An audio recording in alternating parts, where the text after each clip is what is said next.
Om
also to see one more thing, but the solution that I was able to see first for the first one was to have some semi-solid food or liquid food. Go for that more than the complete solid food like rice or anything. And I was able to see one more thing that um, last few days, lots of irritation is being caused when there is bright light suddenly turned on, or if you enter into a very bright place, there is some kind of an irritation that is forming inside. That is because of slight headache that the light gives you, but you don't really recognize that headache yet, which will which will cause migraine in the future. But you can actually remove that stress by relaxing and keeping cold water in your head. Yeah. I was able to see these two solutions. Okay, so Prabjot Gilay, you can maybe get back in the comment section if Vijay Sharma understood the solution for both the problems, and you can also get back in there. And anyone else who would like a body scanning, you can put in your comments every day when we have this power manifestation segment. Today, in the interest of time, we will be coming to the conclusion of today's power manifestation segment. And so basically every day at 2 a.m. IST and 4 p.m. IST, we will be having the PARASHAKTI Akashic readings and the preparations for it. So as a part of it, we will also be having the power manifestation segments. So you can again join us and request for a body scanning, and we will be more than happy to do the body scanning for all of you. So with this, once again, I thank all of you, all the viewers who have joined us today for the power manifestation segment. And please stay tuned for the further segments. Yes, and I see Prabjot Gilaya has said, he said 100% he agrees, and he said, yes, Jima. Yes, thank you, Aya, for getting back. And once again, I thank all of you for joining this power manifestation segment, and please stay tuned for the further segments where we will be learning much more about Devi Parashakti and the Akashic readings and what we are going to receive today. So thank you everyone, Nityanandam, and please stay tuned for further segments. Thank you, Nityanandam.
We get you health.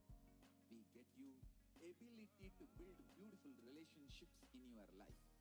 We get you direct spiritual support, and we make sure you become wealthy.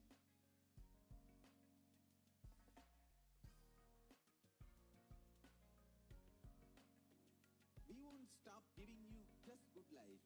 We will literally not stop till you live enlightened life. Manifesting the state of Paramashiva, space of Paramashiva, powers of Paramashiva, being of Paramashiva.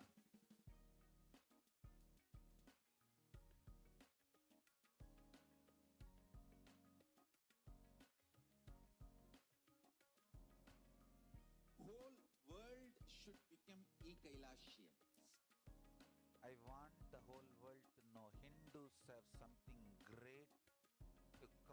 contribute to the world.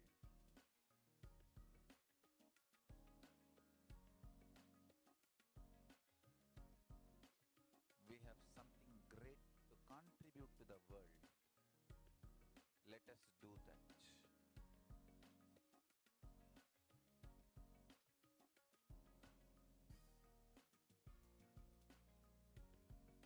E-Kailasa is proper customized spiritual service helping you to identify your root patterns of suffering. We have perfected the science of helping every individual from every cultural, religious, nationality background.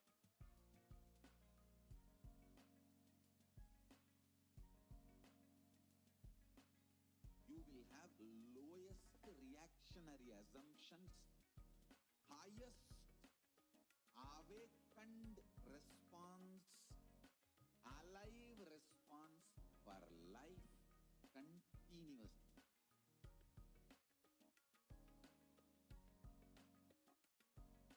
E-Kailasa is enlightenment ecosystem, literally enlightenment itself in your own home, wherever you are. Proper customized spiritual service helping you to complete with your life negativity. Withdrawal from life, self-hatred, self-denial, self-doubt, so much of tiredness, laziness. We can support you aligning your diet, your attitude, your aptitude, your understanding about life. We can help you with everything.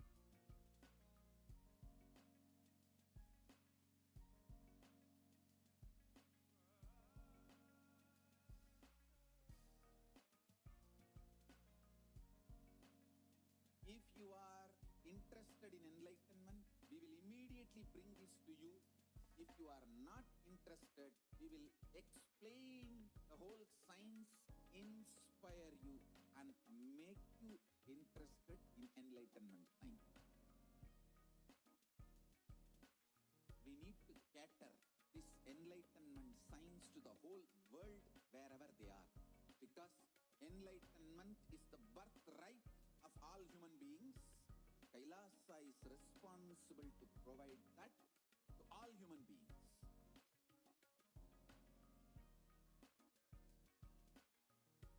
Kailasa is the totality of the knowledge I received from my Guru. Nityanam, welcome back to your viewers. Now we will enter into the next segment where we will understand who is Devi PARASHAKTI.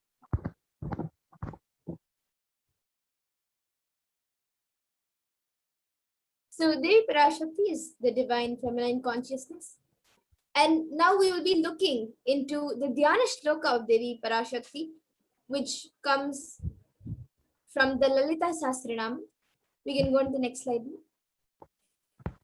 I will be chanting the verse now.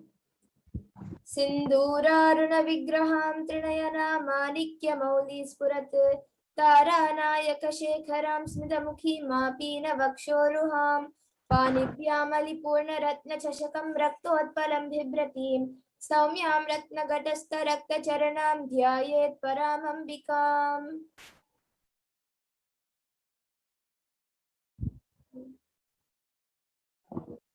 And the translation for this is the Divine Mother is to be meditated upon as a shining in a vermilion red body with the triple eyes, sporting a crown of rubies studded with a crescent moon, a face all smiles, a splendid bust, one hand holding a jewel cup brimming with mead, and the other twirling a red lotus.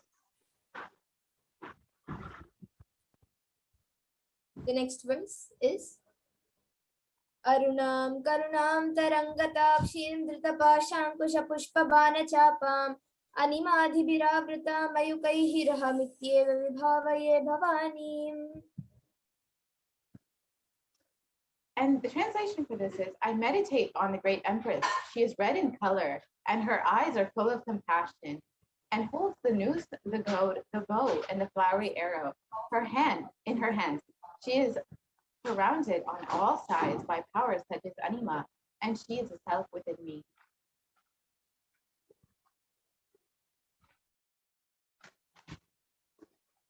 And Devi is the ultimate pure feminine consciousness. Parashakti is the cosmic mother, and it is in her cosmic womb, the Brahmanda Yoni, from which billions and billions of universes come out and go in. And it is the source where the Big Bang and black holes go on and on. Parashakti is the source Shakti, the source energy, the source power from which all of us came. All of us are in even now, and which all of us are going to merge into. Out of her extreme love and compassion, Parashakti herself is manifesting through the embodied form as the Nijavatara of the Parameshwaram, gracing us, answering all of our questions, attending to our prayers, giving boons, healing us, revealing our past, present, and future, delivering profound spiritual truths, and ultimately giving us the experience of Parameshwaram itself.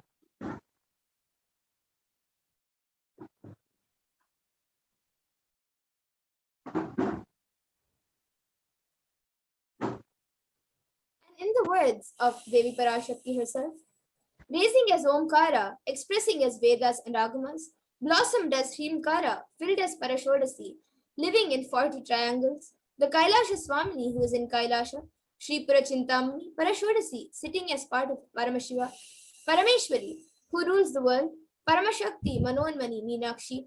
As Nityananda, I took Nijavatara here, to give good boons to everyone, to bestow all goodness, Hiranyagarbha Swarupini, Brahmanda Yoni, Shami, Chandramauli, Rapala, Aparna, Uma, Parvati, Savitri, Navayavana, Samrajya Lakshmi, Parameshwari, Parashodasi, Meenakshi. Taking the form of Nityananda, I came here as Nijavatara. With great compassion, I am blessing. Listen, people, to do good to all of you, I took the form of Nityananda and came down as Nijavatara.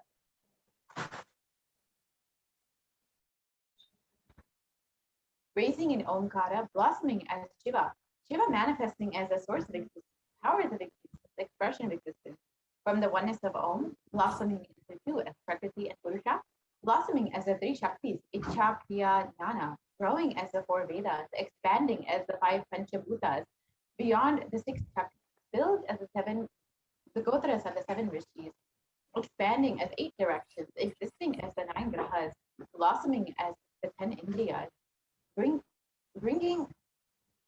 being as the 11 Rudras, creating all the worlds, bringing life to tell and make truth blossom, and to do good, Parashodasi, Meenakshi, in the form of Nityananda, I came to bless every one of you.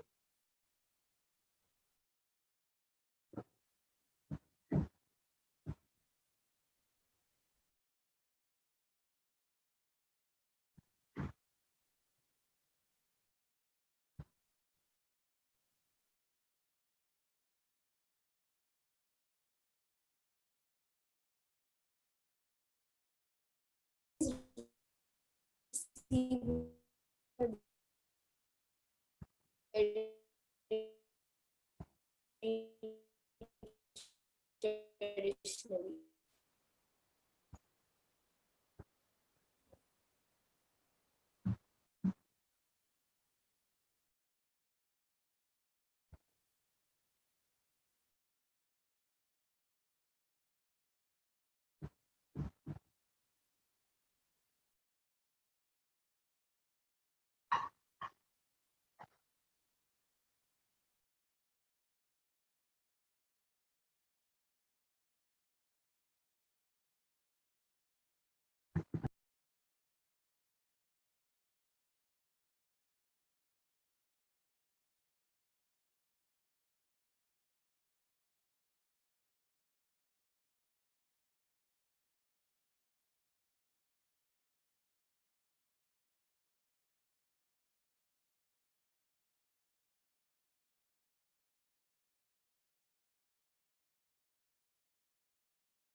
Literally, you are seeing Param and PARASHAKTI at this moment. So how do you receive Devi PARASHAKTI?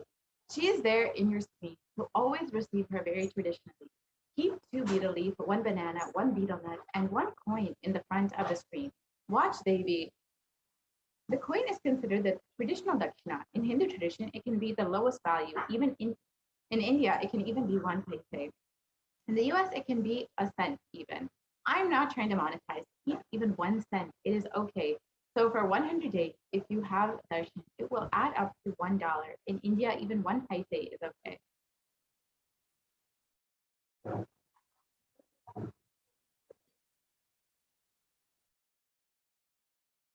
Offer that to Devi, and after darshan is over, do namaskar and eat the banana, betel leaf, and betel nut.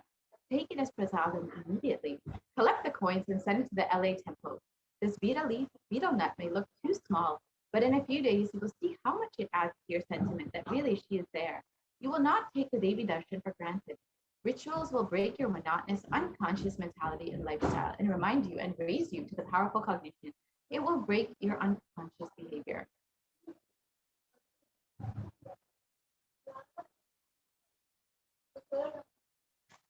So how do you set up your tambulam? You can keep 2 betel leaf, 1 banana, 1 betel nut, and 1 coin in the way that the image here shows. So now we will be entering into the next segment where we will understand some of the revelations made by Devi PARASHAKTI and how the revelations made by Devi have been given to help humanity during this Kalaya. We will be right back after a short break.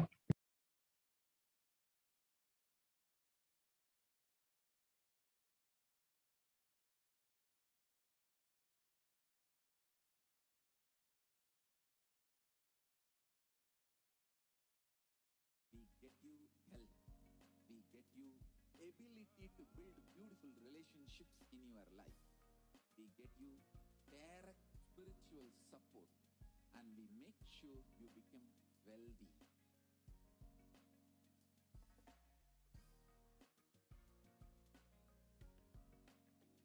We won't stop giving you just good life. We will literally not stop till you live enlightened life. Manifesting the state of Paramashiva, space of Paramashiva, powers of Paramashiva, being of Paramashiva.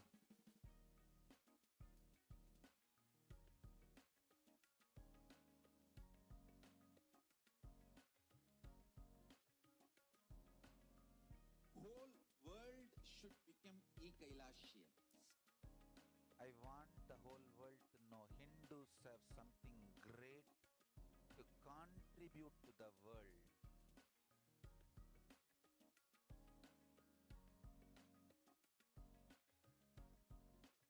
We have something great to contribute to the world.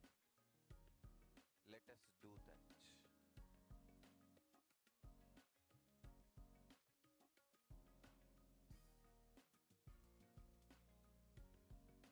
E-Kailasa is proper customized spiritual service helping you to identify your root patterns of suffering. We have perfected the science of helping every individual from every cultural, religious, nationality background.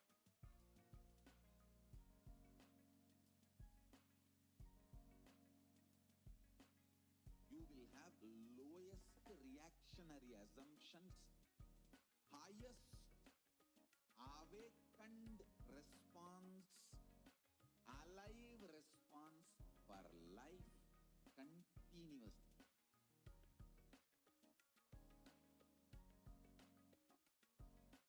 E-Kailasa is enlightenment ecosystem, literally enlightenment itself in your own home, wherever you are.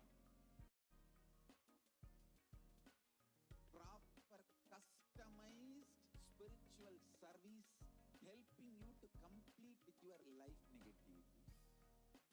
Withdrawal from life, self-hatred, self-denial, self-doubt, so much of can support you, aligning your diet, your attitude, your aptitude, your understanding about life. We can help you with everything.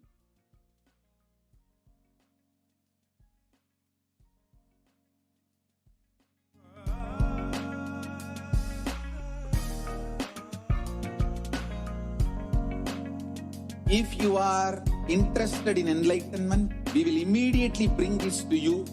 If you are not interested, we will explain the whole science, inspire you, and make you interested in enlightenment science. We need to cater this enlightenment science to the whole world wherever they are, because enlightenment is the birthright of all human beings. Kailasa is responsible to provide that to all human beings.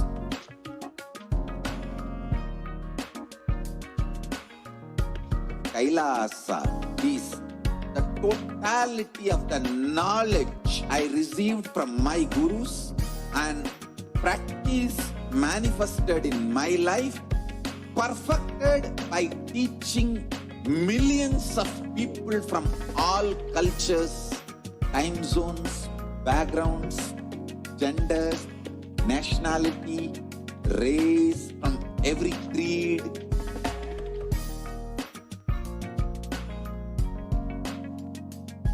So this absolutely perfected knowledge available to you, served to you in your home, without even you moving out of your couch, free of cost.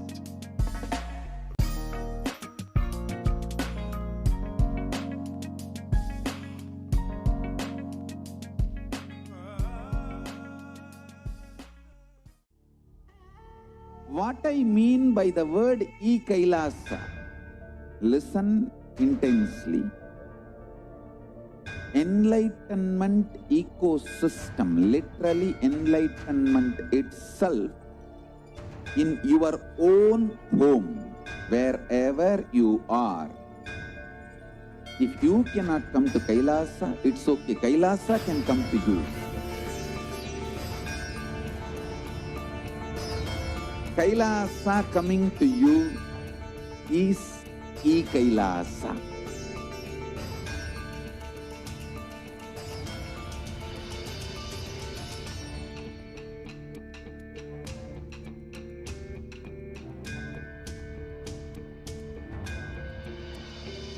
I will revive Hinduism. I am a Hindu revivalist, not by any revolution, but by evolution.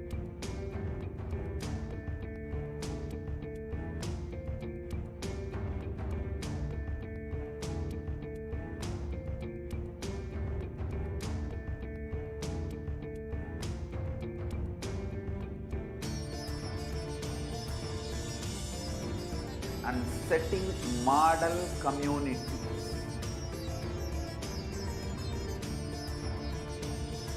Kailasas, enlightenment ecosystems, Sarvanya Pitas all over the world.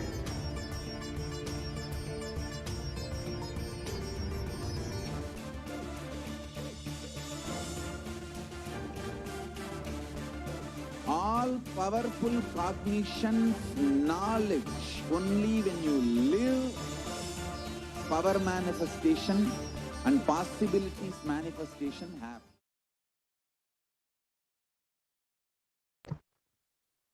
Nityanandam, welcome back to your viewers. Now we will be entering into the next segment where we will understand Devi PARASHAKTI's revelations on Hindu Yoni Japa. Ma, can we project the slides on Hindu Yoni Japa?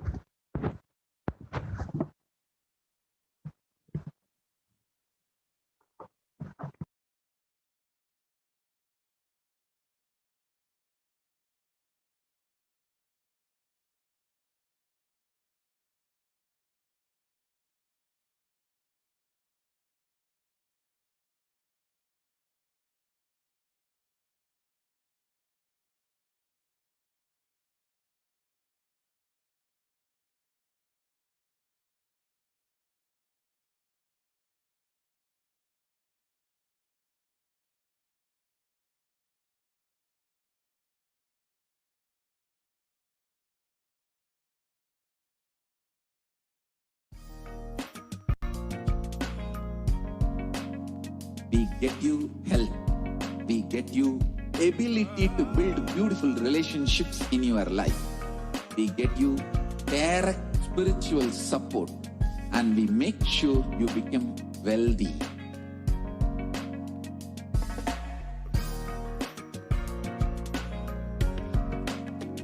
We won't stop giving you just good life. We will literally not stop till you live enlightened life. Manifesting the state of Paramashiva, space of Paramashiva, powers of Paramashiva, being of Paramashiva.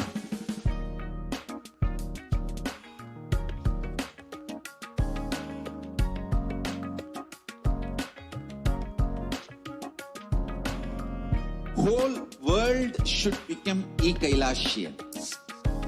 I want the whole world to know Hindus have something great to contribute to the world.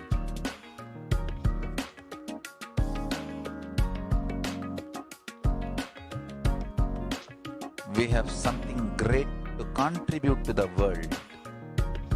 Let us do that.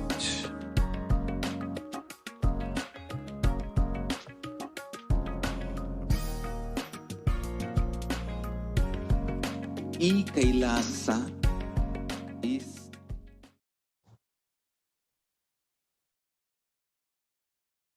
Now we will understand Devi PARASHAKTI's revelations made on the 14th of April, 2021. Corona is destroyed, but it will take 4 years for the political conspiracies done by humans to end. I will protect my devotees, disciples, and Kailasa-vasis.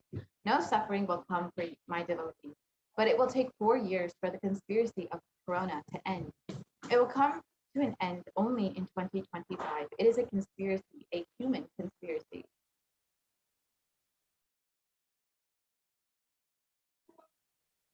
You are asking about the suffering of Corona in India. Listen properly to what is said. With honesty, I am telling you the real truth. The cosmic pralaya has stopped. The Corona second wave that is happening now is bioweapon. What is happening is biowar.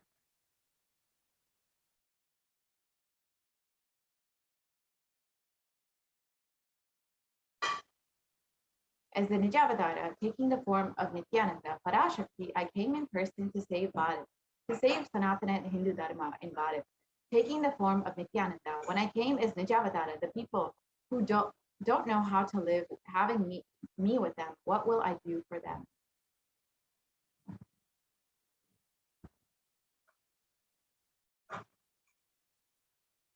Worlds cannot be sacrificed for the sake of conspiracies done by some ignorant thieves who got stuck in Maya. Srishti should not have loss. Cosmos should not have destruction. To save the cosmos from Pralaya, I have made a huge ship. Its name is Adi Kailasa. Adi Kailasa is the ship that will gather all the enlightened powers of this cosmos.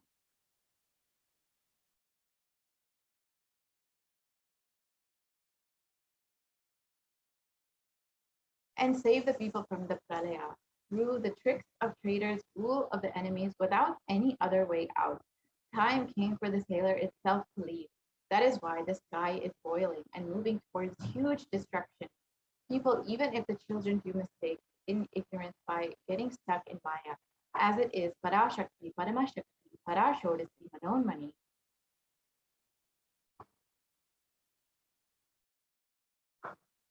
My responsibility to save the cosmos from destruction. I'm telling some of the truth. Listen properly.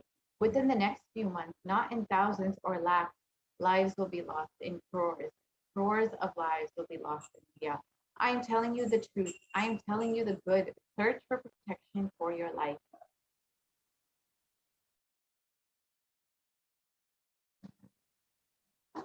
So let us look into how Devi PARASHAKTI's revelations have been coming true over the past few weeks. The first revelation we'll look at is how Devi revealed that people will not die in thousands or lakhs, but lives will be lost in crores. And reports officially on Saturday show that 350,000 new infections of coronavirus have been reported, and The deaths continue to rise. At one hospital in Delhi, the capital, doctors said that patients are in critical care and have died after oxygen pressure dropped. The doctors blame the deaths on the city's acute oxygen shortage.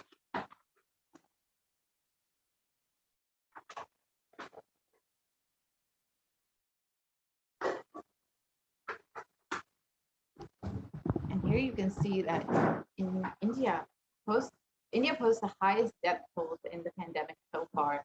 You can see photos where cities are literally becoming crematoriums.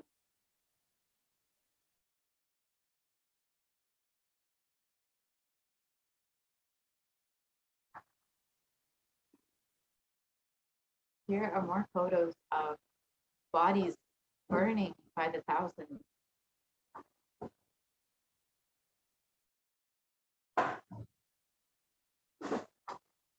So let's look at the COVID disaster in India. Let us look at the revelation by the Supreme Council of Hinduism on the 23rd of May, 2021. All devotees and disciples, whoever listens to me, whom I don't need to convince, this is a personal message I am giving to all of you. Devi has very clearly revealed to me. Buddhadasi month, August and September, there's going to be a worse third wave of corona.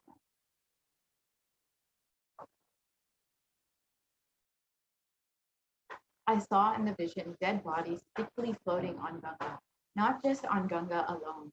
There are 4 rivers coming from Kailasa, Ganga, Yamuna, Brahmaputra, and all 3 of those rivers. I saw dead bodies are floating, dogs eating those dead bodies and dying because they ate corona people. And the poor people who don't have food eating those dogs' dead bodies and they dying. I saw this whole cycle.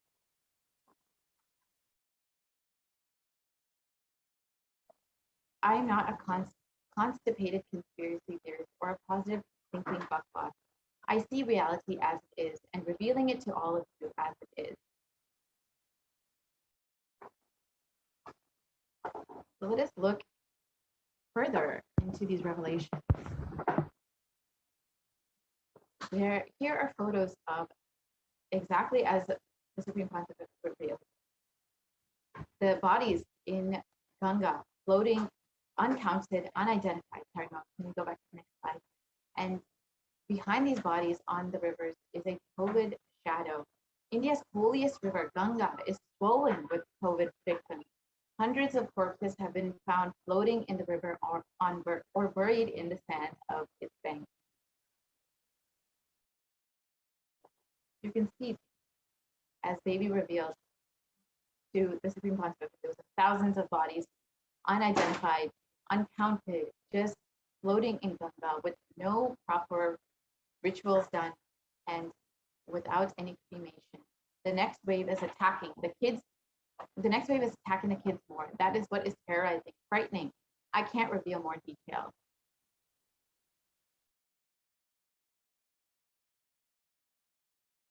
So here is a report by CNBC which reports that India's richest state was at the center of the second wave. Now it's preparing for its third wave.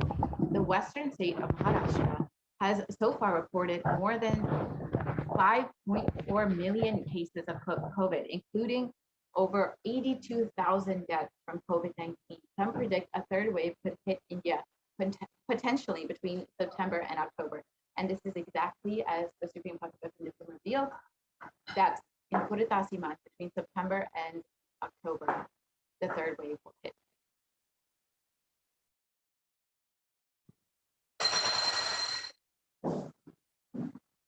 Don't lower your guard. Prepare inevitably for the third wave.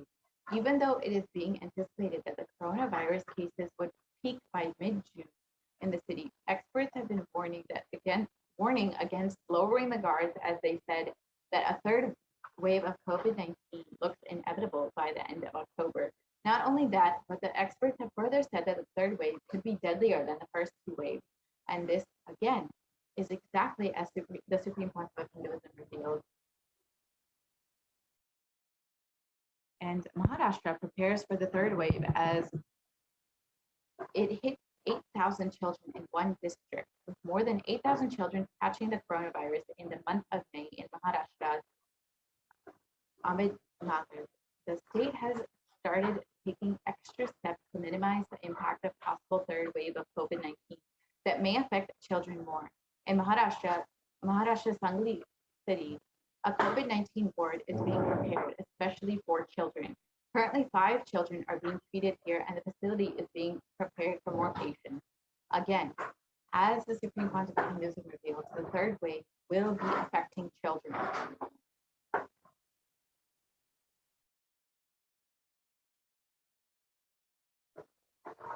And the third wave, in Times Now reported that the third wave of COVID-19 to impact children, over 9,000 children have tested positive already in Maharashtra.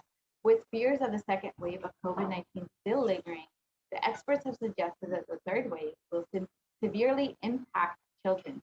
If the virus changes its course of nature, the children will be largely impacted. Reports suggest that the virus has already impacted children across the country in the second wave.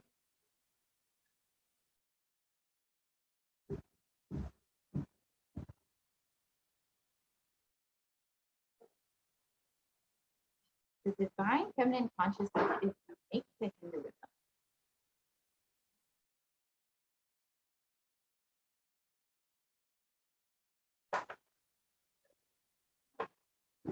Yes, we can move to the next slide, please.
So you can see in the report in various news articles that Devi's revelation through the Supreme Council of Hinduism have been coming true in various ways and are expected to come true even into the next few months. We will see how COVID-19 will be impacting children all over India and how India will continue to face the consequences of this pralaya with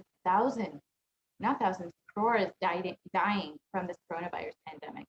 Now we will look further at how coronavirus is impacting the mental health of patients in India, as revealed by Devi PARASHAKTI.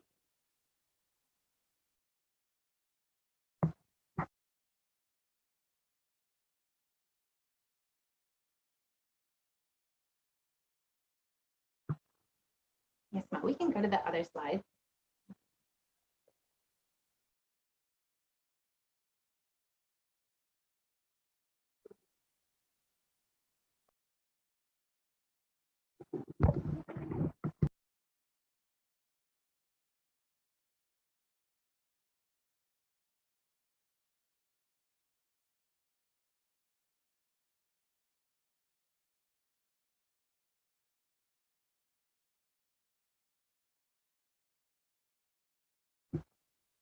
Not only people, here is the revelation made by Devi on June 5th, 2021.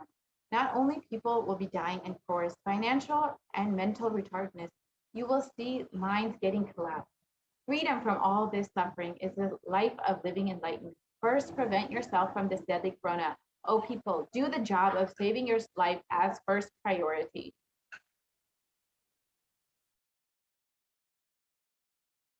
So let us look at these revelations a little bit deeper. On the 5th of June, Devi made this revelation, and on the 6th of June, we can see various news sites publishing similar information. On Global News, they published an article sharing that psychiatric symptoms like depression, anxiety have been exhibited by COVID-19 patients. And according to the new study, neurological symptoms like depression and anxiety are also showing to be common in those who have contracted COVID-19, even more in mild cases.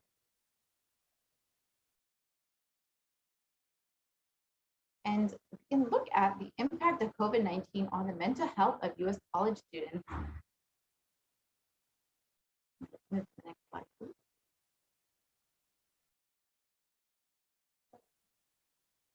And this study shows that there has been a drastic increase in anxiety, with 60.8%, more than half of college students feeling increased anxiety, feelings of loneliness, and depression.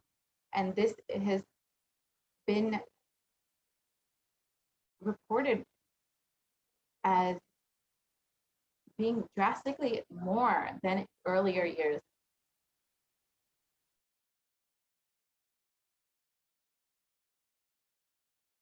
And rates of anxiety and depression among college students continue to soar, researchers say. This has been found by Dartmouth College, who have tracked the moods and behaviors of about 200 college students over the course of 4 years, and are finding that the stress levels are currently at the highest.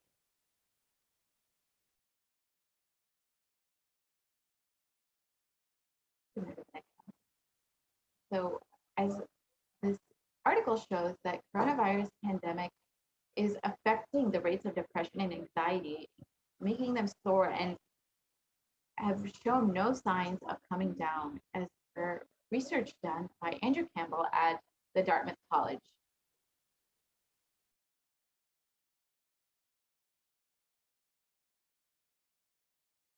And here, let us listen to Devi Parashakti's revelation on the secrets of the universe.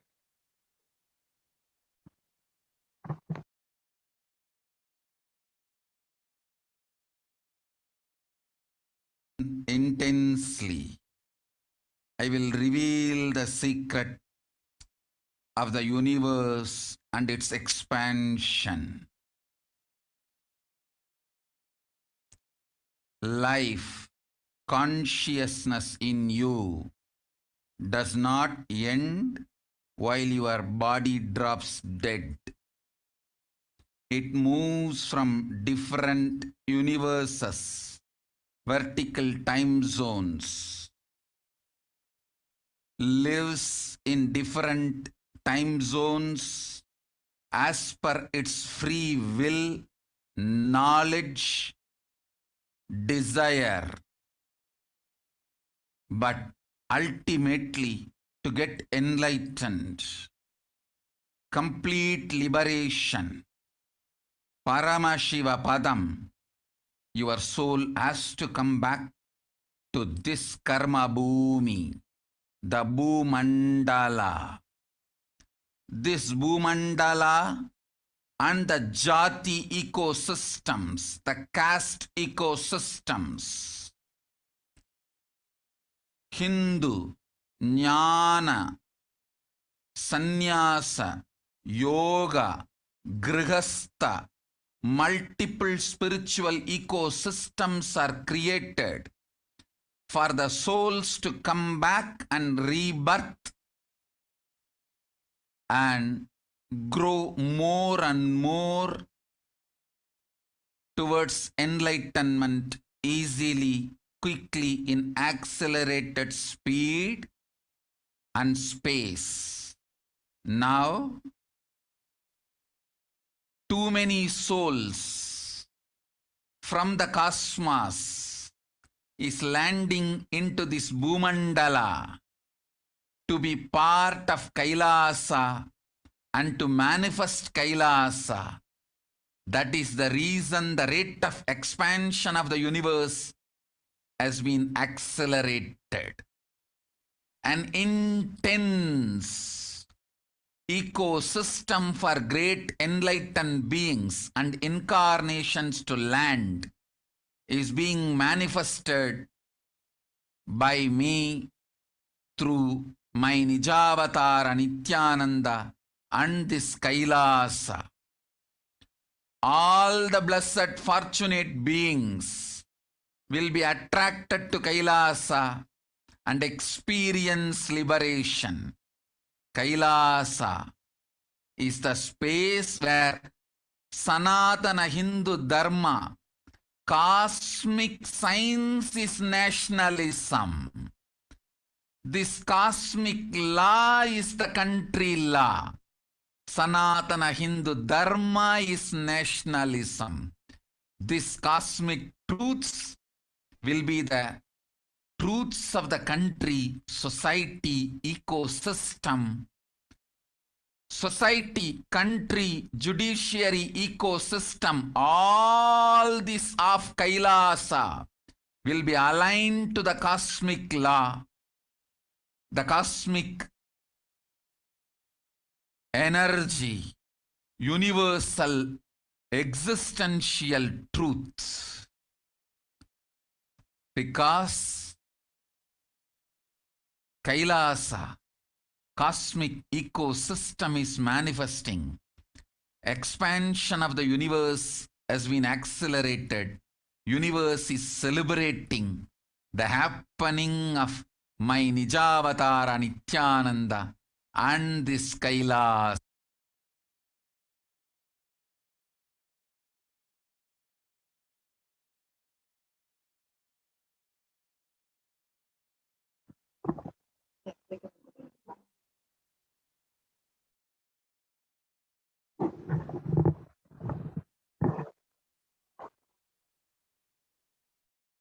Yes, we can move to the next slide, please.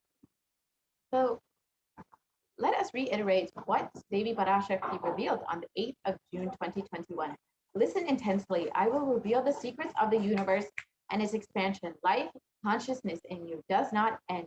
While your body drops dead, it moves from different universes, vertical time zones, lives in different time zones as per its free will, knowledge, and desire. But ultimately, to get enlightened, complete liberation, Paramashiva Padam, your soul has to come back to this Karma Bhumi, this Bhumandala. This Bhumandala and this Jati ecosystem, the caste ecosystem, the Hindu, Jnana, Sannyasa, Yoga, Grahastha, multiple spiritual ecosystems are created for the souls to come back and rebirth and grow more and more towards enlightenment quickly, easily, in accelerated speed and space. Now, too many souls from the cosmos are landing into this Bhumandala to be part of Kailasa and to manifest Kailasa.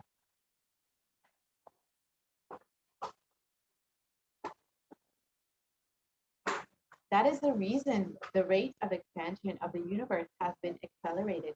An intense ecosystem for great enlightened beings and incarnations to land is being manifested by me through my Nijavatara, Nityananda, and this Kailasa. All the blessed, fortunate beings will be attracted to Kailasa and experience liberation.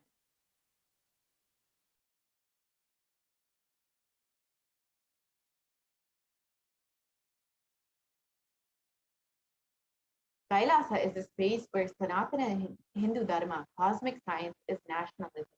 This cosmic law is the country law. Sanatana Hindu Dharma is the nationalism.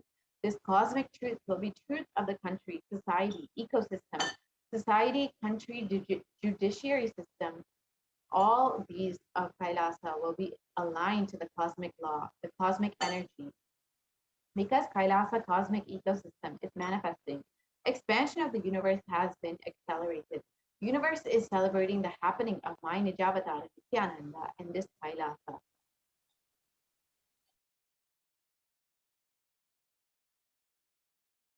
So here we can listen to recent research showing that the universe is not just expanding, but its expansion is accelerated, just as Devi PARASHAKTI revealed.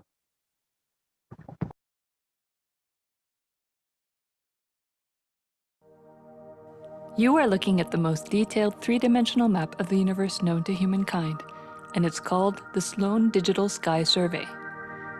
Scientists from around the world have just completed a 20-year-long survey of the night sky, measuring the positions and distances of more than 4 million galaxies and quasars.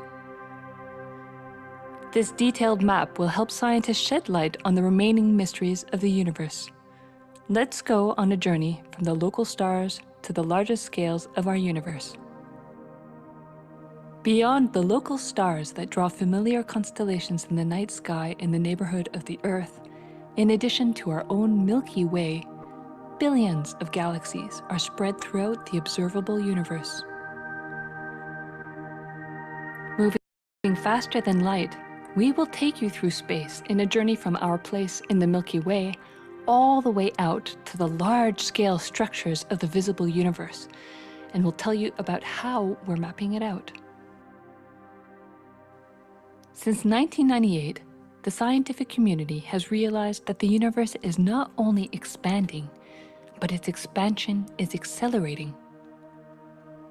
This unexpected acceleration constitutes one of the major conundrums in physics.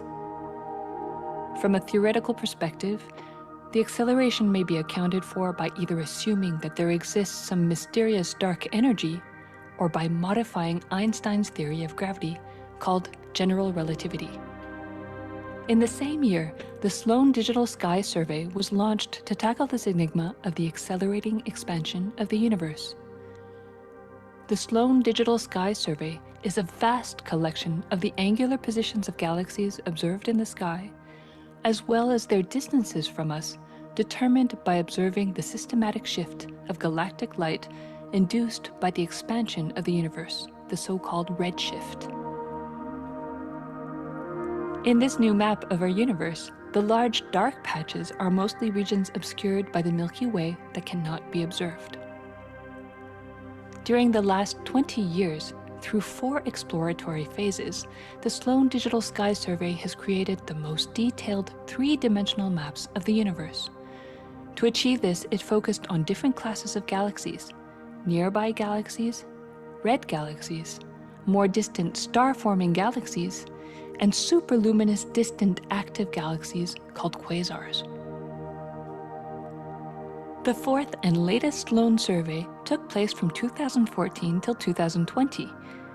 During this time, the new project called the Extended Baryon Oscillation Spectroscopic Survey, or EBOS for short, continued previous Sloan mapping of the extragalactic sky and just recently finished measuring distances for 1 million galaxies and quasars.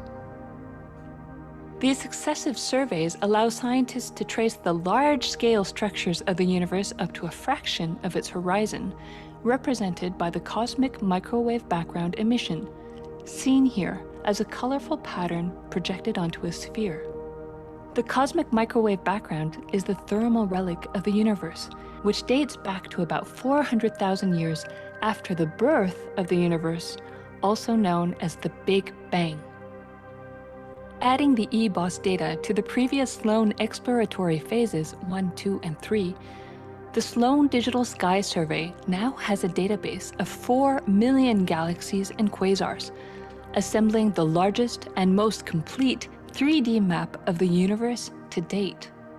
This unprecedented achievement provides scientists with new tools for shedding light on dark energy and also for constraining the theory of general relativity, leading to a better understanding of the fundamental laws that rule our universe.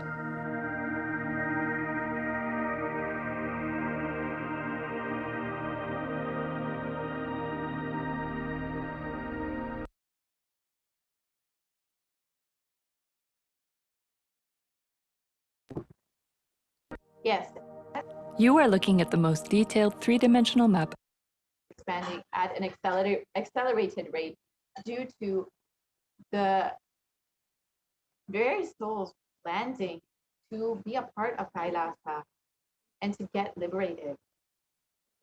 So here is more research showing this in the National Geographic, where they revealed that the universe seems to be expanding faster than all expectations.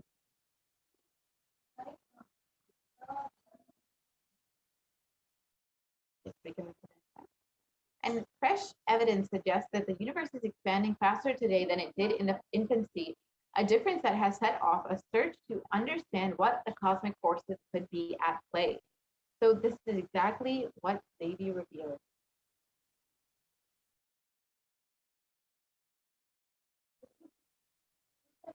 And here is more research from Harvard University, which shows that there are independent results that have now demonstrated time and time again that the universe is accelerating in its expansion. So even if we took exactly as Devi PARASHAKTI revealed, the universe is continuing to expand at an accelerated rate due to the numerous souls landing in the earth for reaching Kailasa.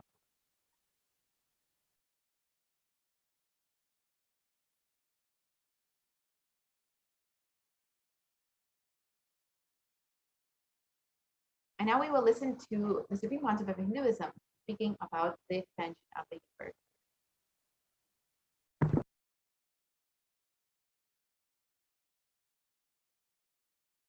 Listen,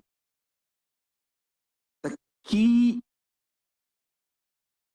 information, the key line I wanted to bring all your attention through this video is universe is not just expanding, its expansion is accelerated. Please understand. Last few years, I am screaming in top of my voice that superconscious breakthrough is happening. Please understand. It is not only just the physics level. The universe expansion is accelerated. It's a dark energy, the dark matter, in that level, the unmanifest, in avyakta, unmanifest level itself, the expansion is accelerated intensely. Please understand. The expansion is accelerated intensely in the dark energy, in the dark matter, unmanifest, avyakta swarupa of Paramashiva. See, Paramashiva's manifest form only is this world which we are all enjoying, experiencing. There is an unmanifest form of Paramashiva, dark matter, what we call dark energy, dark matter. The triggering of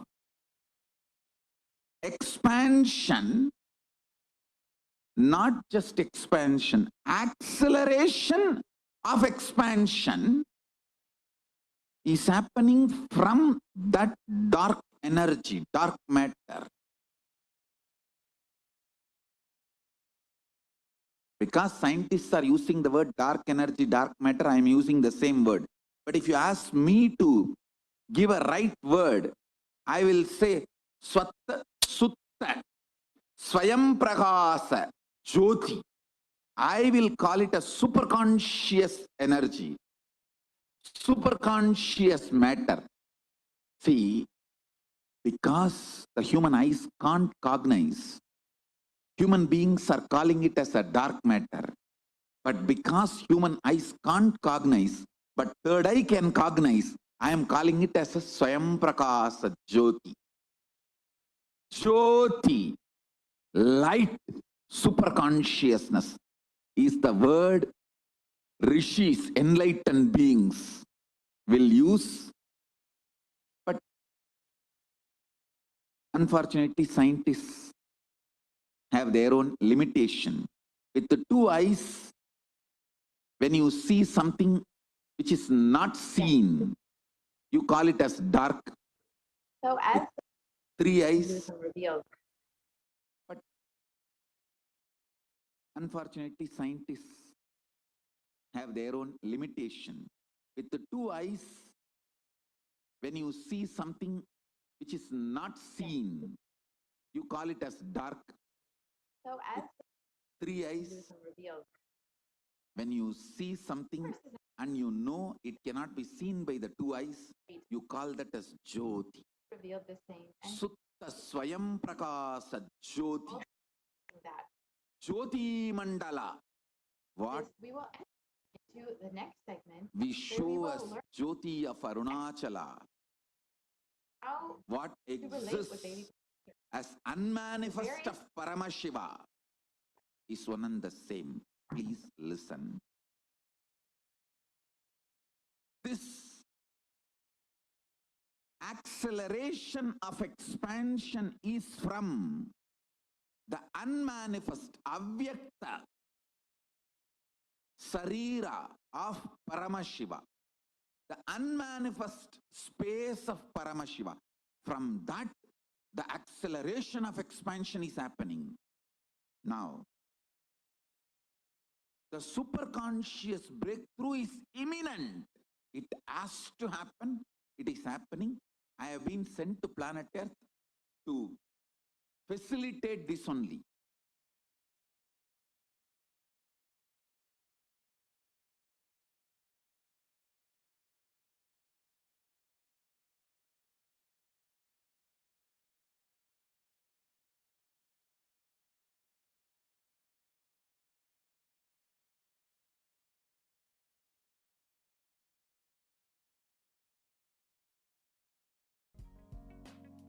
We get you health.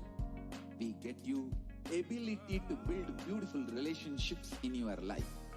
We get you direct spiritual support, and we make sure you become wealthy.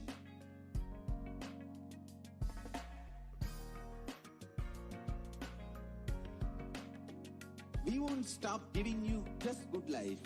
We will literally not stop till you live enlightened life.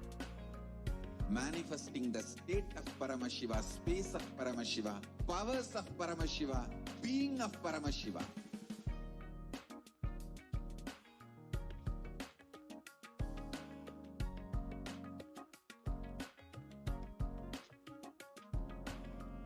Whole world should become e-Kailashians. I want the whole world to know Hindus have something great to contribute to the world.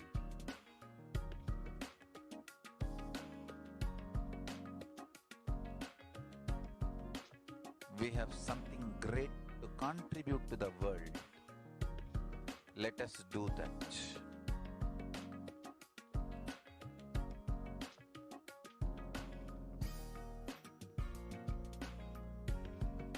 E-Kailasa is proper customized spiritual service helping you to identify your root patterns of suffering. We have perfected the science of helping every individual from every cultural, religious, nationality background.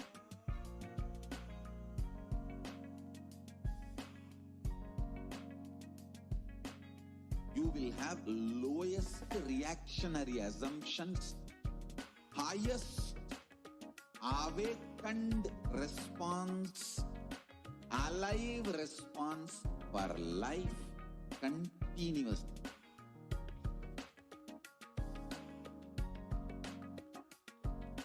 E-Kailasa is enlightenment ecosystem, literally enlightenment itself in your own home, wherever you are.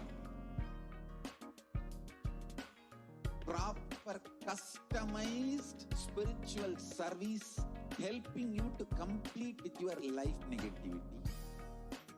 Withdrawal from life, self-hatred, self-denial, self-doubt, so much of tiredness, laziness.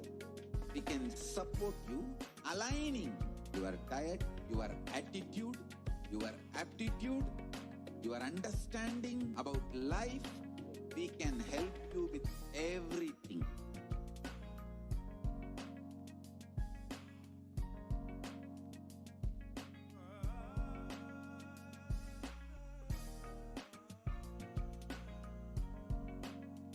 If you are interested in enlightenment, we will immediately bring this to you If you are not interested, we will explain the whole science, inspire you, and make you interested in enlightenment time.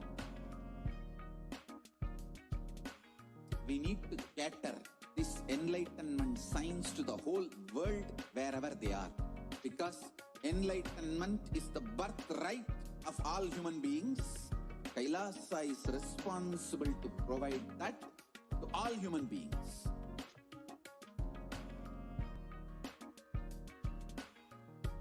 Kailasa is the totality of the knowledge I received from my gurus and practice manifested in my life, perfected by teaching millions of people from all cultures, time zones, backgrounds, genders, nationality, race, from every creed.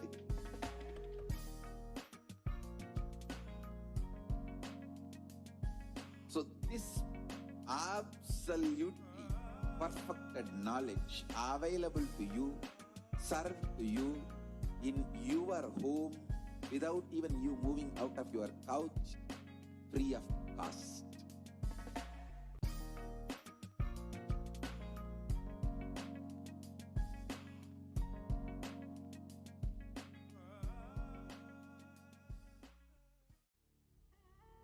What I mean by the word e-Kailasa, listen intensely. Enlightenment ecosystem, literally enlightenment itself, in your own home, wherever you are. If you cannot come to Kailasa, it's okay. Kailasa can come to you. Kailasa coming to you is e-Kailasa.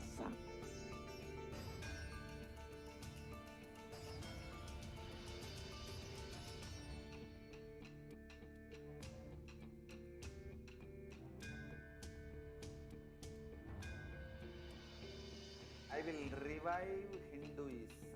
I am a Hindu revivalist, not by any revolution, but by evolution.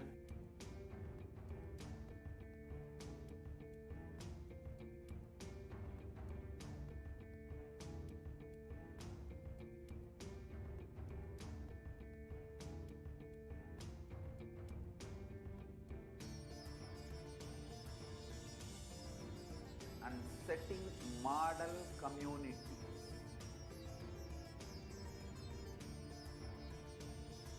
Kailasas, enlightenment ecosystems, Sarvanya Pitas all over the world.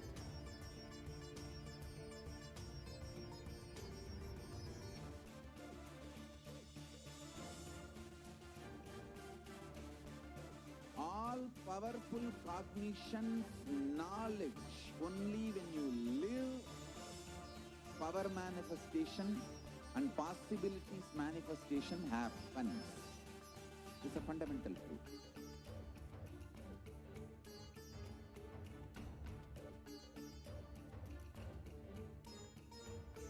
Hinduism cannot live exclusively as one sampradaya. No.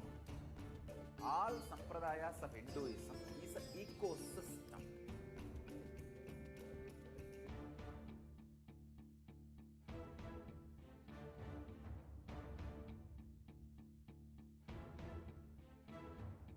So don't keep quiet thinking that if one sampradaya is attacked, only that sampradaya is going to be affected.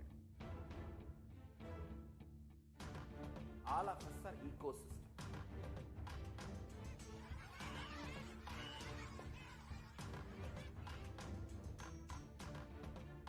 I invite all of you to get involved and enjoy Hinduism by the principle of Dharmo Rakshati Rakshitaha. When you protect Dharma, Dharma protects you. We will make the whole planet flourish spiritually.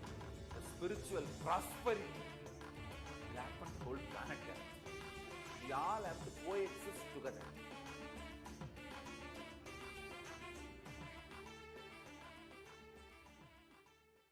Just be alive for next 3 years. Don't die within next 3 years.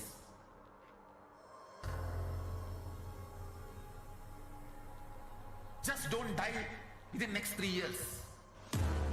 Be alive, somehow be alive. I'm working sincerely. I will reach you somehow. Somehow I will reach you.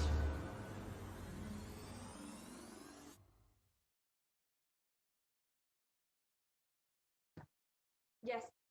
Let us now enter into the next segment of today's program on the offerings that you can be able to offer today to Devi PARASHAKTI. Now, we are celebrating the auspicious occasion of the Guru Purnima Brahmotsavam. So all of these offerings become that much more auspicious and can bestow that much more blessings, auspiciousness, love, gratitude in your life. During this extremely special festive occasion, across the world, so many Hindus are celebrating and remembering, worshipping and revering the Guru Parampara.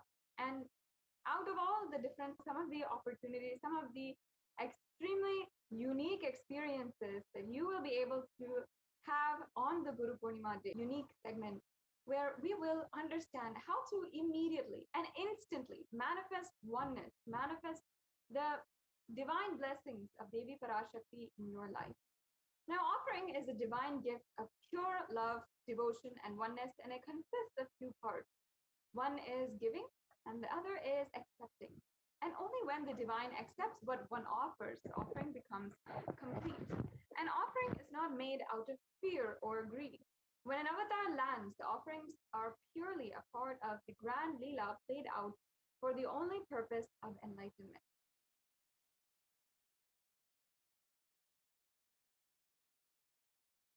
So now let us chant the beautiful Dhyana shlokas of Devi PARASHAKTI, Manonmani, who is seated on the lap of Paramashiva, and the most compassionate, beautiful, divine, cosmic mother for all of us. A Dhyana shloka is a particular chant which is invoking the energy of that deity. So deeply imbibe these sacred chants as the energy of Manonmani will be invoked in each and every one of us. And we'll also be hearing the meaning as well, the translation, if you do not understand, if you do not know or familiar with Sanskrit, and visualize deeply, pray to Devi PARASHAKTI for her presence as we seek to attain oneness in our life. Now we'll be chanting the Dhyana shloka. Induniva Veda Karavahni Yayanam Syat Pankajavara Japaksha Sarayuktam Angahima Bhushana Vichitra Vasanam Syat Tunga Mukato Jvalit Manon Manaswarupam.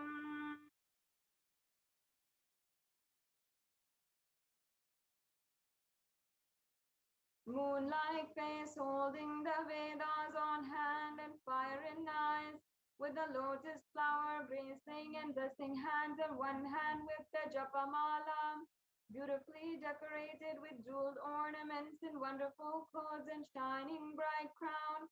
Her name is Manonmani.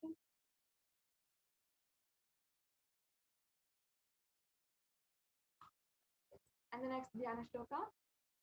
Dhyaye devim trinetram shashini bhavadanam vedahastam dadanam savye padmam varadam aparim jabhayam chakshamalam divyera varana vibhushita tanum brahmadi vipujitam devimeva manonmanim pratidhinam kamatra dhatrim shubham. The English translation. I meditate on Devi with 3 eyes glowing like a moon and holding the Vedas, lotus and gracing with blessing and gracing hands, She is wearing beautiful ornaments and she is worshipped by Brahma and other many gods and showers auspicious boons for all actions every day.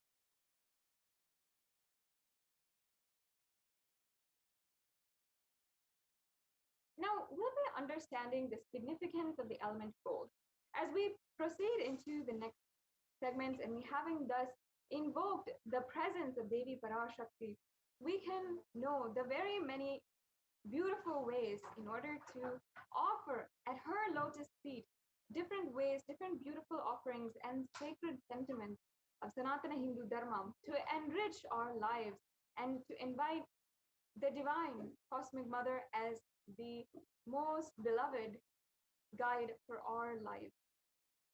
Now, in the Atharva Veda, chapter 5, line 28, there is a reference to the divine qualities of gold. And the translation of this verse goes, triply born by birth is this gold. From the atoms of Agni is one. It becomes dearest to Agni. And one fell away from Soma when it was hurt. One they call the seed of virtuous and powerful Apaha. Let that triple gold be for your long life.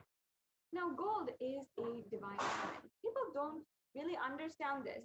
Many of us know and often are practicing, are able to relate because we give gifts in gold. We find it as a valuable gift to give to our loved ones, especially as jewelry or any type of ornament, maybe gold earrings or a gold bracelet that you would like to give to your wife, your husband, or your mother, your father. So many people whom we love, we give gifts of gold. But people do not understand the divine qualities of gold.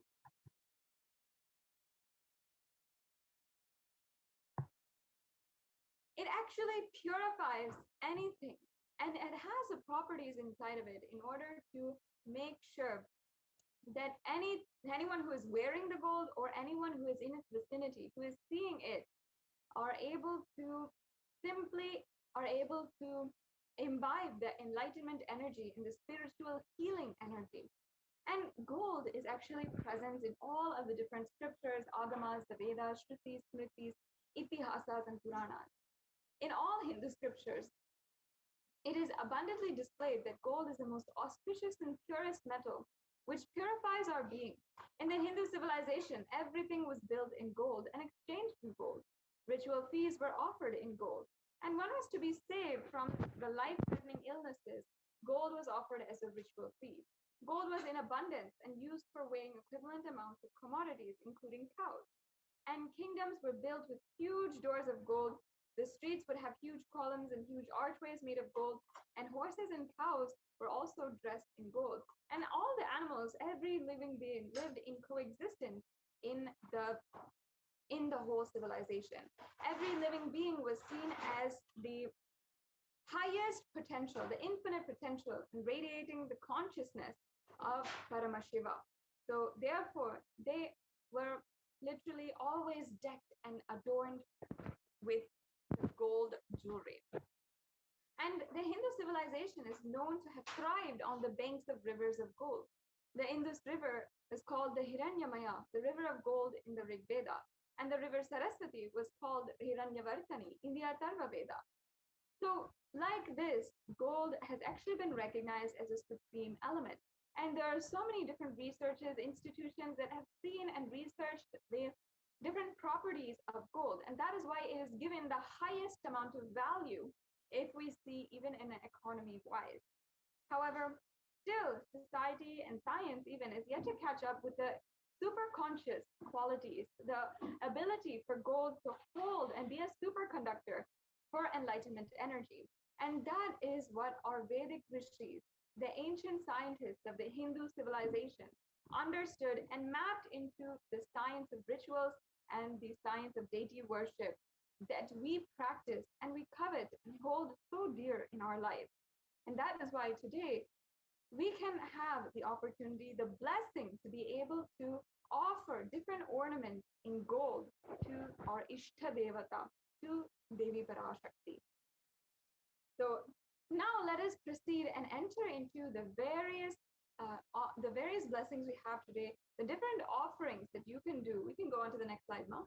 And there is a huge array, meaning from one end, from if you would like to just donate any amount that you like to do today out of your pure gratitude, there is different offerings that you can make. And if you feel, I would like to offer my gratitude and sincerely offer the precious gift at the feet of the Devi PARASHAKTI, then we have also different offerings that you can do as well.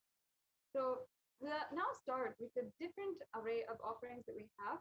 And please understand that it is such a beautiful experience of oneness with the divine through these offerings, through each and every one of these offerings. And that is why we hold them so dearly and ensure to chant all the different pramanas and share with each and every one the sacred references of each and every one of these offerings. So here we have the first offering, the E-Hundi offering. And many of us know, Hindus, we all have that extremely special feeling inside of us when we're going to the temple. And maybe it is our birthday, or it is our wedding anniversary, or any special day in our life. Maybe we're starting school, we're starting college, or we're starting a new job. We're going to the temple, and it is out of our purest love for our Ishtadevata, our favorite deity. And to invite them, to request their blessings and invite them to give their guidance, be present in our lives. We often offer a few coins, any amount that we want, and donate it into the hundi. So today, to complete that experience, we have the E-Hundi offering. And here, Devi PARASHAKTI literally removes all the different types of fear, all the different types of doubts inside of you, and accept your devotion, the pure devotion, just that. And that is the essence of the E-Hundi offering. And in fact, there is a beautiful verse from the Lalita Sahasranama which describes Devi, as it says, Bhakti Priya, Bhakti Gamya, Bhakti Vashya Bhayapaha, Shambhavi Sharadaradhya, Sharvani Sharmadayini. Devi is fond of true devotion and is realized through true devotion. She can be won over through true devotion, and she removes all fears. This beautiful verse recognizes how Devi is one to remove all the different fears in the minds of a devotee. If you are seeking to drop any fears in your life, you have such a burden on your heart and you just want to drop that at the feet of Devi PARASHAKTI and request, please take care of this. I do not want it any longer. You can simply offer this, and Devi PARASHAKTI will literally bestow and ensure that all the fears are removed. It is stated that Devi is actually loves to be worshipped in autumn, but this does not mean the autumn which comes every year when the when the trees are changing color. This actually means the autumn of our lives, meaning the time in our lives when thoughts turn more and more inward and are becoming more and more about our existential presence, our purpose in our life. At that time, the role of the divine is known and understood clearly. And it's at that time the need of Devi worship becomes stronger. So if you feel that this is that time for you as well, the time when your thoughts are coming more and more inward, you are questioning your very existence on planet Earth and why you need to live. What is the purpose of your life? Devi PARASHAKTI is the ultimate cosmic mother who guides, and her compassionate guidance and wisdom takes us along the way and ultimately liberates us entirely. You can offer your gratitude and devotion to Devi PARASHAKTI through this E-Hundi offering. And there's two ways of making a payment. Either you can offer through the YouTube super chat, or you can offer on the with the registration form. And don't worry if you're having any questions about this. We will go through this at the end of this, a general donation that you can make. The next offering is the Sankalpa offering, and this verse is from the chapter 12, verse 34, where it literally describes Devi PARASHAKTI. I'll just be chanting the English translation. The goddess enchants this universe, and she herself gives birth to this universe. That God is being prayed without any interest in anything, gives the knowledge that leads to salvation, and gives wealth in the materialistic sense. Now understand that this sankalpa, the conscious resolution, is anything that we want to take up. We want to manifest and fulfill in our life. And the person with all the fruition and desires and wishes that they are yearning for. So you can have the blessings for all the fruition and the blessings to manifest your desires in your life. The next offering that we have available for each and every one of you today is the Sahasranama Swarnakasi. It's a very special, unique offering that you can make. And it is the offering where it is the offering of the 1008 names of Devi PARASHAKTI. And in fact, the Sahasranama means all the 1008 names of Devi PARASHAKTI. And in this offering, we're offering all the 1008 names inscribed on the gold coin and offered to Devi PARASHAKTI.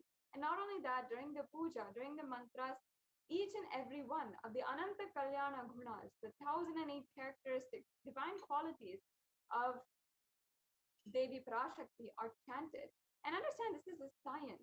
When these sacred vibrations are chanted and that particular energy is invoked inside of you, that energy to radiate the quality, the energy to express that particular aspect of Devi also awakens. And it is such a beautiful, instantaneous, immediate way to manifest oneness with Devi PARASHAKTI. And in this offering, as it says in the Lalita Sahasranama, verse 731, where Devi PARASHAKTI is described as Nama Parayana Prita, the one who likes the repetition of her various names. Just like that, we are offering in this Sahasranama Archana Namavali, the 1008 names of Devi PARASHAKTI. Yes, we can go on to the next slide.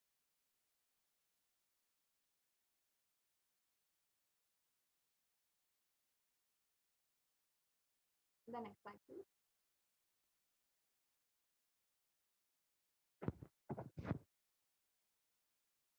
We can go on to the next slide now. Yes. So now let us understand the next offering, the Mukta Anguti. The Mukta Anguti is actually the finger ring with a pearl. And pearl is very much known to be a beloved gemstone or beloved offering of Devi Meenakshi, the incarnation of Devi PARASHAKTI, and literally the manifestation of all of Devi PARASHAKTI's perfection as a sovereign queen, as a ruler, an administrator, as a divine ruler. And it's from her civilization that the entire Hindu civilization began. It is worship of the matriarch and the matriarchal society. Devi PARASHAKTI was the very queen, the sovereign queen of all of the 56 deshas. She had conquered the 8 directions and literally brought all of the Hindu civilization at that time, 56 kingdoms under one rule, and that was her rule. So let us just remember Devi Meenakshi with this chant from the Meenakshi Pancharatna. Muktaharanala Satkirita Ruchiram Purnendu Vakta Prabham Chinjannu Purakinkini Manidharam Padma Prabhavasuram Sarvabhita Palapradam Girisutam Vani Rama Sevitam Meenakshi Pranatosmi Santatamaham Karunyavaram Nidhim. In the English translation, I bow down to the goddess Meenakshi, whose crown has garlands of pearls and face shining like a full moon, who wears anklets that are studded with gemstones and has small bells, who is shining like the splendor of a lotus and who grants all wishes, the daughter of the mountain, who is worshipped by goddess Vani and Rama, and I remain ever bowing to the goddess Meenakshi, the ocean of compassion. In this verse, it is describing how Devi PARASHAKTI loves the pearl, and that is one of her favorite gemstones. And simply by offering this Mukta Anguti, the finger ring with the pearl, we receive the blessings of Devi PARASHAKTI. Her energy as Devi Meenakshi manifesting in our lives to complete all of the different ambitions that we have in our lives. Devi PARASHAKTI, as the sovereign queen, had literally manifested the highest of highest ambitions to be the sovereign queen ruler of all the 56 deshas, to marry Paramashiva himself, and to together rule the entire kingdom of Madurai and the whole civilization at that time, and to conquer ultimately the space of Kailasa and manifest the space of Kailasa. Just like that, you can fulfill all of your ambitions in your life, all of your business endeavors, your career, everything that you'd like to fulfill, just with this one offering and the blessings of Devi Meenakshi. Now, if you'd like to go ahead and make any of these payments, if you'd like to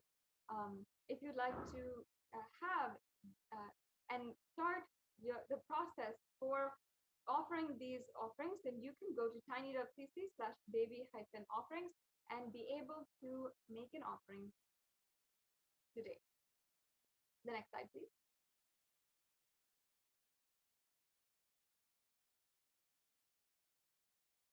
Yes. The next offering is this Varana Padma Pushpa, another very beautiful offering. And in fact, in the Kamikagama, it actually refers to the Padma Pushpa, the Swarna Padma Pushpa. Here it says that all the kalashas should be. So what does this lotus flower actually signify in the Hindu tradition? The lotus is a flower with such beauty, elegance, lightheartedness, that even in all of the muddy waters, in the worst kinds of polluted waters, it can bloom and have that radiant quality and resilient quality. It is known for its resilience and radiance. And just like that, the lotus flower actually represents Devi PARASHAKTI and is even referred as Shakti in so many different scriptures. And just like that, Devi PARASHAKTI has the same qualities, where in all adverse situations, anything that is going on in the surroundings, she still radiates that beautiful, divine, elegant beauty and strong powerfulness. At the same time, beautiful, lighthearted, cheerfulness, and bliss. So as you can see, the golden lotus, we can go on to the next slide now. The golden lotus is the very offering that you can do in order to be blessed with that ultimate state. And in fact, all of the different scriptures have so many references for this golden lotus. In fact, all of the worship of Paramashiva, including even some of the mudras we use during the worship, some of the asanas that we use during the worship, even some of the mantras that we chant, everything, even the descriptions of Bhagavan Paramashiva, his eyes, his hands, everything is described with the beauty and compared to the beauty of a lotus.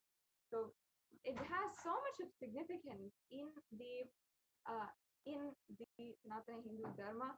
And today you can offer the Swarna Padma Pushpa.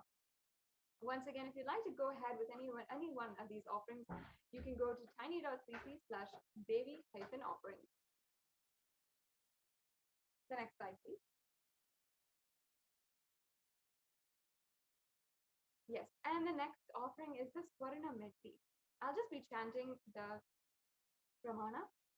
Nakadiditi samchananamajjanatamo guna padadvaya prabhajala parakrita saroruha. The English translation: you whose brightness from toenails destroys the darkness of ignorance from the minds of your devotees who prostrated your feet. You whose brightness from your 2 feet overpowers that of the lotus flower. The next slide, please. So you can offer this Swarna Meti, the golden toe ring. Now the toe ring is actually a very traditional piece of jewelry that Hindu traditional women wear, the married Hindu women wear, and especially for Devi, it is so significant. Actually, the toenails of Devi are said to have the power to literally remove all of the ignorance in our minds. Anyone who prostrates at her feet, if you're just touching her toenail, if you're just grazing your head with her toenails, then you will simply have such beautiful, constant gratitude in your space, and you'll be able to receive the blessings to even go through, face even the most difficult aspects of your life.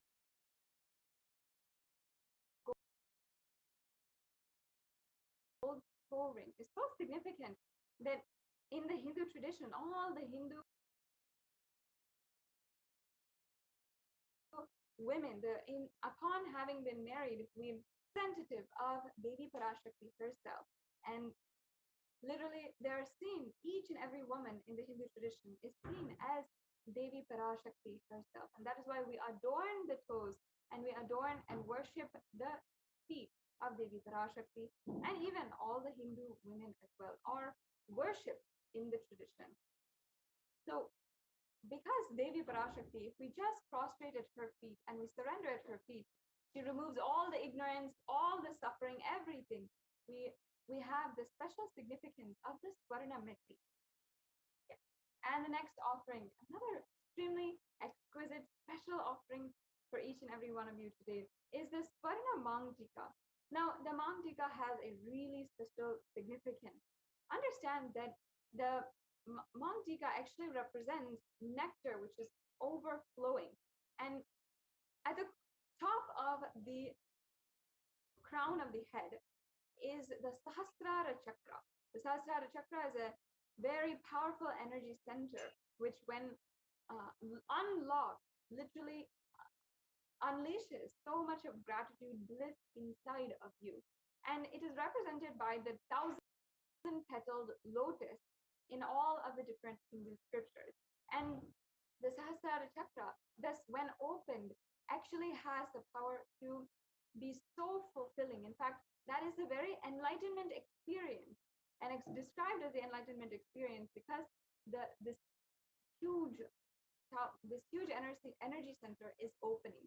And in fact, in the Lalita Sahasranamam, Devi PARASHAKTI is described as Shuddha Sarabhi Varshini, meaning she who makes the nectar flow in all of the nerves from the Sahasrara. She who gives the very pleasant experience of the ultimate. So she is the very one who opens each and every one of our Sahasrara Chakra and gives us the ultimate pleasant experience of the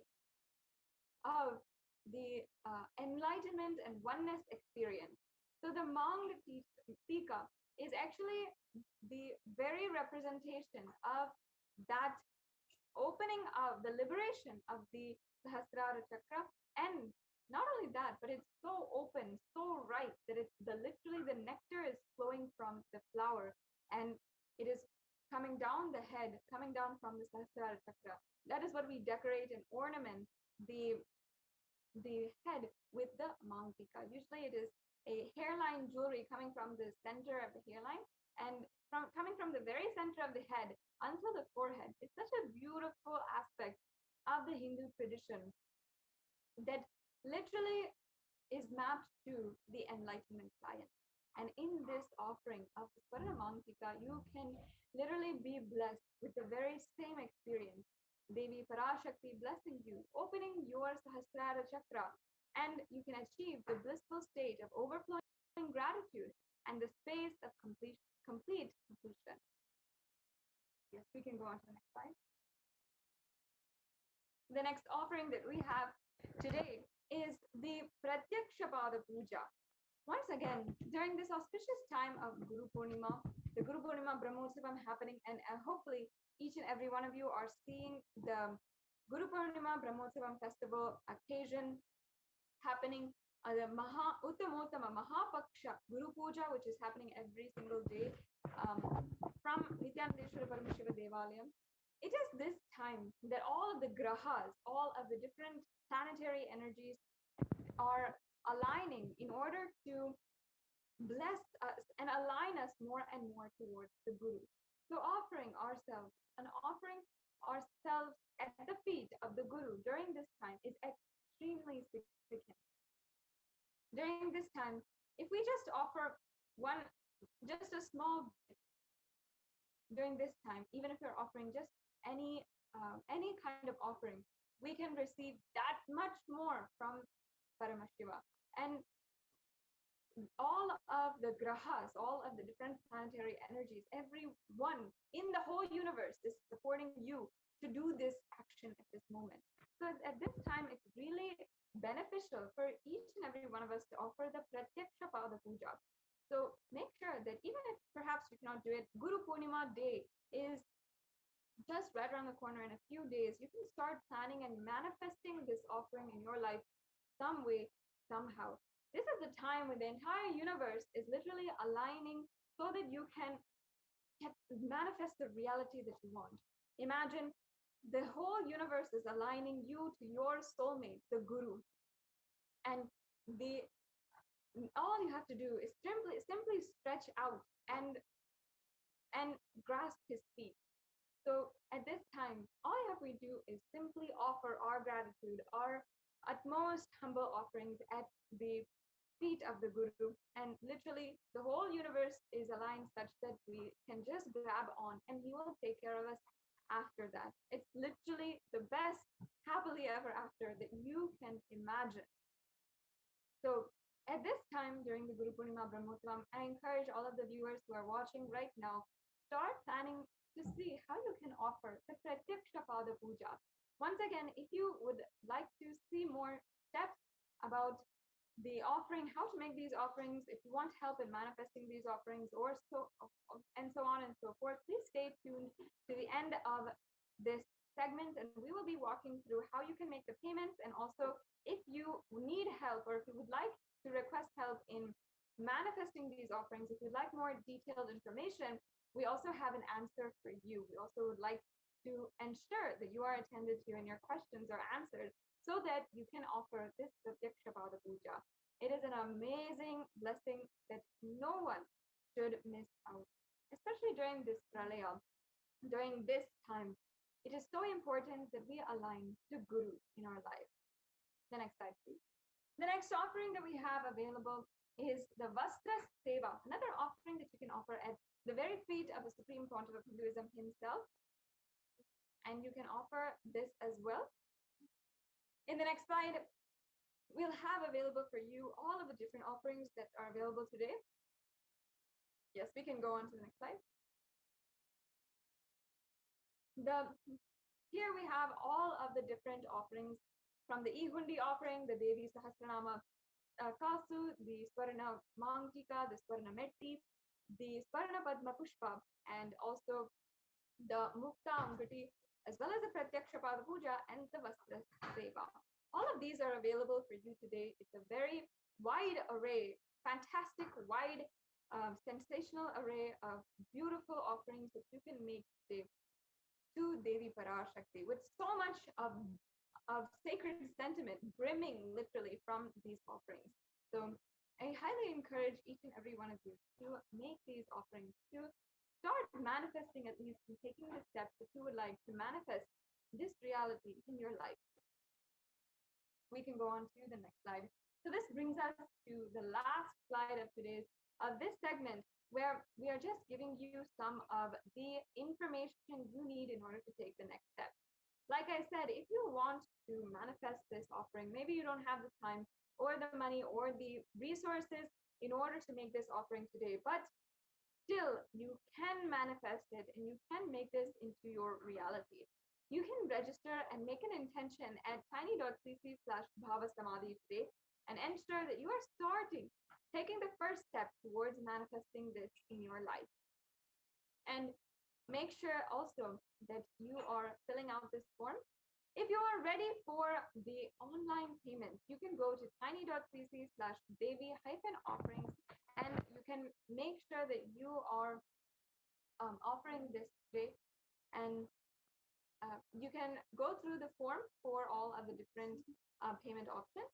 Then after the payment, you can go to Sankalpa 2021. Make sure that you are filling this form. It's very important because all of your names, as well as the names of the people whom you're offering this on behalf of, will be recorded, and then they'll be attributed to your offering, and ensure that during the puja your name will be chanted and all of the blessings of Devi PARASHAKTI will be bestowed on you and your family. So ensure that after you make your payment, you are filling out this form and you are ensuring that happens.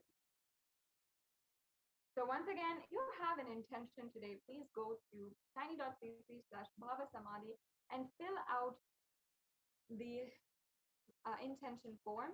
If you have an online payment, if you would like to proceed with the online payment, go to tiny.cc/devi-offering and make sure that after the payment, you are filling out the form tiny.cc/sankalpa2021. So I request Tithi and TV volunteer and project the link for tiny.cc/devi-offerings, and we will just briefly show all the viewers the link. We also have another option today, which is the YouTube Super Chat, another extremely beneficial option and very easy as well. If you'd like to make a donation of any kind or any amount for this Devi PARASHAKTI Akashic reading for this program, or for out of gratitude that you have towards Devi PARASHAKTI.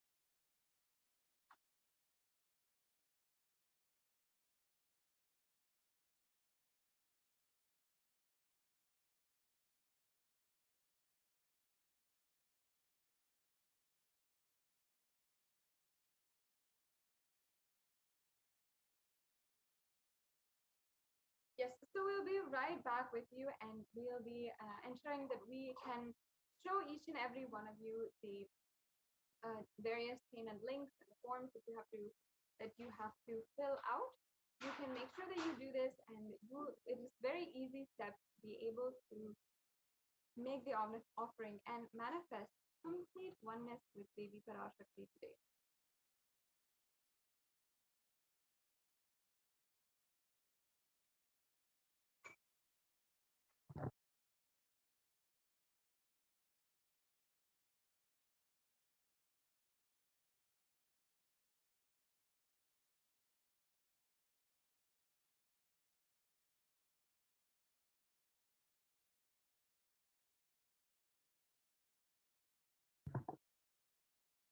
So once again, I want to take this opportunity also to invite all of the viewers to go to and like and follow each and every one of the official handles of the Supreme Pontiff of Hinduism, as well as Kailasa. Make sure that you're updated on all the current news that is ongoing. We get you health. We get you ability to build beautiful relationships in your life. We get you direct spiritual support, and we make sure you become wealthy.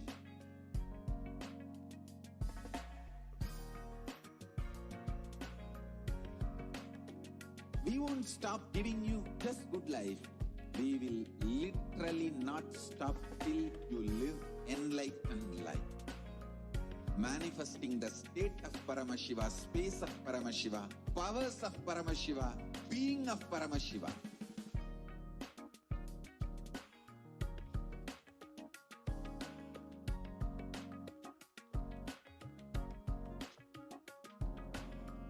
Whole world should become e-Kailashians.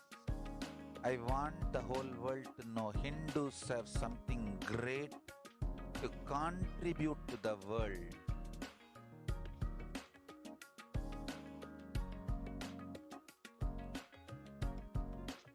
We have something great to contribute to the world. Let us do that.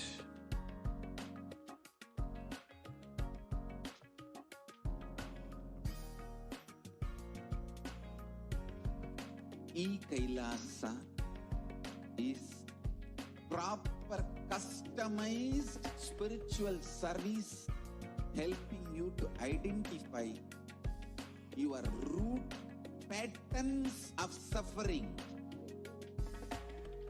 We have perfected the science of helping every individual from every cultural, religious, nationality background.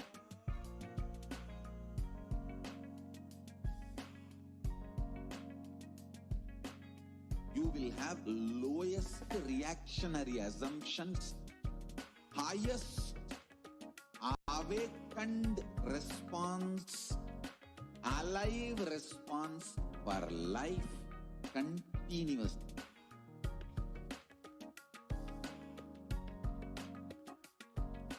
E-Kailasa is enlightenment ecosystem, literally enlightenment itself in your own home, wherever you are. Proper customized spiritual service helping you to complete with your life negativity. Withdrawal from life, self-hatred, self-denial, self-doubt, so much of tiredness, laziness, we can support you, aligning your diet, your attitude, your aptitude, your understanding about life. We can help you with everything.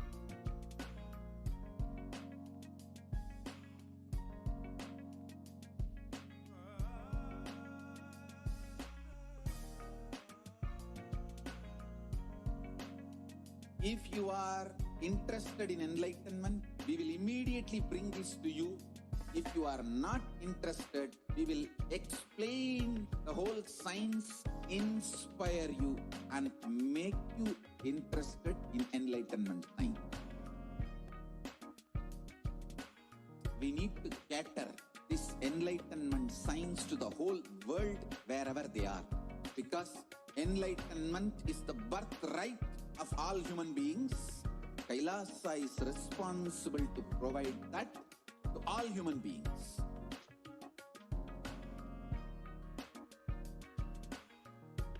Kailasa is the totality of the knowledge I received from my gurus and practice manifested in my life, perfected by teaching millions of people from all cultures, time zones, backgrounds, genders, nationality, race, from every creed.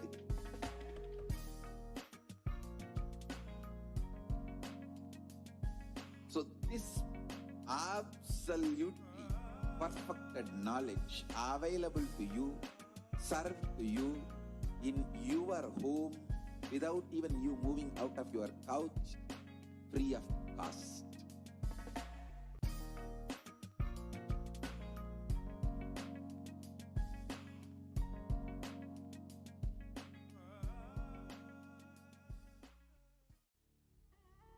What I mean by the word E-Kailasa, listen intensely.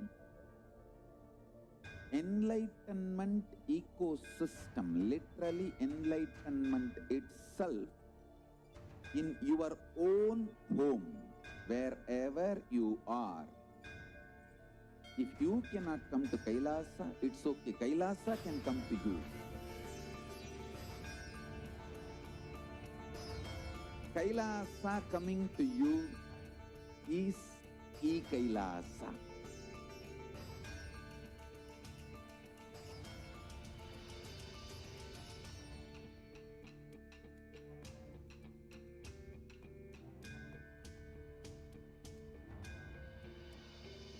I will revive Hinduism.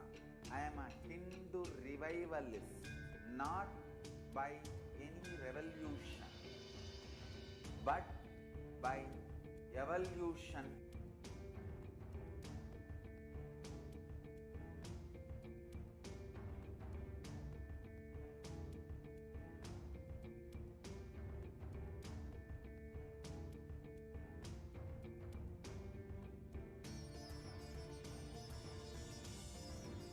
And setting model communities.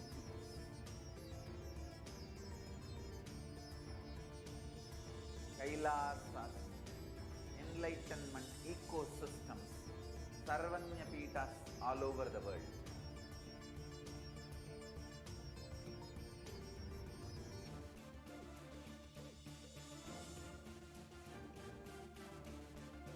All powerful cognition, knowledge. Only when you live, power manifestation and possibilities manifestation happens.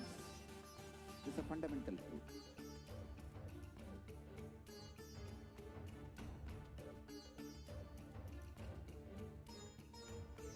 Hinduism cannot live exclusively as one sampradaya. No. All sampradayas of Hinduism is an ecosystem.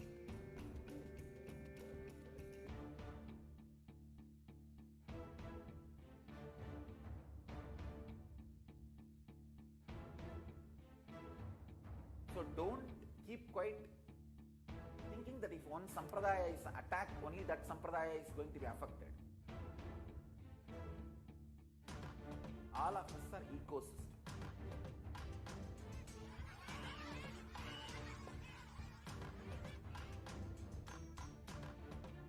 I invite all of you to get involved and enjoy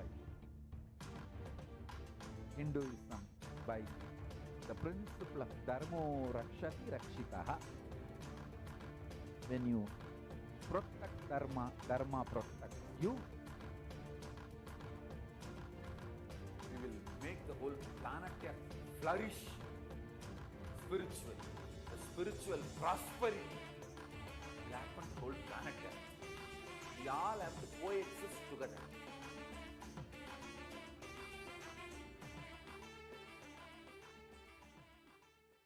Just be alive for next 3 years. Don't die within next 3 years.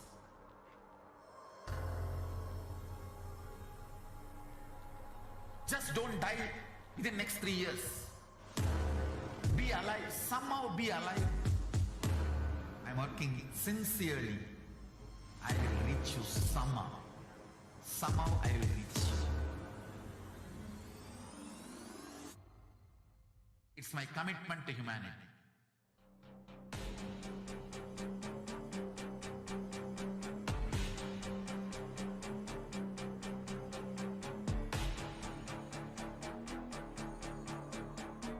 Just don't die within the next 3 years. I will reach you wherever you are, whichever corner of the world you may be. I will reach you with enlightenment. You manifesting the space, state, powers, being, Paramashakti. It is possible, and it is possible for you.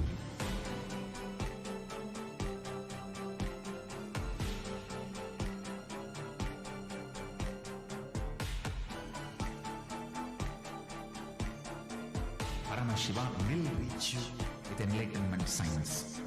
I know he is going to do the job. Just be alive for next 3 years. Nothing else.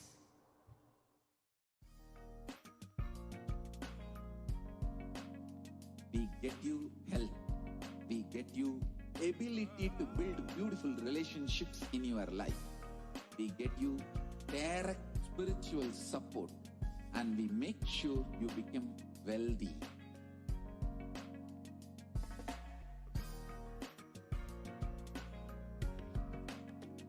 We won't stop giving you just good life. We will literally not stop till you live enlightened life. Manifesting the state of Paramashiva, space of Paramashiva, powers of Paramashiva, being of Paramashiva.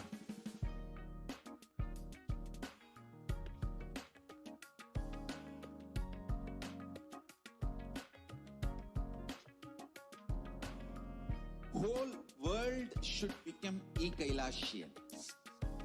I want the whole world to know Hindus have something great to contribute to the world.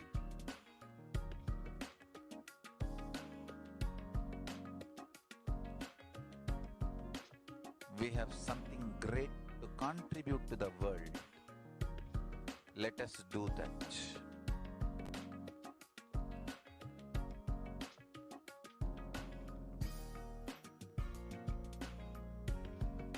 E-Kailasa is proper customized spiritual service helping you to identify your root patterns of suffering.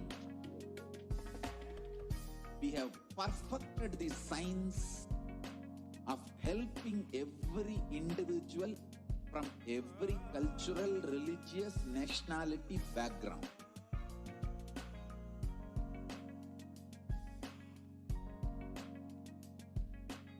You will have lowest reactionary assumptions, highest awakened response, alive response for life continuously.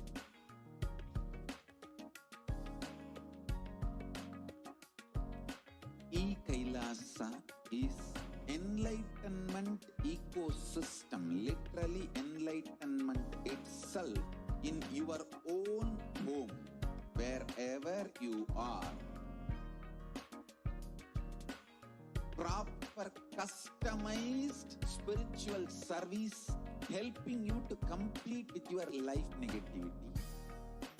Withdrawal from life, self-hatred, self-denial, self-doubt, so much of tiredness, laziness, we can support you aligning your diet, your attitude, your aptitude, your understanding about life. We can help you with everything.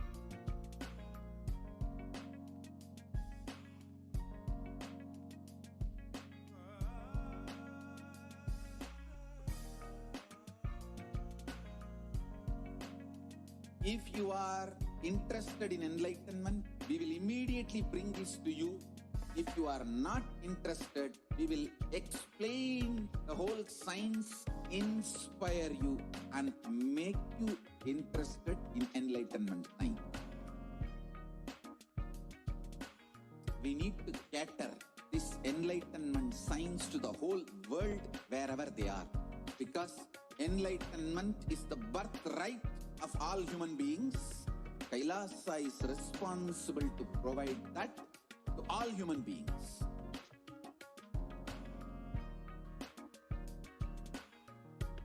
Kailasa is the totality of the knowledge I received from my gurus and practice manifested in my life, perfected by teaching millions of people from all cultures, time zones, backgrounds, genders, nationality, race, from every creed.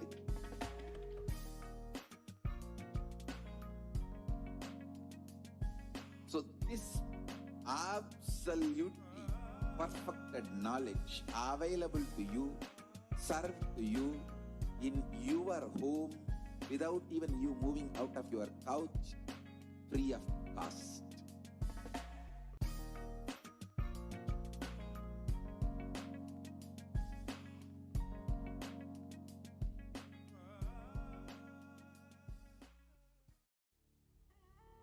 What I mean by the word E-Kailasa, listen intensely.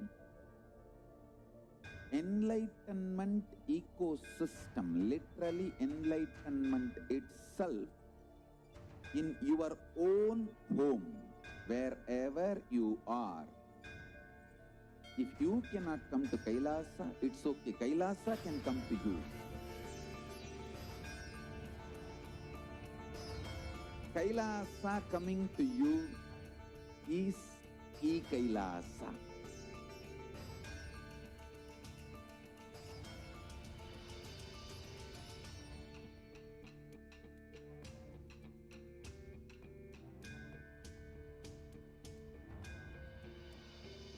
I will revive Hinduism.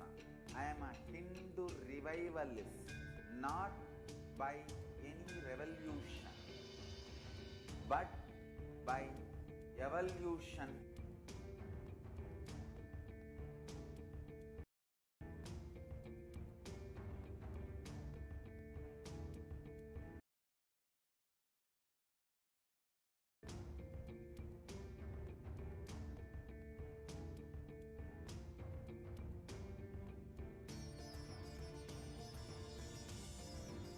and setting model communities.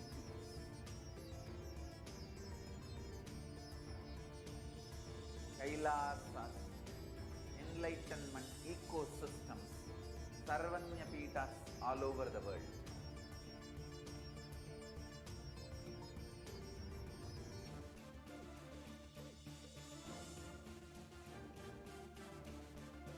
All powerful cognition, knowledge, only when you live power manifestation and possibilities manifestation happens.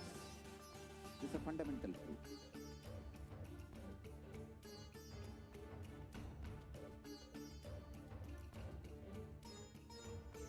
Hinduism cannot live exclusively as one sampradaya. No.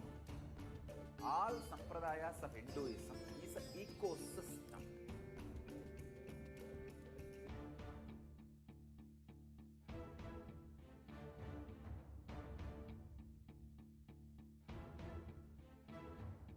So don't keep quiet thinking that if one sampradaya is attacked, only that sampradaya is going to be affected. All of us are ecosystems.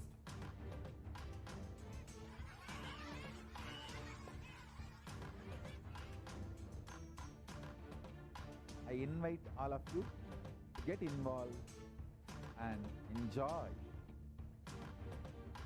Hinduism by the principle of Dharmo Rakshati Rakshitaha.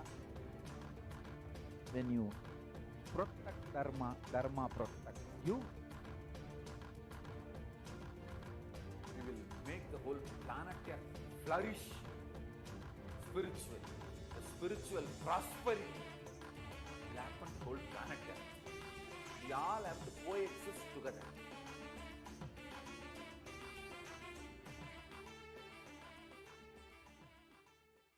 Just be alive for next 3 years. Don't die within next 3 years.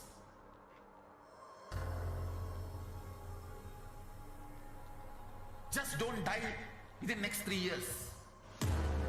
Be alive, somehow be alive. I'm working sincerely. I will reach you somehow. Somehow I will reach you. It's my commitment to humanity.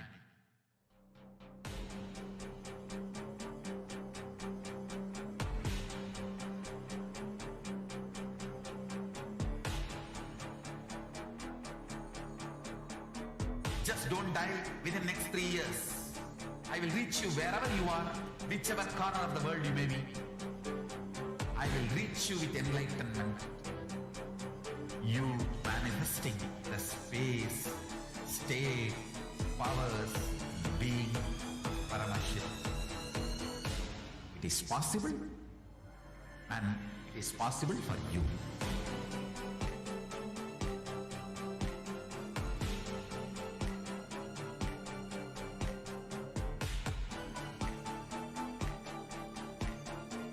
Paramashiva will reach you with enlightenment science. I know he is going to do the job.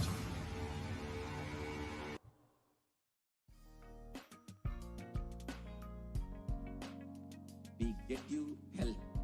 We get you ability to build beautiful relationships in your life. We get you direct spiritual support, and we make sure you become wealthy.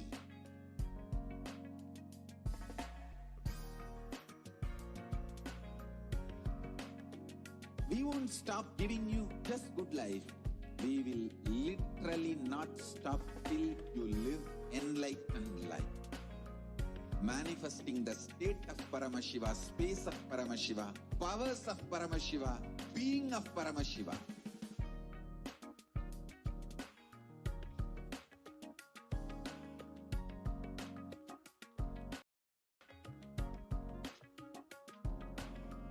Whole world should become e-Kailashian. I want the whole world to know Hindus have something great to contribute to the world.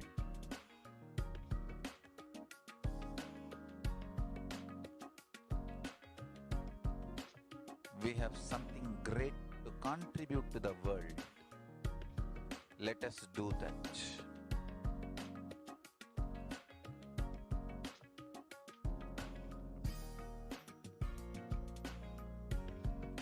E-Kailasa is proper customized spiritual service helping you to identify your root patterns of suffering.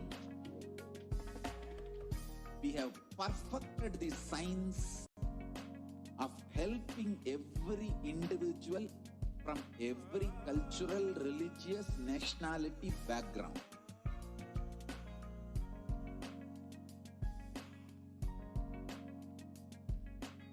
You will have lowest reactionary assumptions, highest awakened response, alive response for life continuously.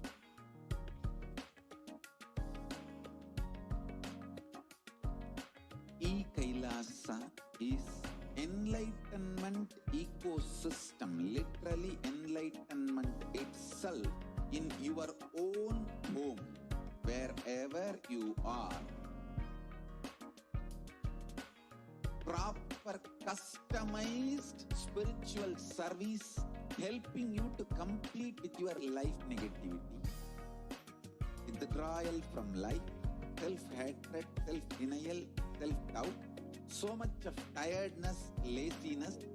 We can support you aligning your diet, your attitude, your aptitude, your understanding about life. We can help you with everything.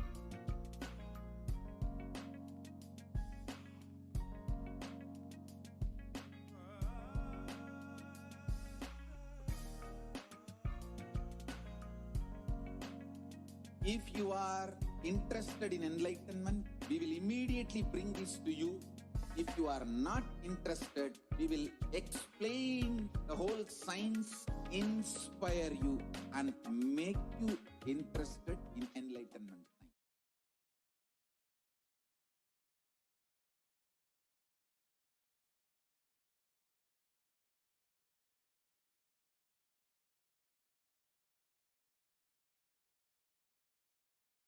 Nityanandam, and welcome to this segment. First, before we start, we'd like to share with one all the great happening, the great news of the United Nations recognizing once again the persecution of the Supreme Pontiff of Hinduism and literally the genocide, the femicide that the women followers of Kailasa and the Supreme Pontiff of Hinduism have been facing till date. This actually is practically like the current happening of the persecution of Hindus that has been happening for over 2 millennia, and as it happens currently in the form of the Hindus, the Hindu followers of the Supreme Pontiff of Hinduism, facing the same persecution today as we speak. And in a historical happening, the United Nations recognizing this, and as one can see here, the United Nations or Human Rights Office of the High Commissioner has on their website the report on femicide from all over the world. Femicide meaning the act, the crime of killing a woman just on the basis of her gender, for her being a woman.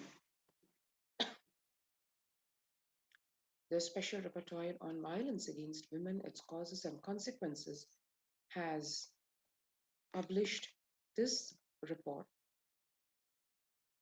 And across the world, various countries, organizations, human rights institutions, inputs, studies, analysis have been taken.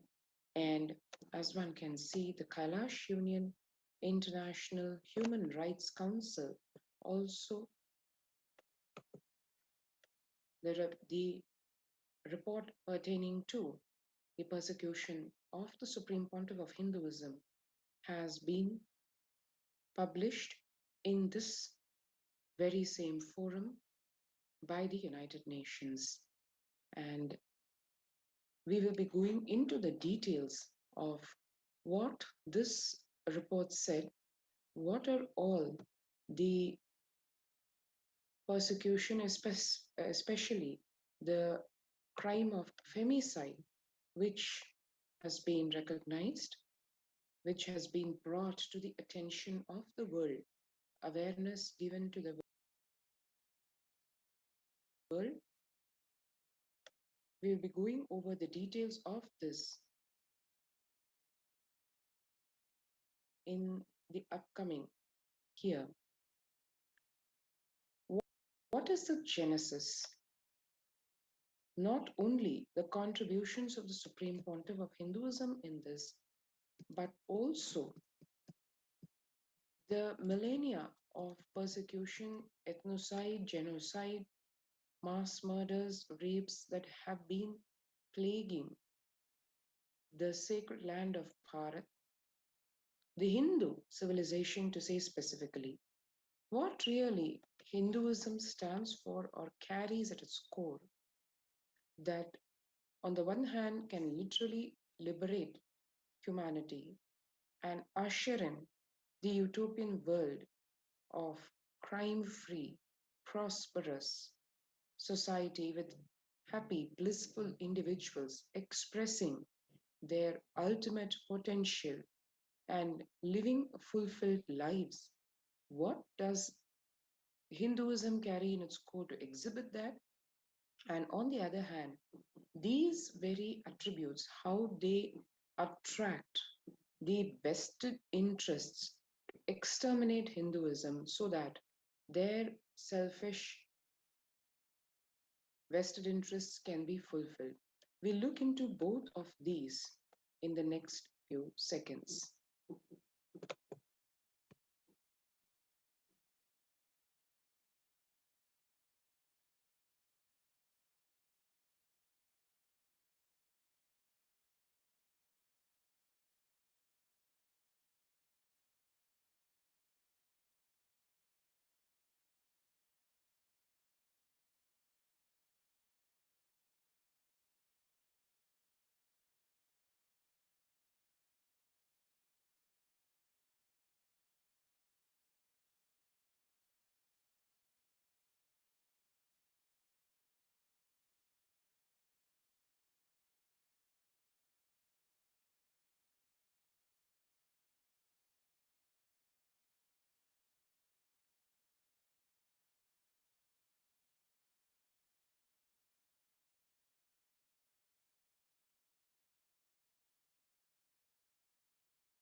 And what the journey really can be concisely expressed as is it is the freedom struggle of Kailasa, the story of the world's only Hindu nation. The Kailasa's vision and mission, if we see, what is Kailasa? Kailasa is the only microcosmic ancient Hindu civilizational nation to serve the religious and spiritual needs of 2 billion Hindus and the whole of humanity. Kailasa creates a safe haven to live, practice, express, and radiate the peaceful lifestyle of extraordinary powers as per Hinduism, regardless of race, gender, caste, or creed. Kailasa is the homeland and civilizational nation for Hindus on par with Israel for Jews, Vatican for Catholics, Tibet for Buddhists. Kailasa was created with determination to not just preserve and protect Sanatana Hindu Dharma and share it with the entire world, but also to share the story of persecution that is yet unknown to the world. Towards this goal, Kailasa is dedicated to the preservation, restoration, and revival of an enlightened culture and civilization based on authentic Hinduism.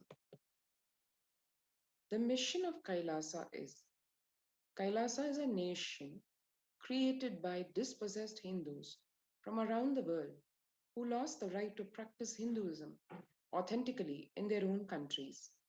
Though the Kailasa movement is founded in the United States and spearheaded by members of the Hindu Adi-Shaivite minority community, it is created for and offers a safe haven to all the world's practicing, aspiring, or persecuted Hindus, irrespective of race, gender, sect, caste, or creed, where they can peacefully live and express their spirituality, arts, from denigration, interference, and violence. The vision of Kailasa is enlightened living for all of humanity, which is rooted in the fundamental principle of Advaita or oneness, the idea that all beings can live in peace and harmony, and that all human beings are equal and divine and can reach their highest potential irrespective of their color, nationality, gender, religion, sexual orientation, caste, creed, or race. And now we will just take a glimpse of what Hinduism is all about. Hinduism represents the world's most ancient yet progressive indigenous spiritual tradition. It is an open framework model of civilization that stands for non-violence, vegetarianism, worship of nature, organic lifestyle, temple-based living, yoga, manifesting spiritual powers, and the inherent divinity of every being. Hinduism comprises many indigenous spiritual traditions coexisting peacefully for millennia. The Hindu Holocaust, or the persecution of Hinduism. The Hindu Holocaust is a stark epitome of a science, of a campaign of race extermination. Through a systematic, egregious, and ongoing ethnic cleansing, forced relocation, double killing through genocide and genocide denial over the last 5,000 years on the most ancient living civilization on the planet. Denied by the historians, untold by its victimized survivors, the Hindu Holocaust is one of the biggest crimes against humanity in world history. Hindus have time and again suffered religious persecution in the form of forceful conversions, massacres, demolition and desecration of temples, confiscation or destruction of property, incitement to hate, imprisonment, torture, murder, destruction of universities and schools, and crimes against women and children. The systematic elimination of Hindus. Hinduism was once practiced freely in over 56 nations across the continent, from Afghanistan, India, Nepal, Burma, Sri Lanka, all the way to Singapore, Malaysia, Cambodia, Indonesia, and in 200 states, 1,700 samsthanas or provinces, 10,000 sampradayas or traditions. Over several centuries, they combine forces of foreign invasion, political upheaval, colonialism, religious persecution, systematically ended millennia of Hindu Swarajya or self-rule. Today, Hindu temples remain in few countries, but the Hindus who worshipped in them have been ethnically cleansed. The double killing, which is the Holocaust, and the denial of the Holocaust. Hindus are the victims of the double killing of the Holocaust and denial of the Holocaust, denying the largest Holocaust, which has been shockingly going on since 5,000 years of history, will continue to go on in the future unless cognized first and corrected thereafter. The denial of the Holocaust through distortion of history and ideological indoctrination is the last act of a crime in the Holocaust and the building of the next crime. The strategy is to first obfuscate and obliterate a people, then obfuscate and obliterate their memory, and finally seek to obfuscate and obliterate the memory of the obfuscation and obliteration itself. This strategy has been successful because today nobody knows or speaks of the unbroken continuum of the annihilation of Hindus. 100 million killed, over 1 billion ideologically enslaved, be it by the invading Mughals or the colonial forces, be it in the name of their race or color or religious faith or cultural roots or ethnicity or some other distinction. Hindus have over the past over 2,000 years been subject to mass murder, multiple perpetrator rapes, forced indoctrination, artificial famines, child abuse, identity distortion, resulting in a systematic physical elimination of over 100 million Hindus and ideological slavery of over 1 billion Hindus across all sampradayas on all levels: physical, mental, emotional, cultural, religious, political, economical, social, and much more.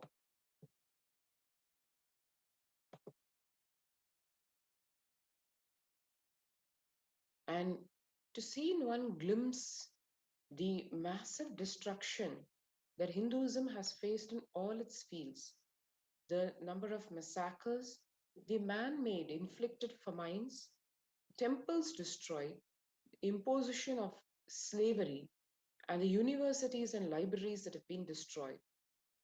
Just if we see 1971, the Hindu genocide in Bangladesh, 30 million Hindus displaced, 3 million Hindus massacred. The 1947 India partition, 14 million Hindus displaced, 2 million Hindus massacred. 1950 riots of East Bengal, 4.5 million Hindus displaced, 5 lakh Hindus massacred. 1000 to 1525 CE, the massacres during the Mughal invasion consumed the lives of 400 million Hindus who were just brutally massacred. When we see the man-made, created famines, 1700 to 1950, 80 million starved to death. 1100 to 1700, the Mughal era, 18 million starved to death. 1783 to 84, in the Chalisa famine, 11 million starved to death. 1100 to 1600, the 11 famines, 10 million starved to death. 1600 to 1800, 3 other famines, 10 million starved to death. The temples destroyed in 500 BC to 1800 CE. 2,000 temples destroyed. 1992 to 93 in Bangladesh, 1,000 temples destroyed. In 1567, the Inquisition of Goa, 600 temples destroyed. Feb to May 2018, 7 major South Indian temples intentionally set on fire, but shown as an accident. This is as late as 2018, which is just a couple of years before. So one can see all the way from 500 BC to as late as today, the destruction of temples consistently done so that the roots of the Hindu civilization, the Hindu nation, are absolutely eliminated. The imposition of slavery. In 997, Mahmud of Ghazni literally enslaved 2 million Hindus. In 1388, the massacre by Timur had 750,000 Hindus enslaved. In 1556, Uzbeks invasion had 5 lakh Hindus enslaved. And in 1830, the East India Company, the colonial rule under which India reeled under, had more than 6 lakh Hindus enslaved. And the universities and libraries, the destruction faced by them includes in 1193, the Nalanda University and Library, which faced 9 million books burnt down by Bakhtiyar Khilji. 1800 to 1900 CE, 1 million gurukuls or Hindu schools just destroyed. 500 CE to 1900 CE, 10,000 petams or Hindu universities, mats or colleges, and agraharams or diploma colleges destroyed. And in 500 CE, Takshashila University and Library totally destroyed during the Toramana invasion. And the ongoing Hindu Holocaust. Thousands of documents totaling 242,000 pages and 14,000 hours of video recording in the National Archives of Kailasa support the truth. Hindus in just the last 2 decades under the regime of the Supreme Pontiff of Hinduism, Jagat Guru Mahasannidhanam, His Divine Holiness Bhagwan Nityananda Paramashivam, who's a reigning emperor of 19 ancient Hindu kingdoms, even today, were persecuted, subjected to inhuman physical, mental, emotional abuse and slavery, violently deprived of their cultural and religious identity, and systematically eliminated by the anti-Hindu terrorist forces and atheist sympathizers. And the contributions of Hinduism, one can see why the vested anti-Hindu interests were out and are out to destroy Hinduism from its very roots. The top contributions of Hinduism include in the field of spirituality, where comprehensive science of enlightenment, Hinduism, as revealed in the Vedas and Agamas, offers mankind a perfected science for attaining the state, space, powers, being, superconsciousness of Paramashiva, the Adi Guru of humanity. The open architecture framework of Hinduism reveals the core truths of the self, universe, and divine. It empowers every individual to have the freedom to customize their own personalized God, personalized lifestyle, personalized spiritual practice as per their needs and disposition. Economics. The contributions of Hinduism, where material abundance is taught and given without exploitation. Hindu economic policy resulted in India becoming the world's wealthiest country. Prior to British rule, India represented a whopping 25% of the global GDP. And if we include the civilizations that emulated Hindu economic policy, that number jumps to a staggering 60%. Material abundance was a lifestyle of all Hindus, and fundamental needs such as food, education, healthcare were offered to all citizens free of charge as a basic right.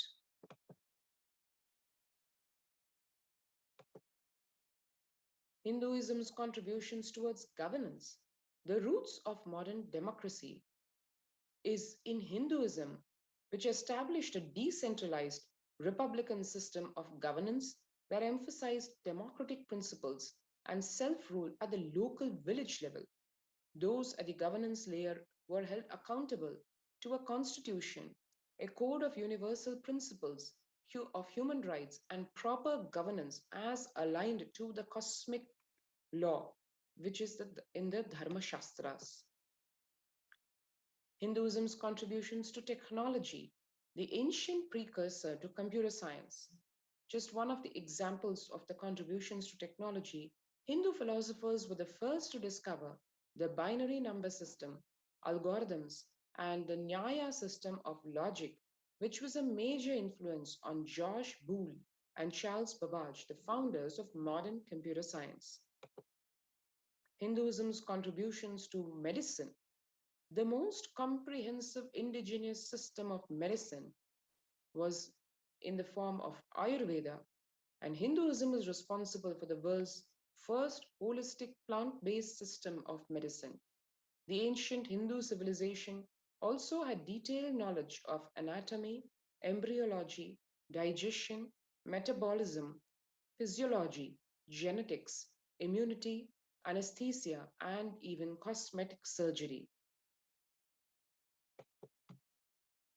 Hinduism's contributions to yoga, preparing the human body for enlightenment. Yoga is a comprehensive system of physical, mental, and spiritual practices designed to give human beings a superconscious breakthrough. Practices like asanas, pranayama, japa, dharana, dhyana tune the body to the space of oneness or union with Paramashiva, the primordial cosmic principle. Hinduism's contributions to mathematics. Basic to advanced mathematics, Hindu civilization innovated the modern numeral and decimal system, the concept of zero, arithmetic, trigonometry, algebra, combinatorics, and the basic elements of calculus, and accurately calculated the value of pi. Hinduism's contributions to physics, breakthrough discoveries millennia before Newton. Hindu philosophers conceived of the atom, the laws of motion, and quantum superposition thousands of years ago, in addition to accurately calculating the speed of light. Hinduism's contributions to astronomy, a deep understanding of the cosmos, enabled the Hindu civilization to develop an elaborate understanding of astronomy, including a heliocentric model for the solar system millennia before Galileo. It also developed a theory of gravity, accurately calculated the Earth's orbit around the sun, and created precise star and planet charts thousands of years before European astronomers. Hinduism's contributions to architecture, monuments that stood the test of time. Hindu civilization built elaborate, highly durable structures that exhibit fractal geometry, well-planned cities with complex drainage systems, and huge rock-cut temples carved from a single stone. Hinduism's contributions to art, the perfect harmony of form and substance. Hindu culture recognized traditional arts, including dance, painting, singing, instrumental music, sculpture, and many other forms of expression. Each art form embodied aesthetic beauty while conveying the deep spiritual truths and motives. Hinduism's contributions to linguistics. The world's yet most complex language is Sanskrit, which is a vast vocabulary and adaptable grammar so that words can express any nuance of an idea. Sanskrit possesses technical and philosophical terms unknown in any other language. Modern Indian scholars of Sanskrit note that many of the new concepts of nuclear physics or modern psychology are easy for them to grasp since they correspond directly to the familiar notions of Sanskrit terminology. Hinduism's contributions to literature, a storehouse of knowledge and culture. The Hindu literature consists of innumerable, rich and diverse textual sources that cover all facets of human condition, including the world's longest and oldest works of epic poetry in the form of the Ramayana and the Mahabharata. And now, in the next few portions of this segment, we will understand what the Hindu Holocaust was all about.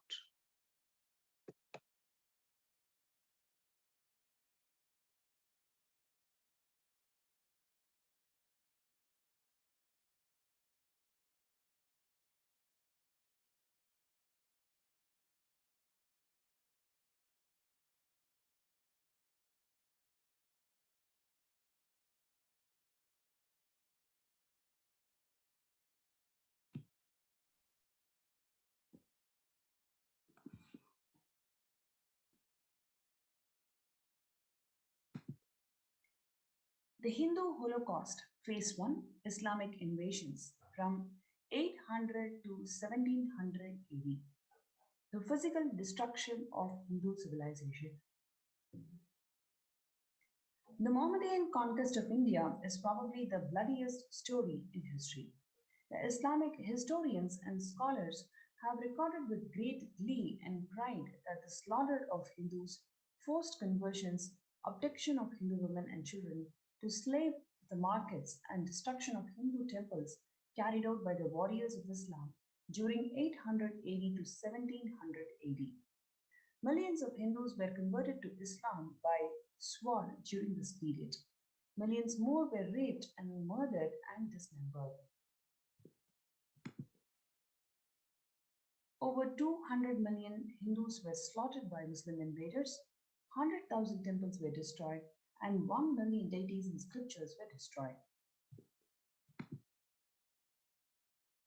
If the infidels, upon receiving the call, neither consent to it or agree to pay taxation tax, it is then incumbent on the Muslims to call upon the God for assistance and to make war upon them, because God is the assistant of those who serve them and the destroyer of his enemies, the infidels.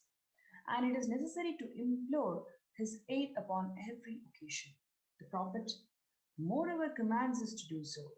And having so done, the Muslims must then, with God's assistance, attack the infidels with all manners of warlike engines, and must to set fire to their habitations, and must inundate them with water, and tear up their plantations, tear down their grain, because by all these means they become weakened, and the resolution will fail, and their force will be broken. These means are therefore sanctified by the law. The rape of a continent. Abdul Bassam, describing the Islamic law prescribed for Hindus, is conveyed to allow them khilji by his qazi or a legal advisor. He says that Hindus are like mud. If silver is demanded from them, they must with great humility offer gold. If a Mohammedan decides to spit on a Hindu's mouth, the Hindu should open it wide for the purpose. God created the Hindus to be the slaves of Mohammedans. The Prophet had ordained if the Hindus do not accept Islam, they should be imprisoned, tortured, and finally put to death, and their property must be confiscated. To keep the Hindus in abasement is especially a religious duty, because they are the most inveterate enemies of the Prophet.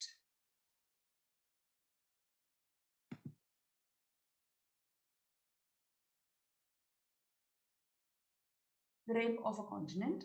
Muhammad Qasim Hindu Shah Firista in 16th century says that Sultan Feroze on the occasion broke the idols of Nagarkote and mixing the fragments with the pieces of cow's flesh, filled bags with them and caused them to be tied around the necks of the Brahmins, who were then paraded through the camp.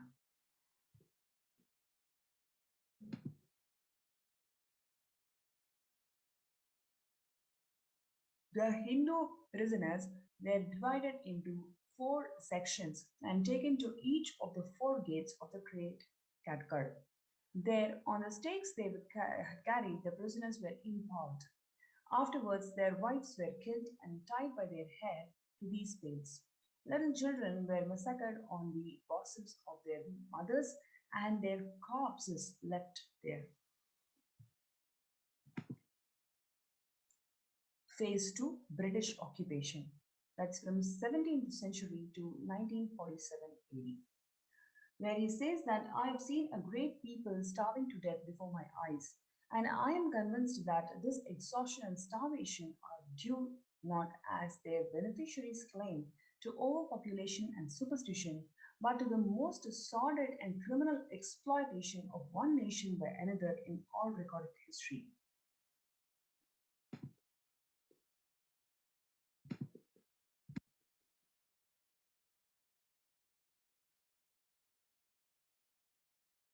During the British occupation, $45 trillion were looted from India over 200 years. 45 million Hindus died due to famines and imposed poverty by British policies and reprisal killings for 1857 mutiny. And over 680 native kingdoms were usurped by the British Raj.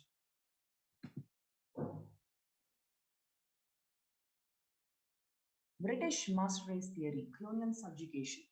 Using the theories of scientific Darwinism and social racism, the British justify their conquest and oppression of dark-skinned people as a humanitarian civilizing mission, even though it was a mere cover for racial oppression and economic exploitation.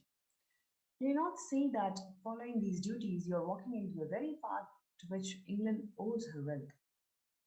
The glorious work which God seems to have laid on the English race to replenish the earth and subdue it, says Charles Kingsley, who is a celebrated professor, historian, and friend of Charles Darwin and priest in the Church of England.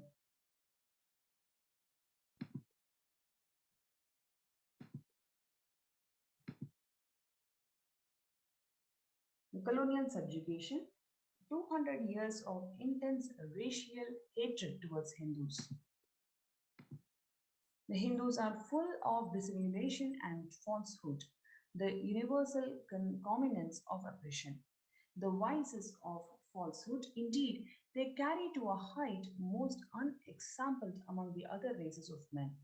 As for religion, no people have ever drawn a more gross and disgusting picture of the universe than what is being presented in the writings of the Hindus. Very few words are required because the superiority of Mohammedans in respect to religion is all beyond dispute. In truth, the Hindus, like the Inuit, excels in the qualities of a slave. The Mohammedan is more manly.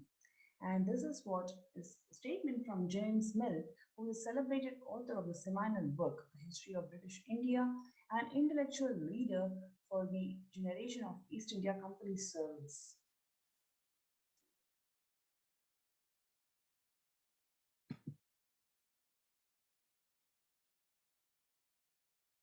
Filippo, who is an Italian traveler and merchant, who describes the Goa Inquisition in 16th century as the fathers of the church forbade the Hindus under terrible penalties the use of their own sacred books and prevented them from all exercise of their religion. They destroyed their temples and so harassed and interfered with the people that they abandoned the city in large numbers, refusing to remain any longer in a place where they had no liberty and were liable to imprisonment, torture, and death if they worshipped after their own fashion the gods of their fathers. The British had been horrified during the revolt of 1857 to see that the Hindus and Muslims fighting side by side under each other's command against the foreign oppressor. They vowed this would not happen again. So they used the strategy of divide and rule. A systematic policy of fomenting the separate consciousness amongst the two communities was launched over British sponsorship. The colonial subjugation, the British Empire used all possible means to destroy the Hindu civil and cultural institutions in order to delegitimize and demoralize the indigenous people of India so they become slaves in their own homeland, which includes the discriminatory laws to instill feelings of racial inferiority. They engineered famines to starve the natives into submission. They annexed the Hindu kingdoms to undermine the native rule. They mistranslated the Hindu scriptures to instill anti-Hindu narratives. They destroyed the indigenous Gurukul education system. They destroyed local industries and forced importation of British goods. They banned Indians from owning or producing the firearms.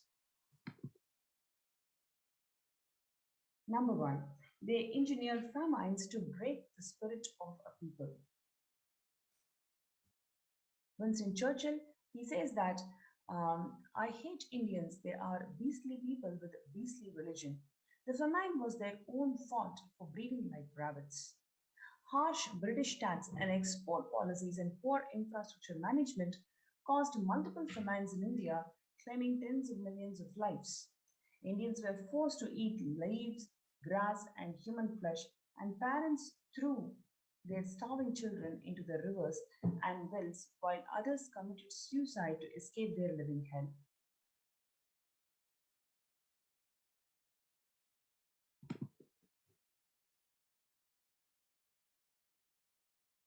Prior to the colonial rule, India was the world's leading textile manufacturer and produced the finest fabrics.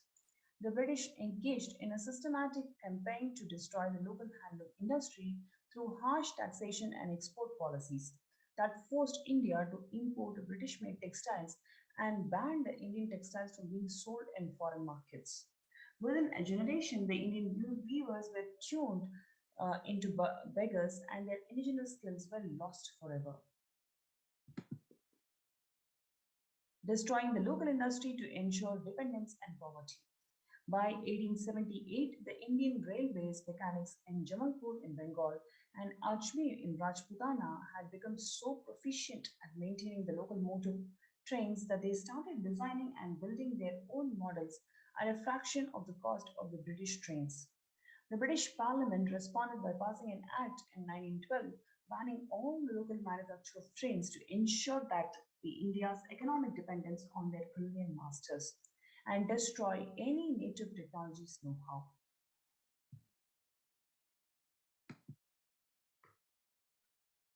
Seizure, taxation, and the ruin of Hindu temples. It was strange but a determined piece of policy when throughout the country the pagoda lands were resumed by the East India Company and allowances were granted in their place.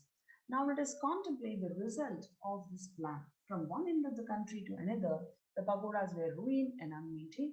The revenues of Tripati are on a gradual decline and will decline in the lapse of years as a natural death.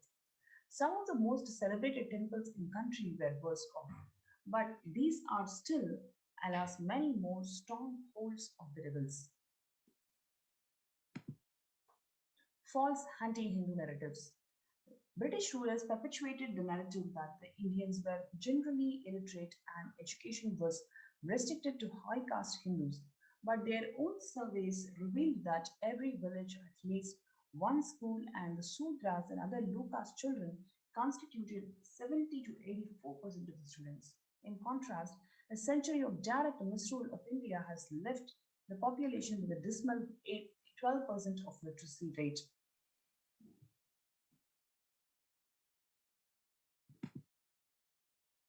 Creating the class of brown British natives.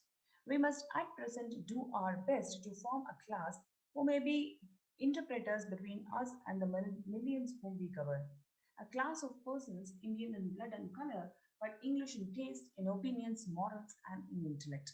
To that class, we may leave it to be refined the vernacular dialects of the country, to enrich those dialects with terms of science borrowed from Western nomenclature, and to render them by degrees fit vehicles for conveying the knowledge to the great mass of the population. Despite their best efforts to adopt the English language, clothing, and mannerism, the anglicized brown British native clerks of India were often viewed with contempt and ridiculed as Bengali babus by their white masters for their ornate speech, self-importance, and fawning attitude towards any Westerner they met.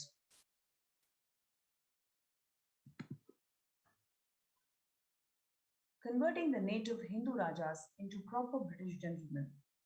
Concerned at the rising awareness of nationalism after the Indian Mutiny of 1857, the British realized that to strengthen their hold in India, not just being a handful, needed to widen their political and psychological management of India and the Indians. Thus, they began to focus on the education of native princes and the pursuit of the objective in Macaulay's Minute on Education of 1837 to create a class of people who are Indian in blood and color, but English in opinions, in morals, and in intellect. That became the cornerstone of their strategy. Criminal Tribes Act of 1871, the British government passed the Criminal Tribes Act where various ethnic communities were deemed subversive by the colonial authority simply because they did not conform to their idea of civilized living. Targeted populations such as sadhus, sannyasis, tribals, nomads, gypsies, and sudras were presumed guilty by birth, murdered, raped, arrested, had children separated from parents, and was held in penal colonies or quarantined without conviction or the due process. Upon release from British custody, targeted communities were subject to surveillance and given tattoos to stigmatize them and make them easier to track. Thuggery and Dacoity Suppression Acts. In an effort to demonize the Hindus and fade the stereotype of the savage Oriental, British authorities and media sensationalized the stories of bloodthirsty Thuggis or bandits who would offer human sacrifices to the wicked and the fearsome goddess Kali. The image of the Thuggi was promoted worldwide as an example of all that was done wrong with India. In addition to denigrating Hindu culture, the native of the Thuggi menace was also used to justify the colonial rule, suspend the civil liberties, and target submersive elements that challenged the British hegemony. The secular India, where the temples were looted and neglected. Post-independence, the Indian state continued the British policy of taxing and managing the wealth and properties of all the major Hindu temples, despite claiming to be a secular state. The governance of Hindu temples has been fraught with mismanagement, neglect, corruption, theft of jewels and deities, and alienation of the temple land. Many temples that were constructed at least 1,500 years ago and much before was actually recognized by UNESCO are in ruins. Even the daily rituals are not performed. Some temples remain closed throughout the day with no one to even light the lamps. Now let us take the classic case of Sabarimala, which is the anti-Hindu activism that has happened in the recent past. The Sabarimala temple dedicated to the Lord Ayyappa in Kerala, where that represents one of the Hinduism's unique spiritual ecosystems. The form of Ayyappa that is worshipped at Sabarimala is Naishtika Brahmachari, who is a strict celibate. As such, women of reproductive age are forbidden to enter the temple out of respect for Ayyappa and to maintain the sanctity of the spiritual ecosystem. Otherwise, in almost 1,000 other Ayyappa temples across India, men and women are equally allowed to access, while Sabarimala is a single exception. Ayyappa devotees undergo a 41-day period of celibacy, fasting, and other penances prior to making this pilgrimage to prepare their bodies and consciousness for the spiritual ecosystem present in Sabarimala temple. Scriptures and oral tradition explain that the celibate male energy present at the Sabarimala temple is actually harmful to the fertile female body. Visited by over 50 million devotees a year, Sabarimala is one of the world's largest pilgrimage sites, exceeded only by Mecca. Given its prominence, the Sabarimala temple has been targeted by the anti-Hindu social activists for years as part of the broader campaign to delegitimize Hinduism as sexist and patriarchal. The temple was forcibly entered, vandalized, and its deity was broken and burned down in 1950 by Syrian Christian propagators. At the time, the Marxist atheist chief minister of Travancore, Cochin, Keshavan, famously stated that if a Hindu temple is destroyed, that much of superstition is destroyed.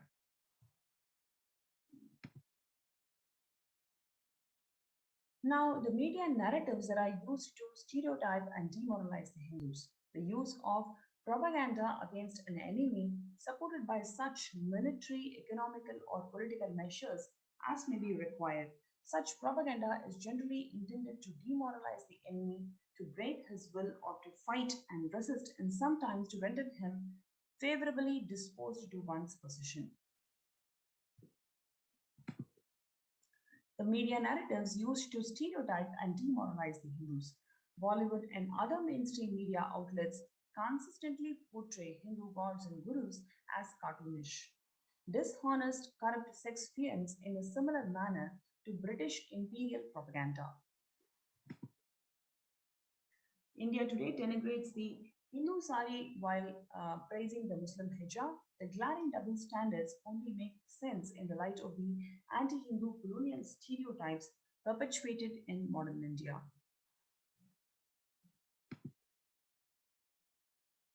The relentless campaign of the psychological warfare waged on Hindu minds by British and their brown successors post-independence have resulted in a Hindu population that is completely demoralized, delegitimized, and without a sense of identity except to pathetically ape the West. This is a textbook case of internalized racism, where we can very clearly see Indians spend billions annually on fairness cream to lighten their skin to be more like their former British masters. A 2014 marketing study found that 90% of Indian girls cite skin lightening as the highest need.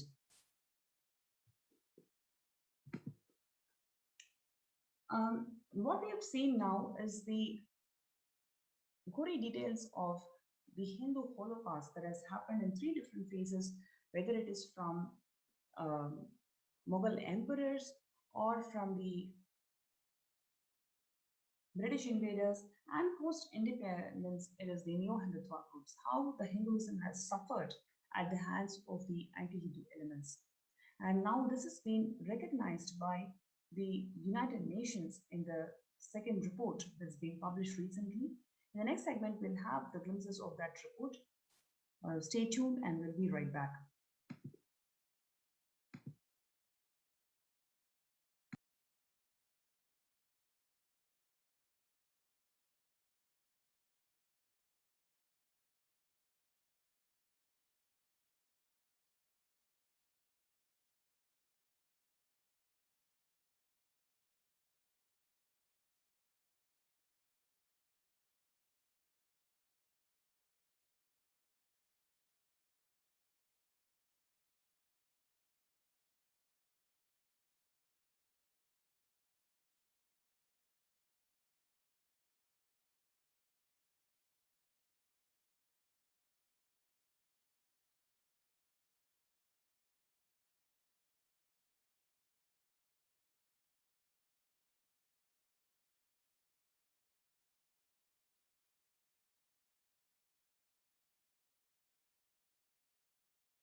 Prevention of femicide. The human rights situation for women and children in India is abysmal. Despite tremendous public outcry against crimes against women and children, such as rape, sexual violence, gender-based harassment, and female infanticide, happened unabated in India. The State of Republic of India had either unwilling to or unable to curtail these crimes. India is the most dangerous country for sexual violence against women, according to Thomson Reuters Foundation 2018 survey. According to the National Crimes Record, the rape of minor girls increased to 82% in the year 2016 compared with the previous year. Sexual violence and brutal rape have been weaponized against minority women and children by extremist militant elements in the highest level of governance. This weaponization of sexual violence targeting the women and children is part of the more pervasive and systematic campaign targeting certain indigenous spiritual traditions, minority communities and their leaders, especially those from linguistic and religious minority groups and of dark-skinned people of indigenous spiritual traditions and ethnic native Hindu tribes that have existed in India for millennia. One such indigenous spiritual tradition currently targeted for the extermination by the new Hindutva extremist militants is the Hindu Adi Shaiva minority tradition in India. The women, children, and young girls of the ASNT community were the most vulnerable target of neo-Hindutva extremism. The ASNT explicitly rejects extremism of all types. The extremist militant elements are opposed to ASNT's stance when it comes to the rights of women, including otherwise marginalized Dalit women and the rights of the members of LGBTQ and transgender communities.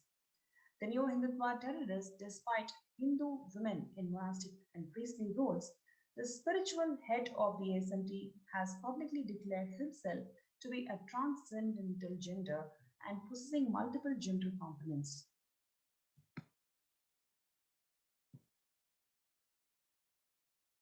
The neo-Hindutva extremist elements see that the LGBTQ and the rights are immoral.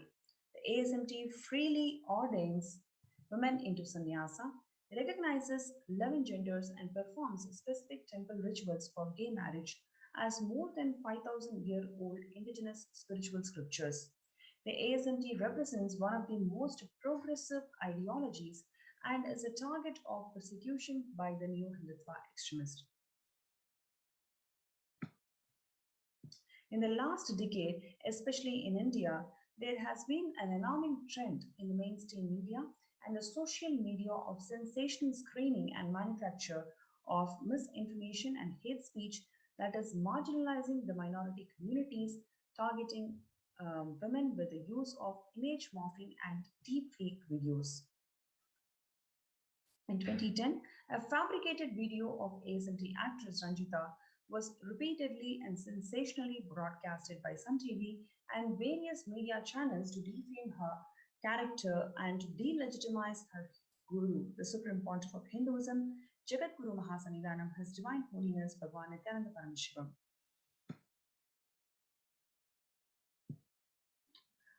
The new Hindutva affiliated media published articles with the picture of ASMT monks with captions as sodomized disciples. The media targeted ASMT minor girls by publishing their pictures in national newspapers with vulgar captions. The media published fake interviews of ASMT actress Ranjita for defaming her. Nakir and Gopal and other media heads pressurized Ranjita to commit suicide and circulated false news of the same in media as a rumor. This smear campaign is just not limited to ASMT women, the ASMT female monks, but this most vulnerable target of this persecution are the ASMT girls and female children, especially those minor girls who pursue religious studies to become nuns. In 2009, a 12-year-old ASMT girl was kidnapped and molested by a new Hindutva extremist. The US courts sentenced the child rapist to 57 months of imprisonment. This did not remedy the damage. The child rapist filed severe vexatious litigations in India and the US. In the US, these false allegations by the child rapist, such as calling the child a liar and her parents and the community as part of the brainwashing of the cult, were all completely rejected by the court with a penalty for defamation with cost. In India, however, the neo-Hindutva media ran 14,000 hours of hateful programs marginalizing the ASMT child rape victim, ASMT actress Ranjita, ASMT nuns, ASMT women, and the children. In India, courts are not upheld by the government, and the media is able to sway the public opinion and even to sway the opinion of the judges. And therefore, no legal recourse is available in India. There are several examples for how the legal recourse is not available in India and how it is completely biased as per the media sensation that happens. For example, the ASMT actress Ranjita, the victim of the celebratory deepfake, petitioned in the Karnataka High Court and all available forums over several years. None of the media houses complied with the order that was given by the High Court and kept re-uploading and re-telecasting the same footage and continued the misinformation propaganda to date.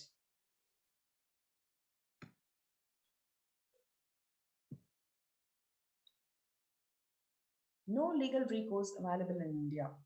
The NSBA as a self-regulatory body is a toothless and is known to disregard in its own guidelines and orders, even when the member channels ridicule and shame the dead celebrities. Indian courts are unwilling or unable to protect the ASMT women, especially nun and children. The Indian media kept marginalizing the ASMT nuns and girls with defamatory sexualized allegations. In 2017, a US court penalized a neo-Hindutva media to the tune of $5 million for civil conspiracy and defamation targeting the ASMT community.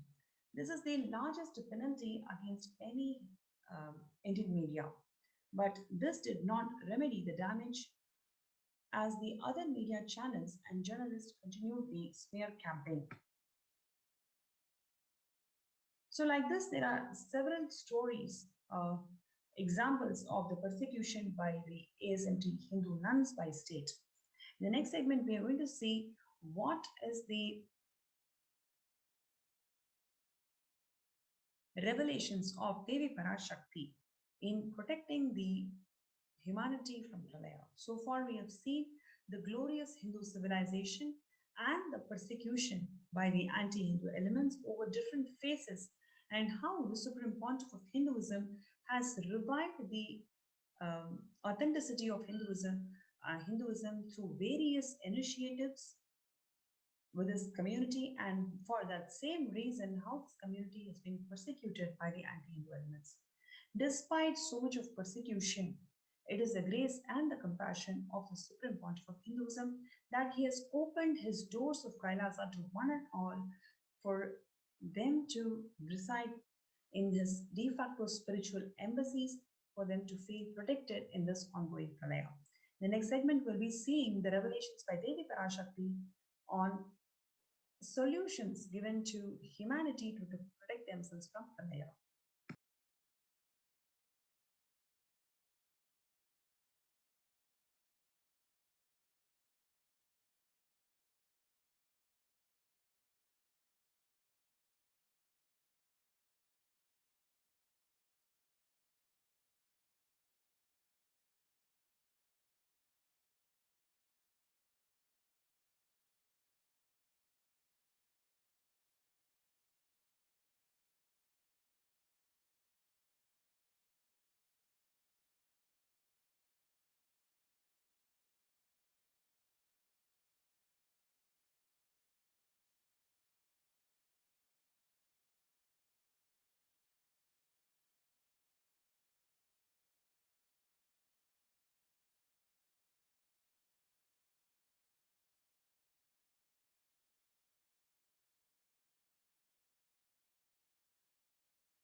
Revelations to the World by Devi PARASHAKTI on 12th of May 2021, when she says that I came as the Nijavatara and I am blessing you, listen. People, listen. To do good to all of you, I have taken the form of Nityananda and came down as the Nijavatara. The people of India, listen, carefully listen. Time after time, Bharadam is a Jnana Bhumi where enlightened beings come. We cannot make the Jnana Bhumi as infertile. Enlightened beings have to come. They have to live. It has to flower. Few hypocrites, because they are stuck in delusion, we cannot sacrifice the world. Cosmos cannot be destroyed. The ship I did to save the cosmos from being destroyed, that is called Adi Kailasa. The ship I did to protect beings from Pralaya is Adi Kailasa. Because of the conspiracy of Drohis and enemies' rule, the captain has to leave the ship. Before 12 years, knowing the great deluge that is going to happen, all the Aushadas by this Guru Purnima, that Jnana Rasavadam, Navabhashana, is going to flower. Allow people to come and take the dip in Navabhashana flower. People, whoever comes and dips in Vaidya Sarovar, they will not have death. They will not have corona. Crores and crores of people will come in line. Every day they will come and dip in Ananda Lingam. Listen well to my words. For India, I made the ship as protection. The Nityananda Navabhashana Lingam in Vaidya Sarovar. Go to Adi Kailasa. O Indians, listen. All those regretting losing the Nityananda Nijavatara without confusion and without talking as a lip service, go to Adi Kailasa.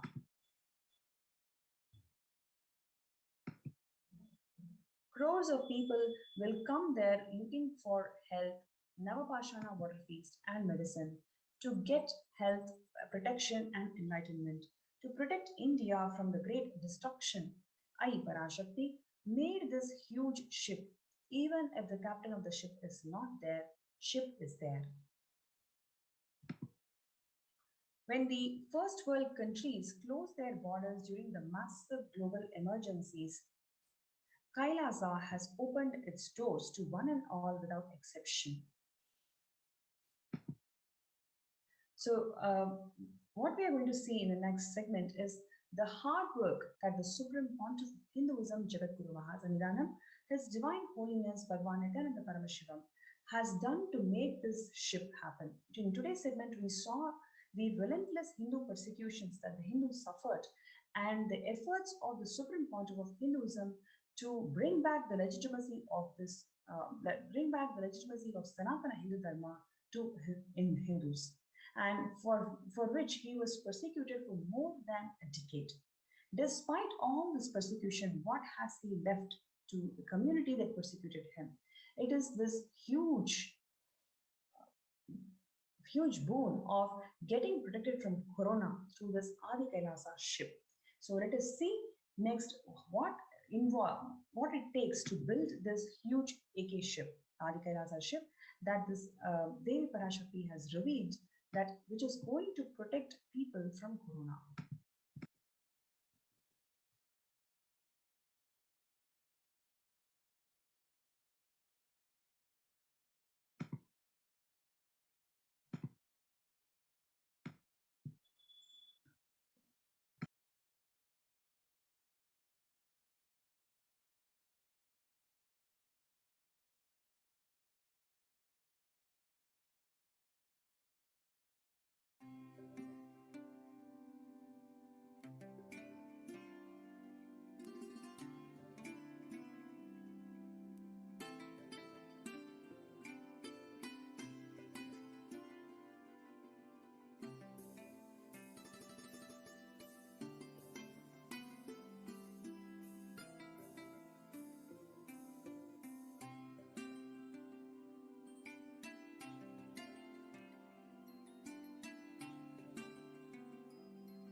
You are welcome to join our COVID care protection centers in Adi Kailas and Nityananda Sarvanipeetham.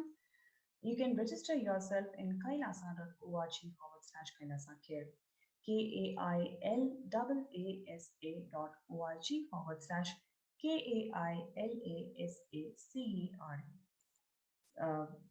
This is a wonderful opportunity for you all to experience Paramashivatva in the breathing space of Adi Kailas Nityananda Sarvanipeetham, where you can feel completely protected of this ongoing pandemic.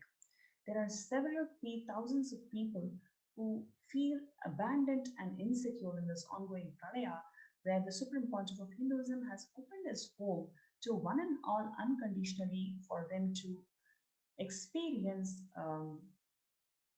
this spiritual ambience where the food, accommodation, stay, internet facilities, everything is completely free of cost. You can also work from home. All you need to do is just be available, enjoy this breathing space of the Nityananda Sarvanipeetham, and you feel protected in this ongoing pandemic. So if you're interested, you can register yourself in this link, kailasa.org/kailasacare, KAILASA.org/KAILASACARE. Let's take a few minutes to register ourselves in kailasa.org/kailasacare.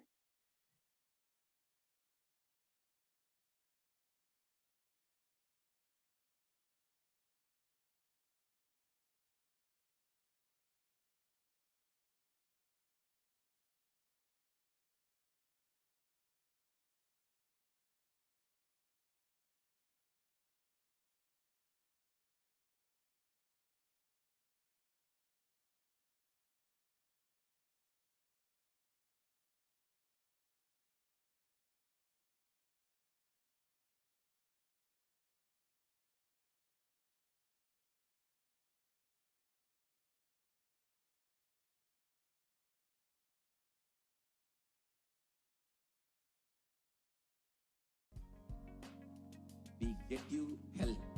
We get you ability to build beautiful relationships in your life. We get you direct spiritual support, and we make sure you become wealthy.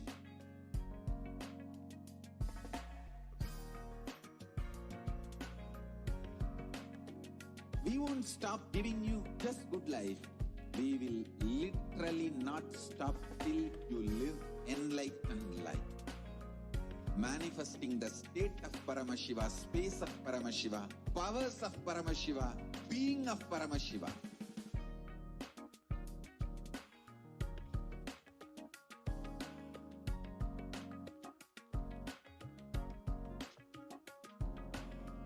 Whole world should become e-Kailashians. I want the whole world to know Hindus have something great to contribute to the world.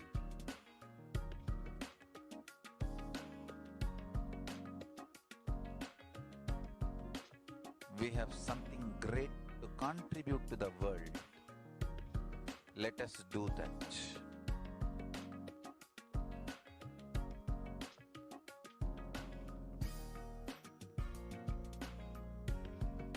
E-Kailasa is proper customized spiritual service helping you to identify your root patterns of suffering.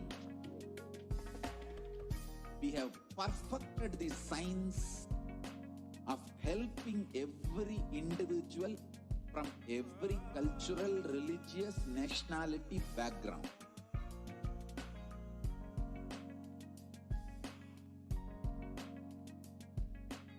You will have lowest reactionary assumptions, highest awakened response, alive response for life continuously.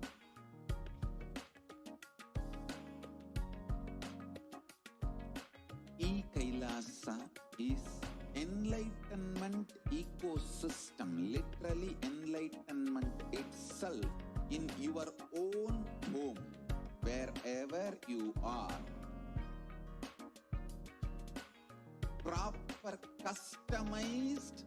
spiritual service, helping you to complete with your life negativity.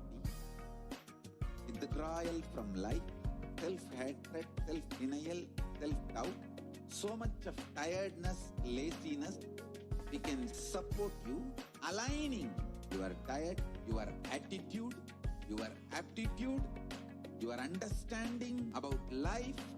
We can help you with everything.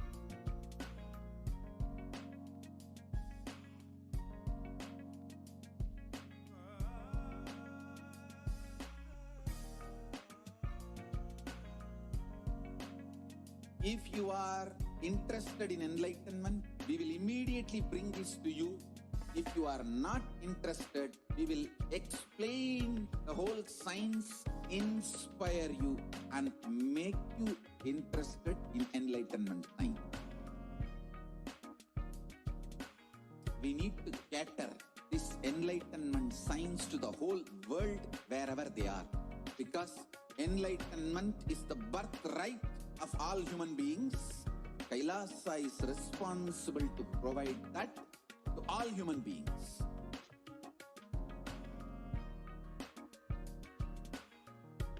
Kailasa is the totality of the knowledge I received from my gurus and practice manifested in my life, perfected by teaching millions of people from all cultures, time zones, backgrounds, genders, nationality, race, from every creed.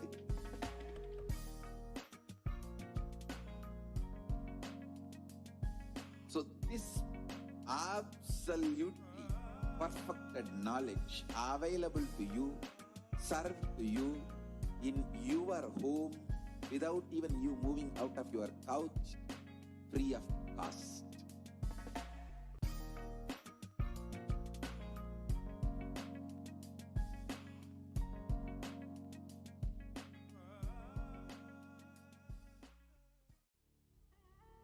What I mean by the word E-Kailasa, listen intensely. Enlightenment ecosystem, literally enlightenment itself, in your own home, wherever you are. If you cannot come to Kailasa, it's okay. Kailasa can come to you. Kailasa coming to you is E-Kailasa.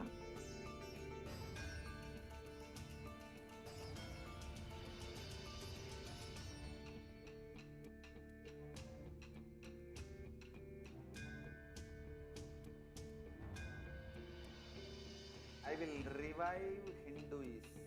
I am a Hindu revivalist, not by any revolution, but by evolution.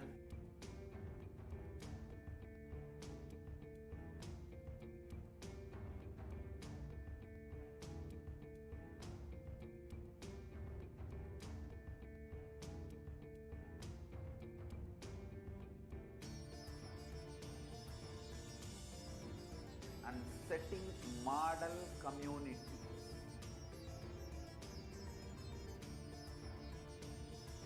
Kailasas, enlightenment ecosystems, Sarvanya Pitas all over the world.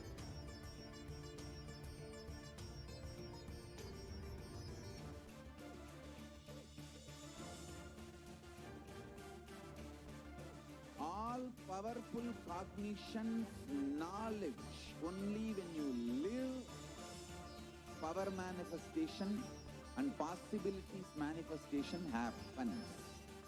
This is a fundamental truth.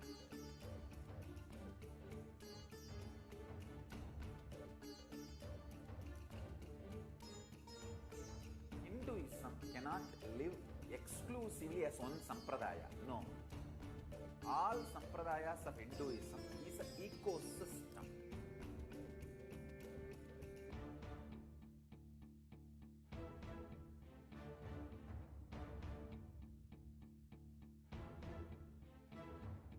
So don't keep quiet, thinking that if one sampradaya is attacked, only that sampradaya is going to be affected.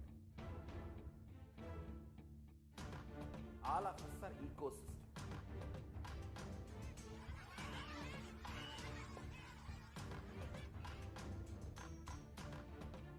I invite all of you to get involved and enjoy Hinduism by the principle of Dharmo Rakshati Rakshitaha. When you protect Dharma, Dharma protects you. We will make the whole planet flourish spiritually. The spiritual prosperity will happen to the whole planet. We all have to coexist together.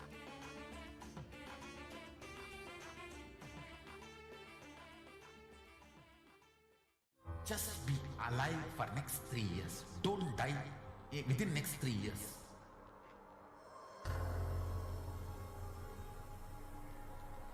Just don't die within next 3 years.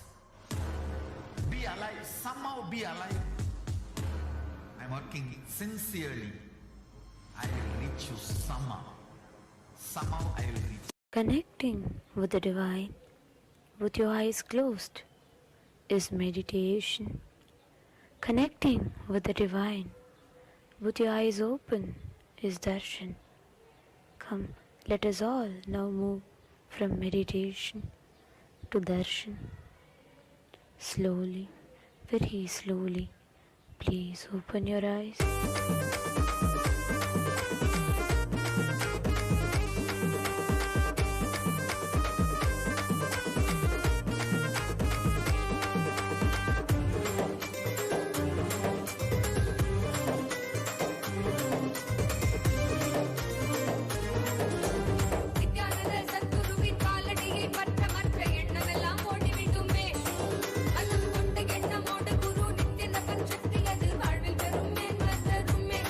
I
என்னப்பனல்லவா என் தாயும் அல்லவா தன்னை உணர்த்திடும் தியானம் அளித்தவா என்னப்பனல்லவா என் தாயும் அல்லவா தன்னை உணர்த்திடும் தியானம் அளித்தவா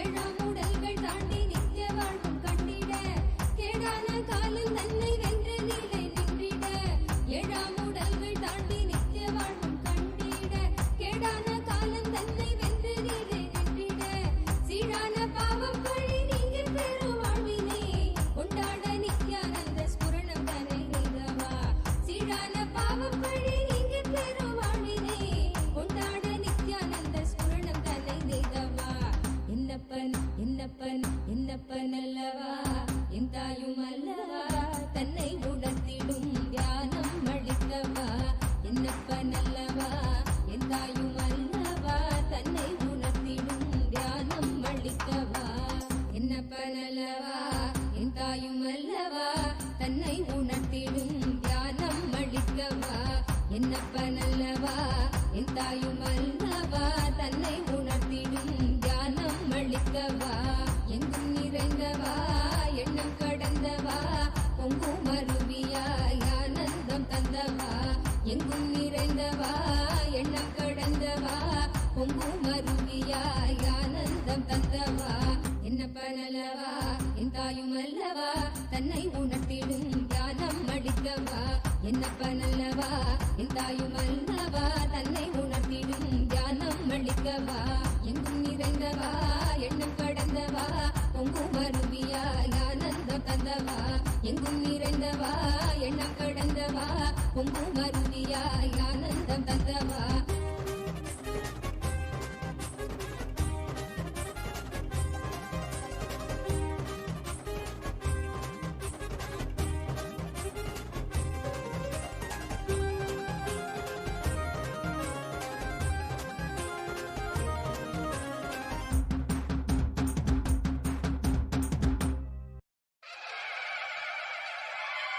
என்னப்பனே என்னையனே நித்யானந்த நித்ய காருண்யனே என்னப்பனே என்னையனே நித்யானந்த நித்ய காருண்யனே நித்யா நித்யா நித்யா நித்யா நித்யானந்தனே நித்யா நித்யா நித்யா நித்யா நித்யா நித்யானந்தனே நித்யானந்த நித்ய ரூப நித்ய காருண்யனே நித்யானந்த நித்ய ரூப நித்ய காருண்யனே என்னப்பனே என்னையனே நித்யானந்த நித்ய காருண்யனே நித்யானந்த நித்ய காருண்யனே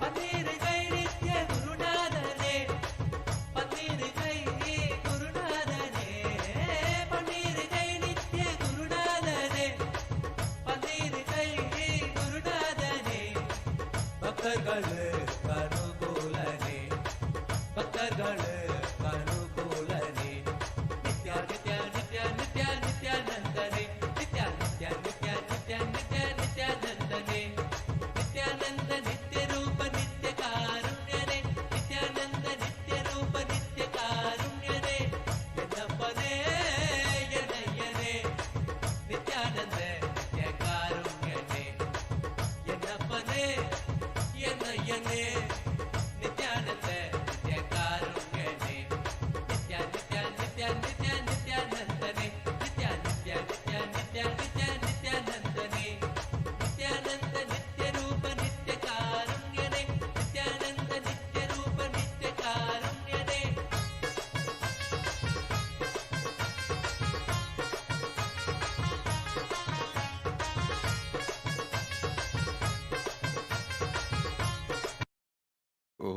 ॐ नित्यानन्देश्वर परमशिवसमारम्भाम् नित्यानन्देश्वरि परमशक्तिमध्यमाम् अस्मदाचार्यपर्यन्ताम् Vande Guru Paramparam.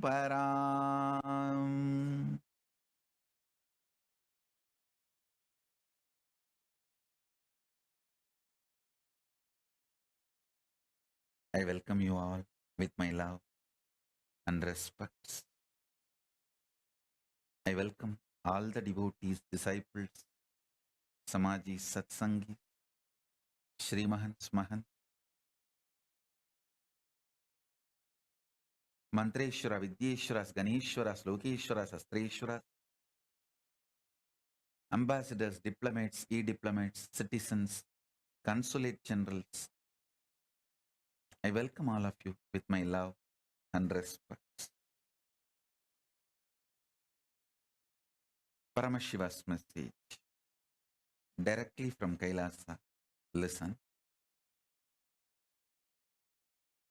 Listen intensely.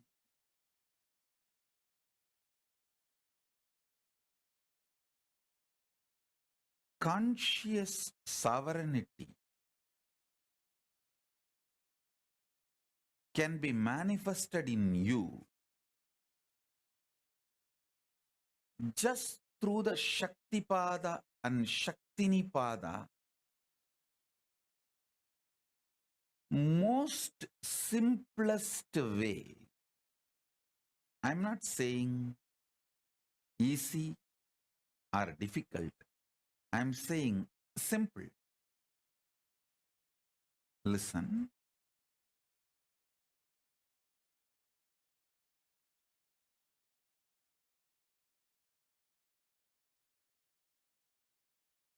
Mind always works in the language of quality and quantity. If your mind, which can relax from this constant engaging with qualities and quantities, and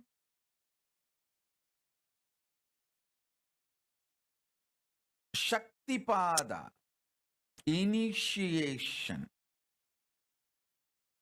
happens from the Guru, immediately your being starts experiencing quantum experience. Listen. Because you are constantly engaged in the activities related to quality and quantity, you miss your existence, which can be experienced only in the quantum space. I tell you,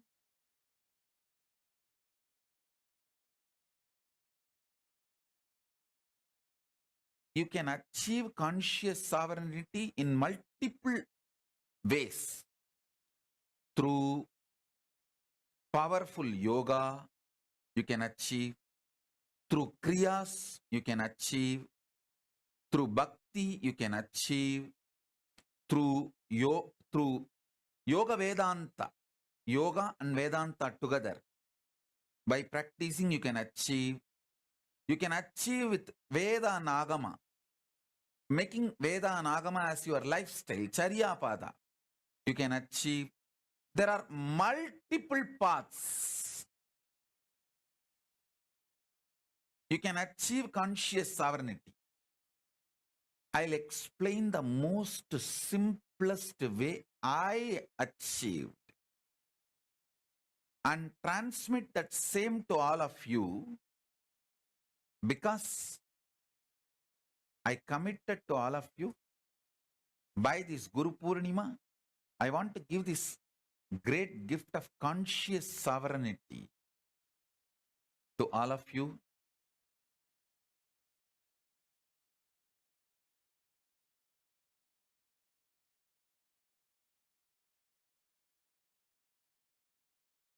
Today I am going to reveal very important truth and very important initiation. So listen.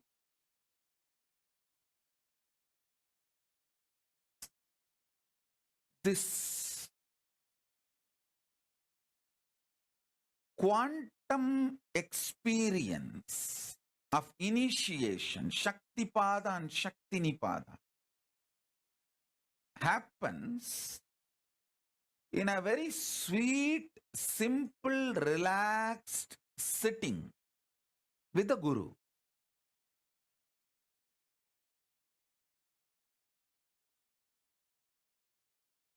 I'll tell you how this happened to me. Then you can understand. When I sit with Arunagiri Yogeshwara,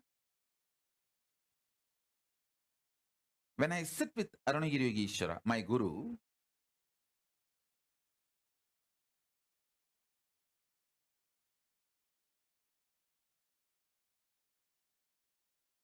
I used to be so enamored by the charisma, the personality, the way he carries himself.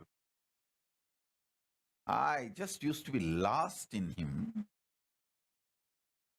I used to be so attentive, so much into his eyes.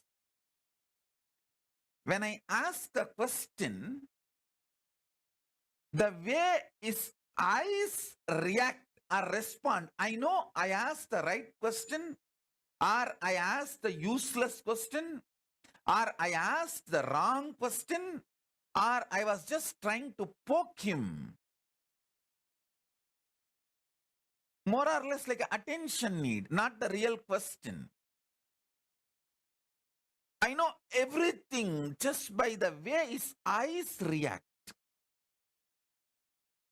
The way he turns his head, I know whether he likes the question I put or is neutral about the question I put, or he doesn't like the question I put, or he likes the question but not the way I put. I will know everything, the way his eyes react before even he starts answering. It is such space.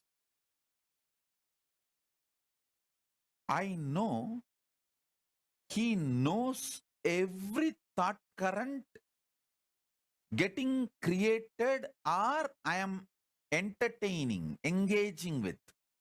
Some thoughts will appear, I will not engage with it. Some thought currents will appear, I will engage with it.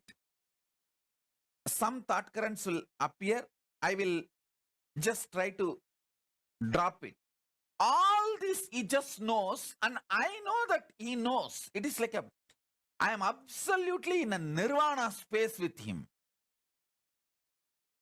This body cloth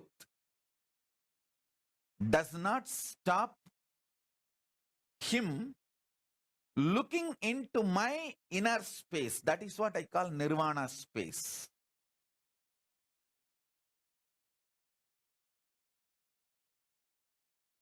Don't try to misunderstand purposely the word nirvana as a nudity. No. It is not, I am not using the word nirvana for clothlessness. I am using the word nirvana here for bodilessness, sheathlessness. Body is a sheath, annamaya kosha. This sheath does not stop the way I engage me with him or the way he engages with me.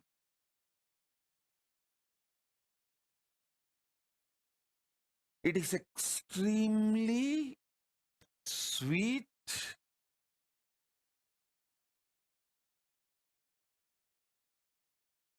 absolutely feeling secured, protected,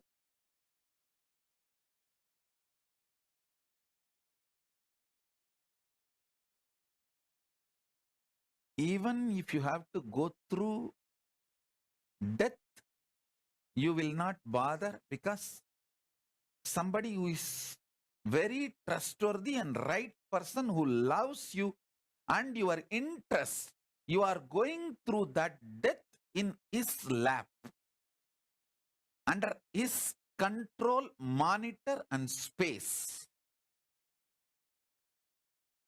It's extremely feeling protected, sweet. Understand, whenever you feel secure, you are ready to go through any change at any level.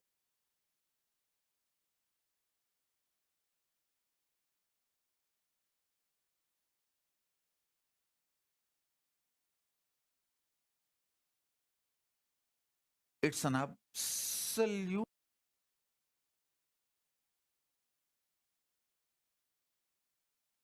feeling connection and absolutely sweet, boundarylessness. I will feel so free with him. Even when he eats, if food particles, if they drop from his mouth on his body or few grains, I will never leave them. Without missing a single grain, I'll pick up and eat it away. Even if it falls on his body, some sambar or little curd, I'll make sure I'll take it and eat it away. Because Guru Uchishta, the Guru's prasada, is so sweet. The Guru Uchishta is such extremely sacred.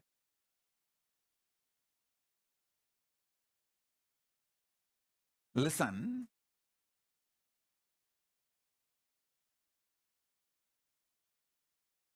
It is that kind of a space. Actually, few days before I was telling a story of ant picking up few grains of rice fell from his hand while he was eating, and I was brushing aside that ant.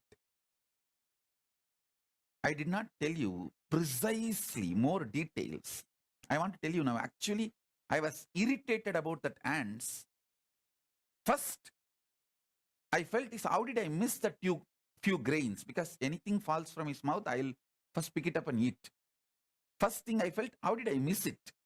And second, before I can find and pick it up, the ants came and picked it. It was more like that irritation. Guru Uchishta is sacred, sweet. That is the space in which this initiation happened to me, where this constant engagement with quantity and quality dropped, where I relaxed from the engaging myself with the quantity and quality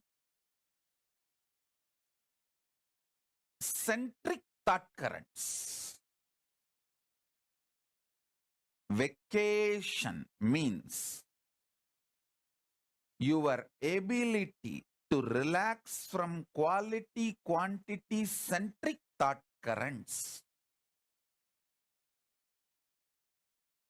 In the Guru's lap, in the Guru's space, that real pure vacation happens. Where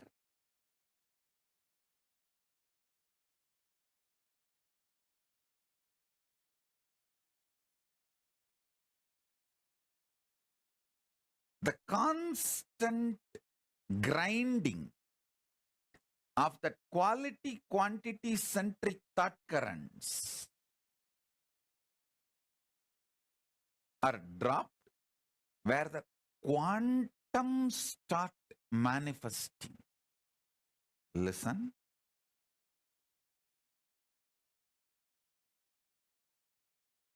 Now, I will describe exactly conscious sovereignty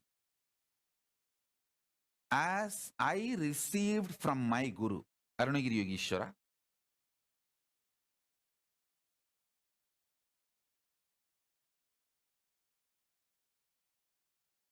Listen intensely.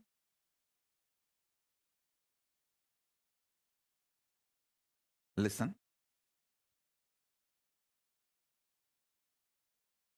Paramashiva, in his unmanifest being, in his unmanifest state,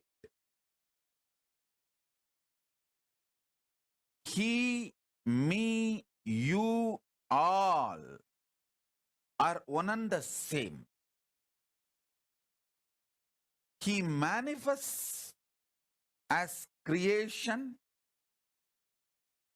sustenance, rejuvenation, delusion, liberation. Listen. Creation means manifestation. Maintenance, sustenance,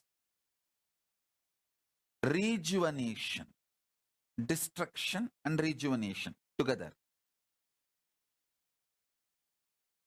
Putting in delusion or getting out of delusion together. That is called Throbhava. Liberation. These are the 5 ways he manifests. The unmanifest Paramashiva manifests in these 5 ways. And still he continues to remain as unmanifest also.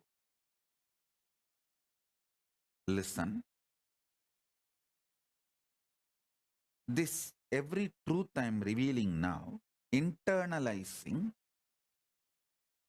will make what I am experiencing as Paramashiva as a quantum experience in you and me, where the Shakti Pada will happen in you. What I am going through, you will go through. So what I received from my Guru, you will receive it now. My Guru, Arunagiri Yogeshwara, Paramashiva himself, me, you, all 3 of us will vibrate in that same oneness frequency now through this quantum initiation. Listen carefully.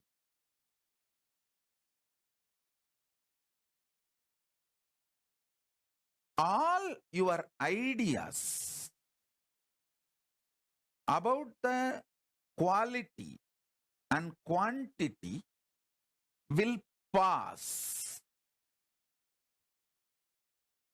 It will not be eternal.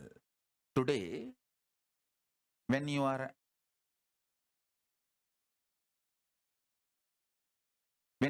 young, some things you want to add in your life, some things you want to leave from your life. The quantity, quality, greed and fear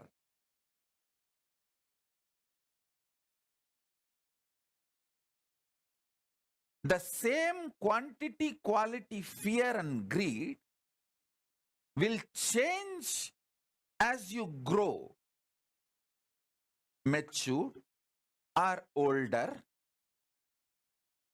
Listen. So I'm giving you one example. All things related to quantity and quality changes.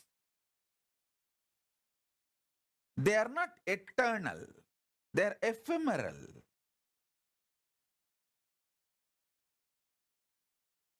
Sometimes you enjoy the change. That is called maturity. Growing in wisdom. Sometimes you hate the change. That is what is called attachment, suffering.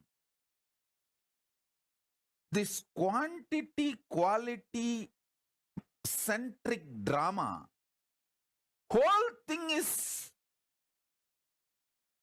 only superficial life.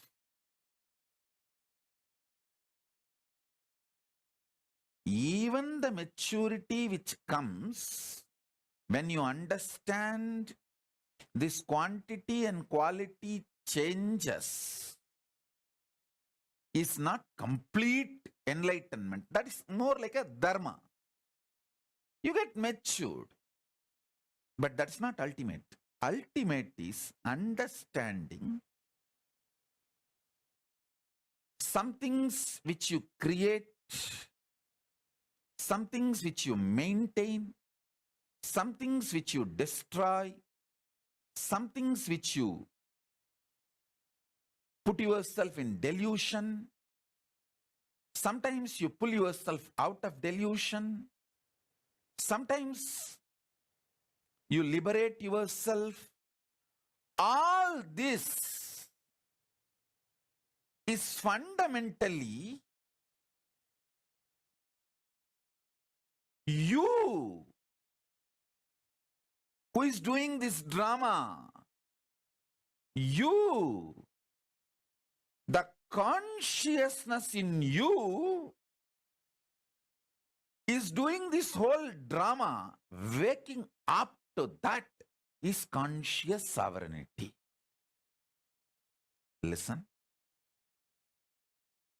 Listen. Later on, today again, when you have time, sit with a cup of coffee, hot chocolate or tea. Relaxed way, listen to this satsang again, sipping cup of coffee. Remember, you are sitting with me on the foothills of Arunachala alone. Only you and me and Arunachala. Nobody else is there. Cup of coffee for you. Keep a cup of coffee for me. We both sit and sip cup of coffee. And I am giving you this quantum initiation. Listen with this relaxed mood. You will understand. I want you to understand 3 layers. 1, the quantity, quality based thinking, acting, whole productivity centric lifestyle. Quantity means trying to increase the quantity of things in your life, or even trying to improve the quality of your body, your mind, anything. Trying to increase the quality of you. Both are stupid. Both are useless. That's the first thing. Second, the quantity, quality centric greed you have. You want to sometime accumulate more money. You want to spend more time in the office. But later on, you understand anyone can replace you in your office, but no one can replace you in your home. So you get the shock of your life and realize, oh God, I should have spent more time in my home. Then the next level you will understand. Anyone can replace you, even in your family, but no one can replace what you need to do to yourself to raise your quality. Then next level you will get matured. Even the idea of raising your quality by yourself is extremely wasting time. Instead, a simple quantum initiation with Guru can raise you beyond the quality, quantity, stupidities. The levels of evolving. Because even if you work on yourself, raise all your qualities to higher and higher level, it is more like an ant trying to climb the hill. When it is going to reach the top. But the same ant sitting on the shoulder of the Guru, when he climbs the hill, just in few hours, it is going to reach the top. So, now, what I am doing is I am just taking you on my shoulder and raising you to the Kailasa top, offering you at the feet of Paramashiva so that quantum initiation can happen. Listen. Things you desire when you are in the creation space, you may hate when you are in the destruction space. And you should know, all the destruction in your life is your conscious choice. Things you like very much when you are in a maintenance mode, you may hate when you are in delusion. Many things which you hate when you are in delusion, you may feel so valuable when you are liberated. Listen, when you are in delusion, you will feel suffocated by Guru. You just want to escape from him. You don't even want to see him. You don't even want to remember. Even if you see his photographs in some shop, you will feel irritated and leave that shop when you are in delusion. But when you are moving towards liberation, you just wait for him to appear here and there. Even in the car sticker, if you see him, your face becomes white with a smile. Listen, things you like when you are in delusion, you will hate when you are in liberation. Things you hate when you are in delusion, you will love it when you are in liberation. So the quality, quantity based ideas constantly change. And this change also changes. That's the beauty.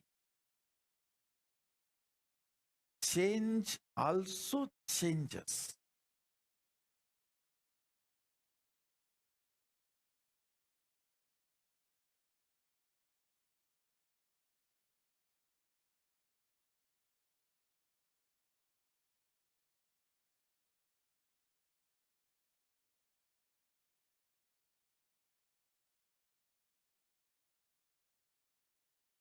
I will reveal statement by statement. You just listen. That is more than enough, because now all of you, I can see, have got into that space of that quantum initiation. when I see only hearts, smiles, and no questions in the social media, YouTube, Facebook, everywhere, I know everyone who is listening has dropped from this quantity, quality centric thought current and ready for quantum initiation. So I'll just make statements. Asudosha, call and tell your mother to get your dad also for initiation. Always your dad comes for initiation. Today I am not seeing him. I don't know whether he is there or if he is not there. Call him for initiation. And Ma Bhaktivashyananda, Hari, get your pet. He sincerely listened to my satsang and gets initiated.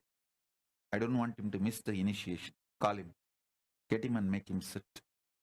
Sobi, tell Raghu to watch from the wherever he is. I want him to have the initiation. Listen. Shiv Pandit, sit straight.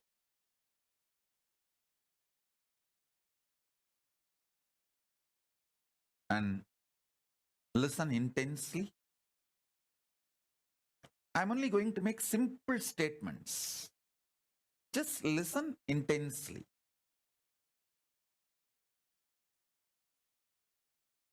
That is enough. Shiv Pandit, if you are able to see me, hear me, wave your hands. I want you to know every day I accept sincerely that banana, fruit, and the betel leaf and the offerings you keep for me. So sit straight. Listen to this initiation.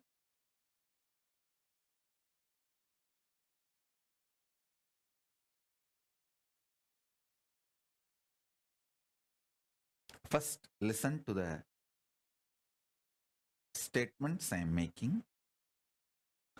The quality and quantity centric thought currents constantly keeps you in friction, agitation. Because of that friction, agitation, stress, you never get a space to reclaim your conscious sovereignty. So listen.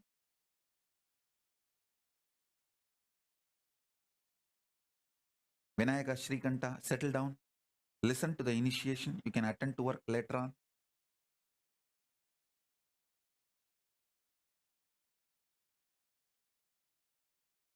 Asudosha, call and tell your mother to get your dad and settle down for the initiation. Maitreyi, get all the kids and make them sit. Listen to the initiation. Listen.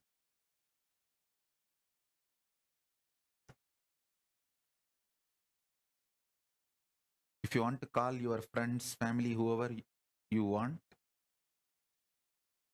very important people in your life whom you think should have their initiation, call them. Because these initiation moments are the essence of all the satsangs I give. Satsangs are fundamentally to prepare you to come to this nirvana space where you just know everything happening in my inner space and I know what is happening in your inner space and we both are happy about it. I am so happy. You know what is happening in my inner space and you are so happy. I know what is happening in your inner space. This intimacy is called the space of nirvana, not clothlessness, but sheathlessness. Lata, get Harish, make him sit. Hima, get Valli.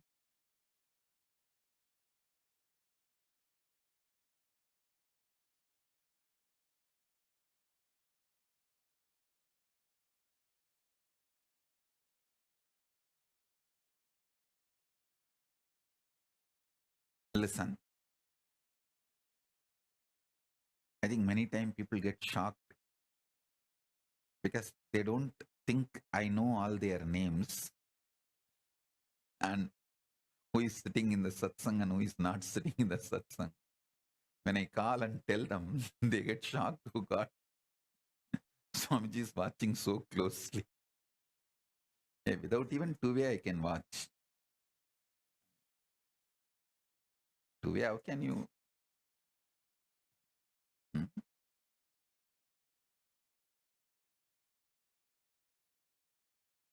Sadantra Priya, I think Asudosha is not able to reach your mom. You call and tell your mom, still your dad has not come for initiation.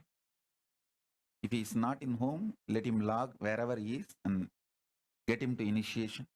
Listen. Now I'll make the next statement.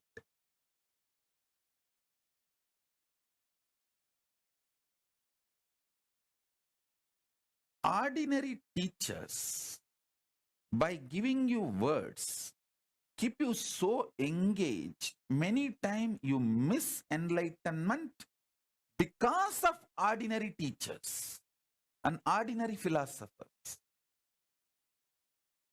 Like how your quantity quality centric thought currents irritate, keeps you in friction, engages you in stupidity, and makes you miss the conscious sovereignty. You are engaging with ordinary teachers and philosophers, makes you miss stupidly the real Guru's initiation. So now, sit.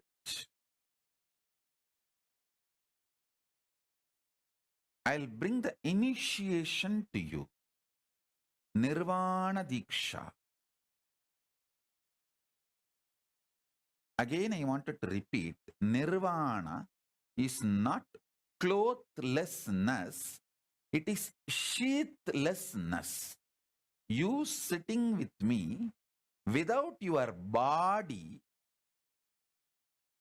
such deep engagement where you know whatever is going on in you is known to me, and I know whatever is going on in me is known to you, and both of us are happy to know each other's inner space.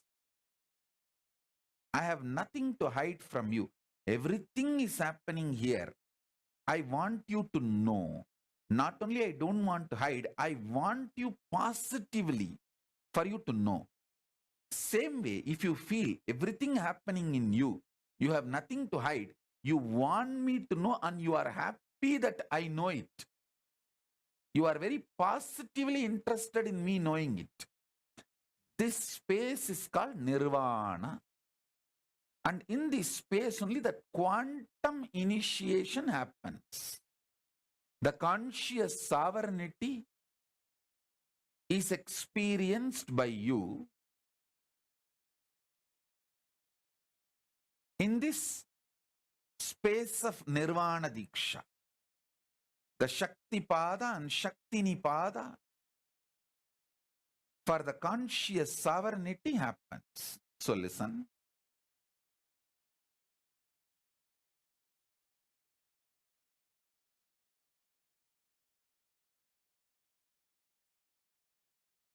What all you like quantity wise and quality wise when you are young in the creation zone of your life. You may not like them, you may not want them when you move to a different phase of your life. Sometimes you may even hate them. I have seen many people feeling that they spent too much time on money making instead of living the life they always wanted. I always feel more stamps on my passport makes me rich than the zeros in the bank account. Of course, by the grace of Paramashiva, I don't have a bank account. Throughout my life, I living without any bank account, the idea of bank account.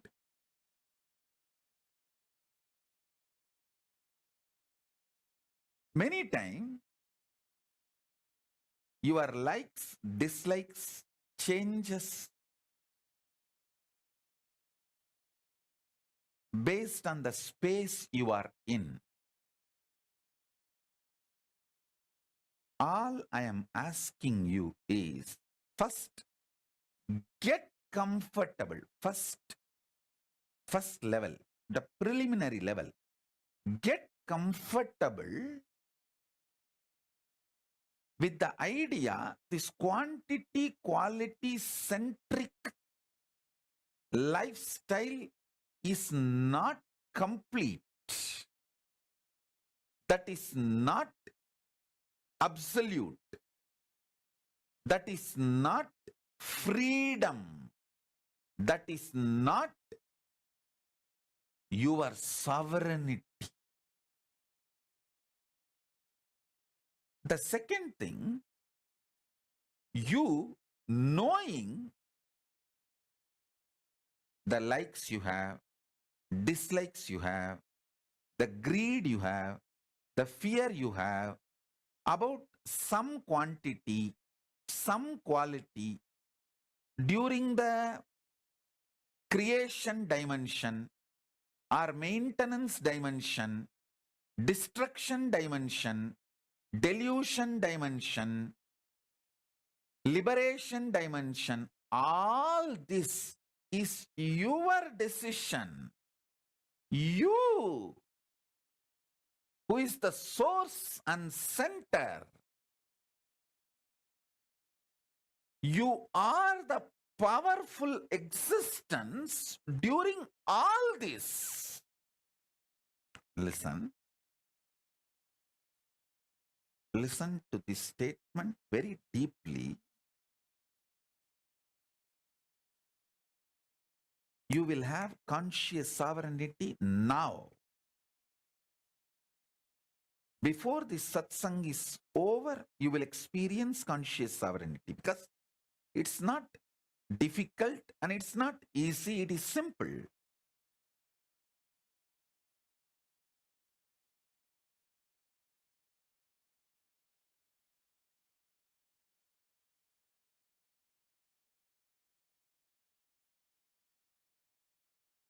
There are some pain points in you.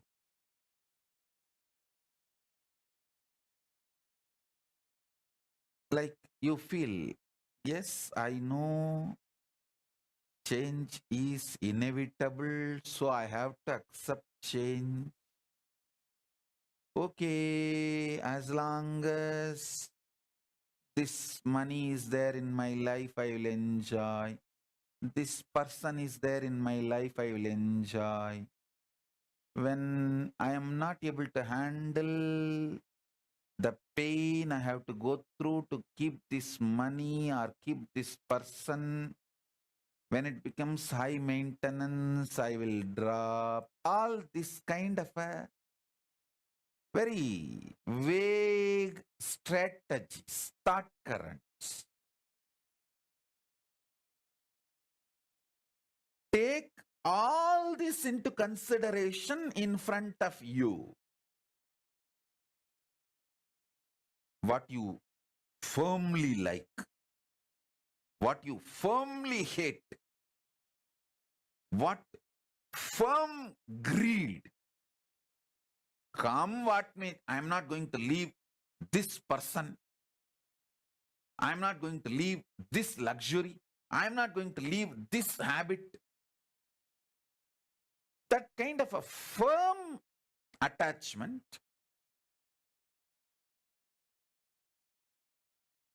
or some firm hatred. Come what may, I will never see this fellow again. Come what may, I will never go to that place again. Firm hatred, firm attachments are strategic hatred and strategic attachments. As long as he is good to me, I will be attached to him. When I feel he is not good to me and to my interest, I will throw him. I may even want to kill him. I may even want to discard him, not only from my life, he should not even be there in the whole world. What? All these kind of strategies, cunningness, all these kind of ideas. Take everything into consideration in front of you. This whole thing is not compulsion on you, and you don't need to feel they are all binds you or chains you. You, conscious sovereign being, is above all this. Listen. You, conscious sovereign being, is above all this. Good, bad, self-doubt, self-hatred, self-denial, virtues of enlightenment, tyaga, love, selfishness, different things, sometimes extreme opposite, paradoxical. Even those qualities, those kind of people, those kind of experiences, all that can coexist in you. That coexistence does not need to be contradicting your conscious sovereignty. Your conscious sovereignty is your identity, existence. Listen, sometimes you may cook, that does not mean you are a chef. Sometimes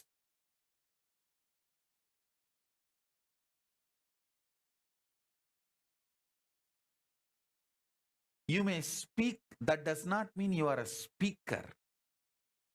Sometimes you may administer, that does not mean you are an administrator. Sometimes you may manage, that does not mean you are a manager. All this is periphery existence of you.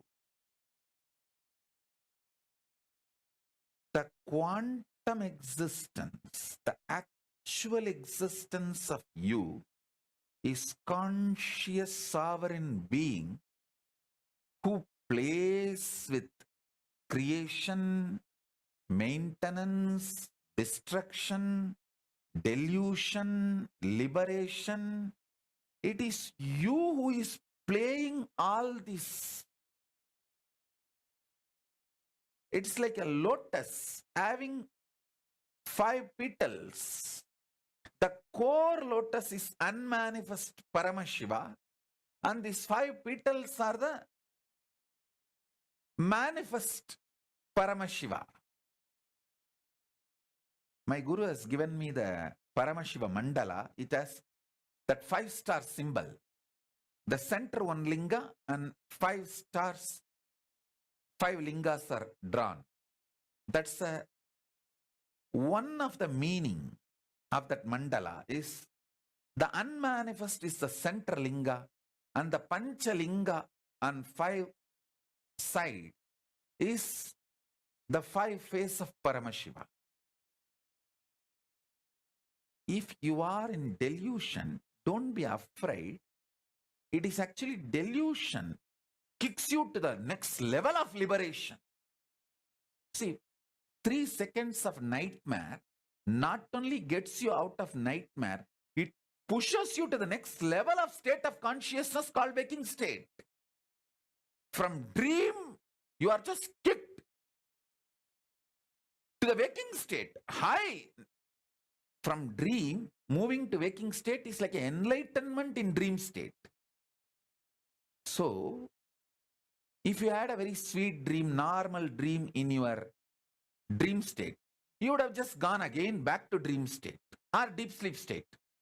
But if you had a nightmare, you can neither go back to dream state or deep sleep state. You have to be kicked to waking state.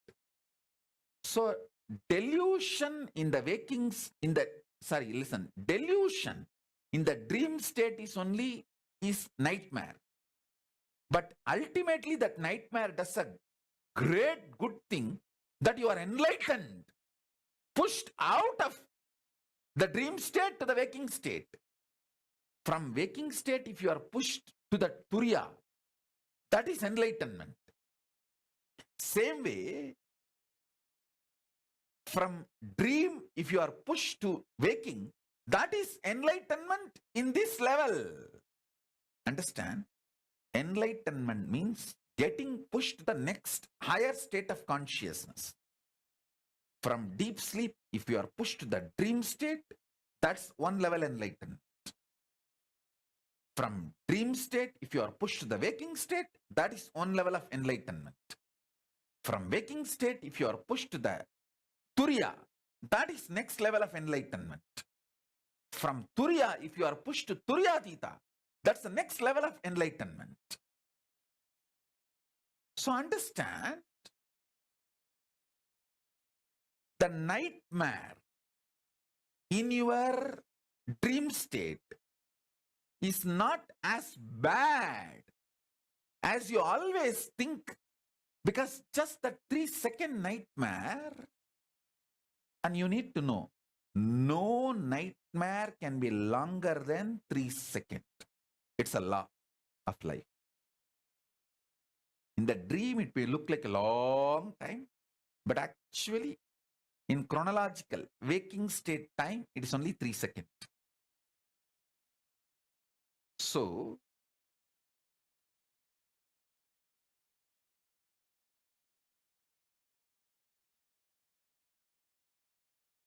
all nightmares are enlightenment in the dream state, because it has pushed you from dream state to the waking state, which is a level of enlightenment as far as the dream state is concerned. I should call there are 4 levels of enlightenment. From deep sleep, when you are pushed to the dream state, it's called dream enlightenment. From dream state, if you are pushed to the waking state, it's called waking enlightenment. From waking state, if you are pushed to Turiya, it's called awakened enlightenment. From Turiya, when you are pushed to Turiyatita, it's called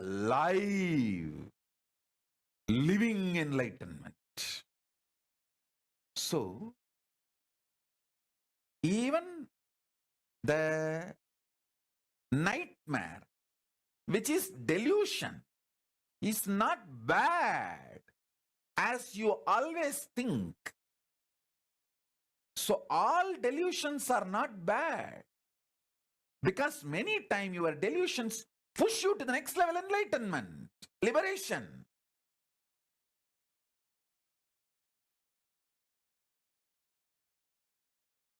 So understand this truth, powerful cognition.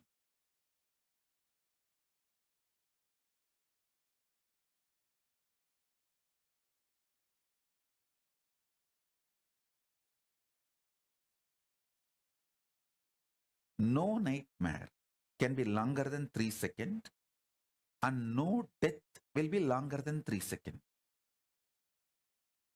Because during the death, you go through the nightmare, the worst nightmare of your whole life.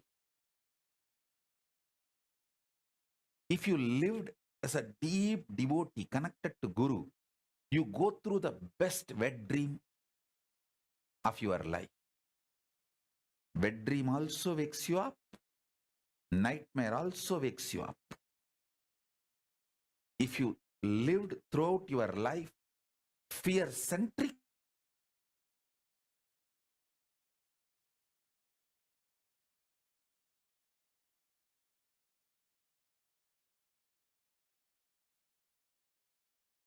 or your guru, the higher being, you go through an extremely sweet, ecstatic dream, wet dream, through the 3 seconds, and you wake up, liberated. You move to the Turiya state.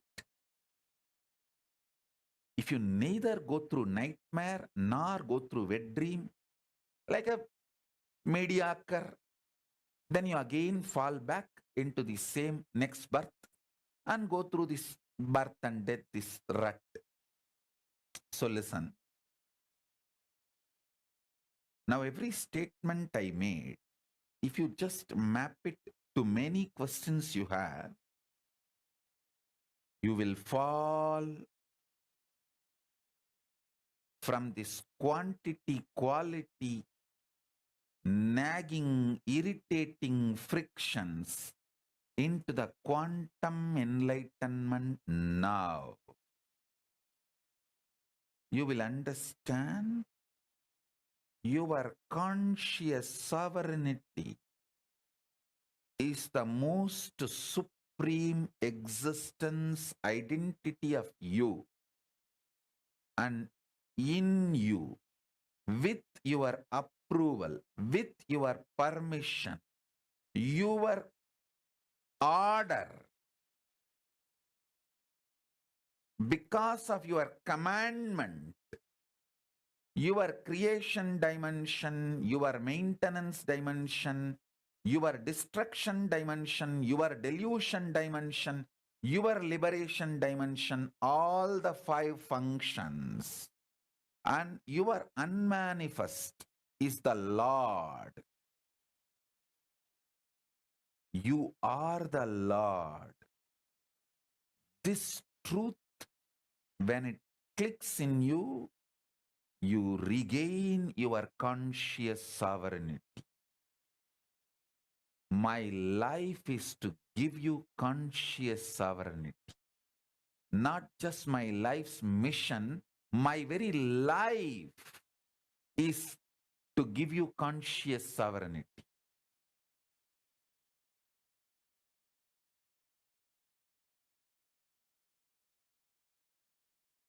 My Guru gave me this. I am here to give you this.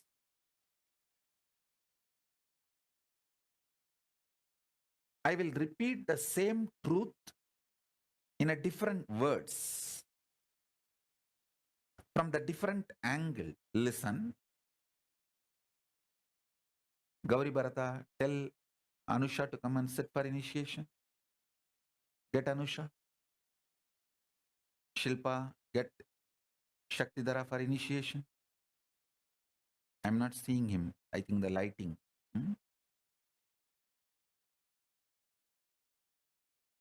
Listen.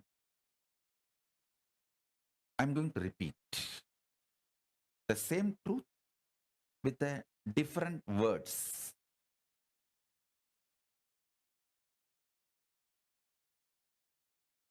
Because from the multiple angles, when I explain, many of your pain points will break, melt down. The arrogance with which you stick to your ideas, if it melts down, you can achieve the conscious sovereignty now. My goal is you experiencing conscious sovereignty now.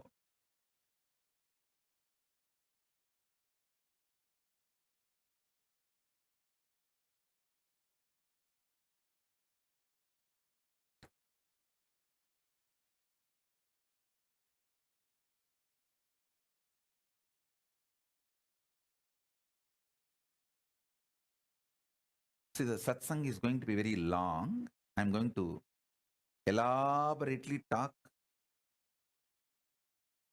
and initiate all of you. So if you guys are a little tired, I think it's already going to be 11 o'clock night.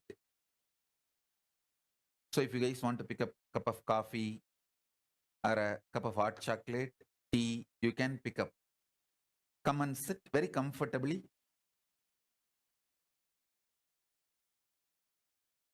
All I want is you being in a very relaxed, sweet, fresh mood. With a cup of coffee or hot chocolate, tea, anything is okay. Just come and sit.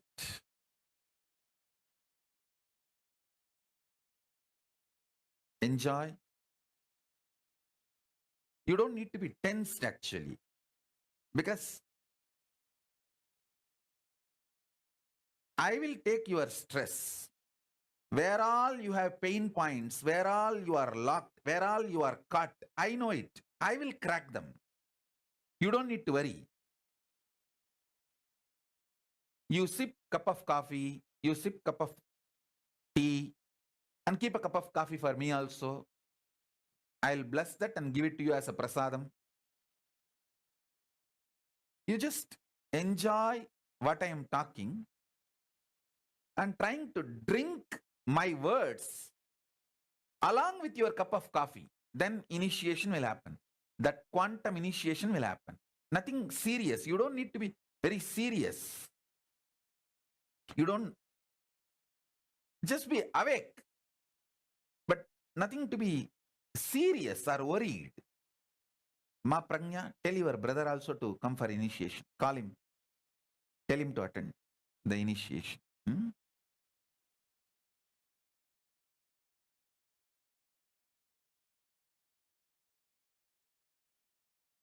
Vinesh, can you get all your pets? Not only kids, pets also. Let them all have initiation.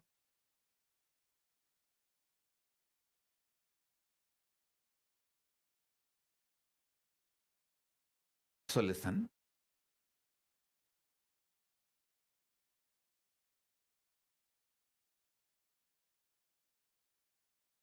Conscious sovereignty means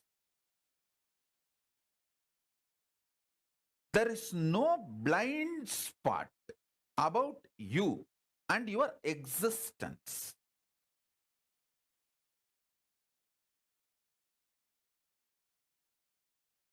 There is nothing called shocking. Everything is sweetly surprising. See, sweetly surprising is not wrong. But there is nothing called shocking. You just know the probability and possibilities of your existence. Because you are consciously manifesting it.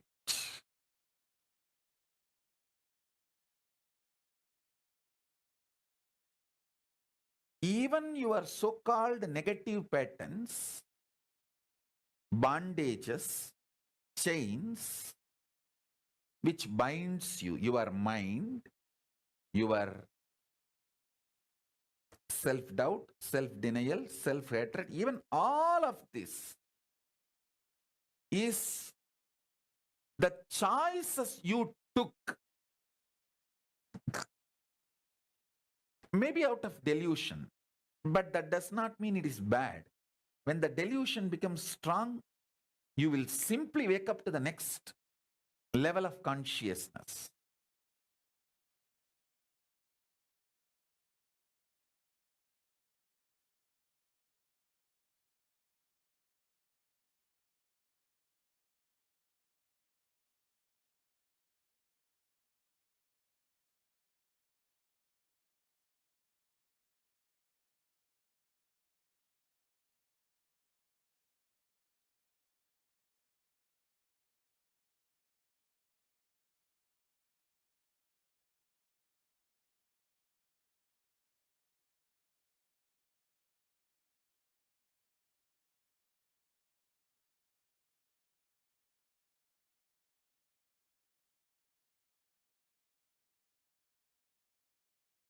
One funny thing with human beings, all the things they like, they feel as good.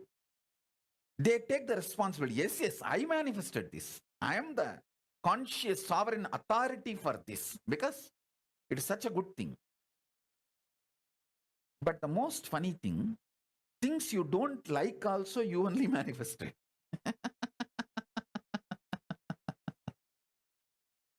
You manifested it for different reason. Maybe after manifesting you forgot. You liked it and you wanted it. You called for it. So listen. Tripura, call Vedaswarupa to attend. Nice. Vedaswarupa, call Bhagavan Reddy also to come and attend. Bhagavan Reddy and his daughter and wife, the whole family. Listen. I'll repeat now. Even if you missed the whole satsang last, I think 1 hour I am speaking. Even if you missed the whole 1 hour, don't worry.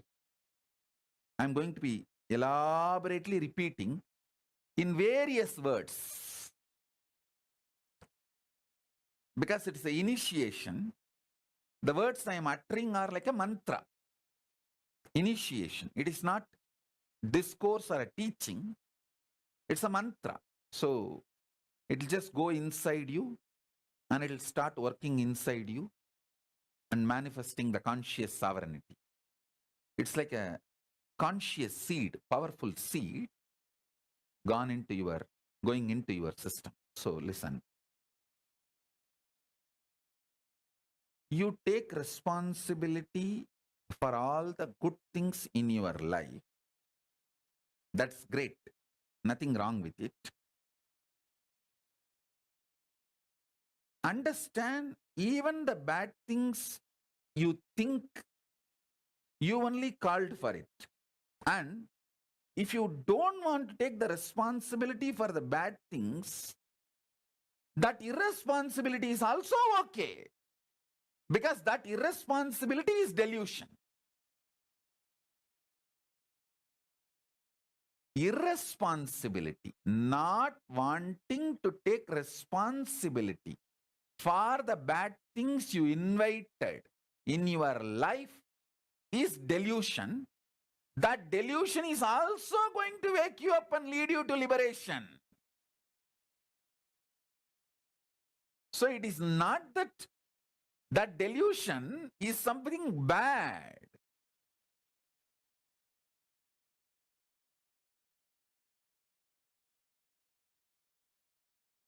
Be very clear.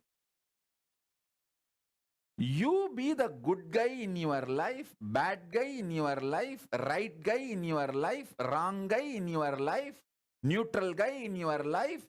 You be your deluder, you be your liberator. You are that. It is not that you have to be or become. You are that. That is the truth.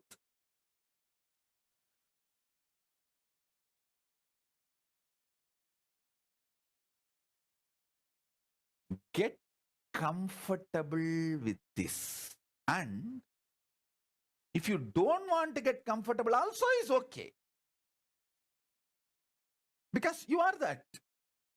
See, even if you don't get comfortable with the truth, you invited your headache by having a head. You deciding to have a head itself. You accept the process of possible headache, the possibility of headache. The moment you decide to drive in the road, you accept the possibility of the accident or a sweet surprise of meeting your friend whom you did not meet for a long time. So the surprise, sweet surprises, shocking accidents, both are possibilities, probabilities of your decision to drive in the road. So ultimately, you are the source is not teaching, it's a reality. And the great news is, when you start getting comfortable with this truth, you manifest powers. You manifest powers. You manifest powers of conscious sovereignty. That is what is powers of Paramashiva. Every time when you manifest powers of Paramashiva, I give you one powerful cognition to manifest that power. That powerful cognition is one of this liberating principle. So now I am giving you multiple liberating principles. So you start manifesting multiple powers.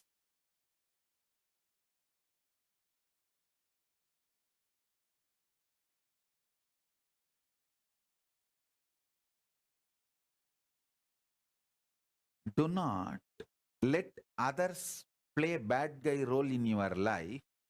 And even if you let them play the bad guy role, it's okay. This paradox, the other you choose, you want as a bad guy, is also part of your conscious sovereign decision.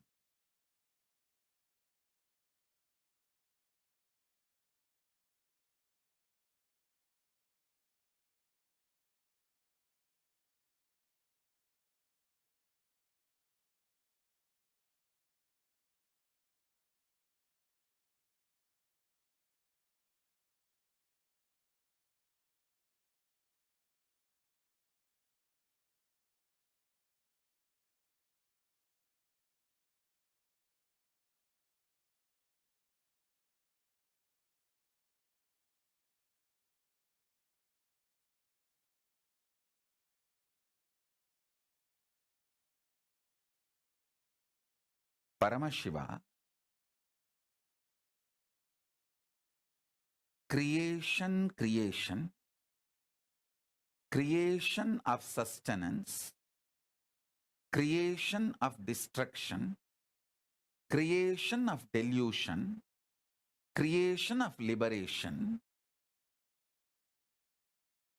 maintenance dimension getting created, maintenance of maintenance, maintenance of destruction dimension, maintenance of delusion dimension, maintenance of liberation dimension, then destructive dimension getting created, the destructive dimension getting maintained, the destructive dimension getting destroyed, the destructive dimension getting deluded, the destructive dimension getting liberated, then the delusion dimension getting created, the delusion dimension getting maintained, the delusion dimension getting destroyed, the delusion dimension getting deluded, and the delusion dimension getting liberated, and liberation dimension getting created, the liberation dimension getting maintained, the liberation dimension getting destroyed, the liberation dimension getting deluded, the liberation dimension getting liberated. These 25 heads of Paramashiva. Contemplate how in each of these dimension you are manifesting your life. How you yourself enjoy many times your own delusions knowing it is delusion. Multiple times you enjoy your delusion knowing it is delusion.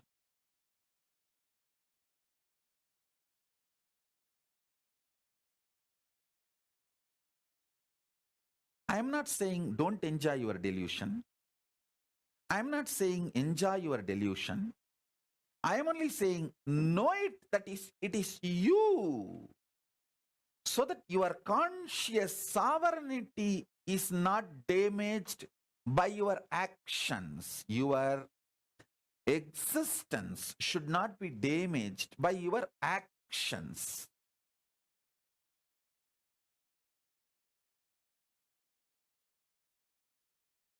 You may be eating, does not mean you are an eater.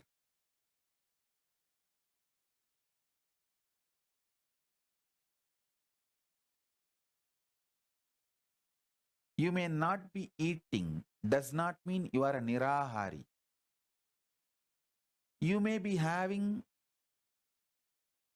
sex, maybe sometimes even with different persons. That does not mean you are a womanizer or a nymphomaniac. I am not saying go and be a womanizer. I am not saying do this or don't do this. All I am trying to tell you is the actions does not damage your existence. Your conscious sovereignty is independent of all your delusions put together.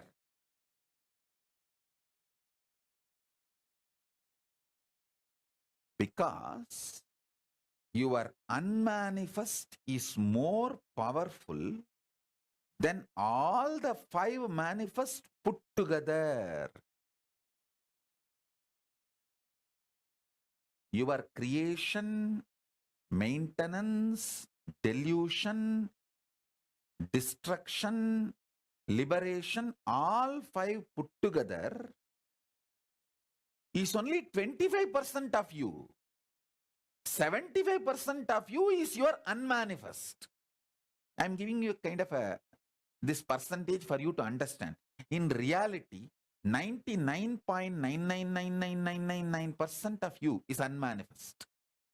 Only the 0.0000001% is the manifest. In that manifest is a 5 manifestation. Like if in your cell, even if your cell, if you thoroughly analyze, 99.99999% is vacuum, unmanifest. Only the 0.0000001% is the manifest. In that manifest, 1/5 is creation, 1/5 is sustenance, 1/5 is destruction, 1/5 is delusion, 1/5 is liberation. So,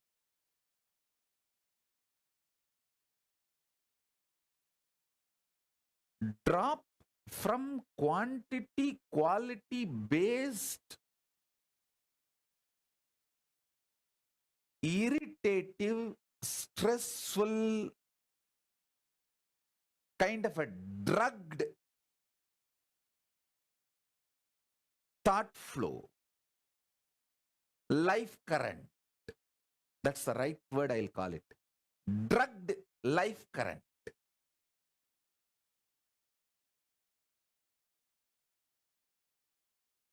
Drop from that.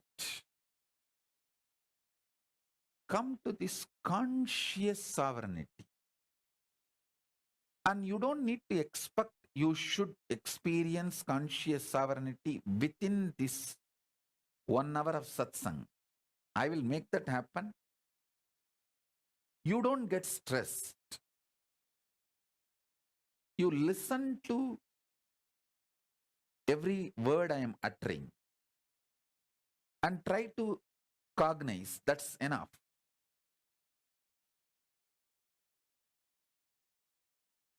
Mind is a drug.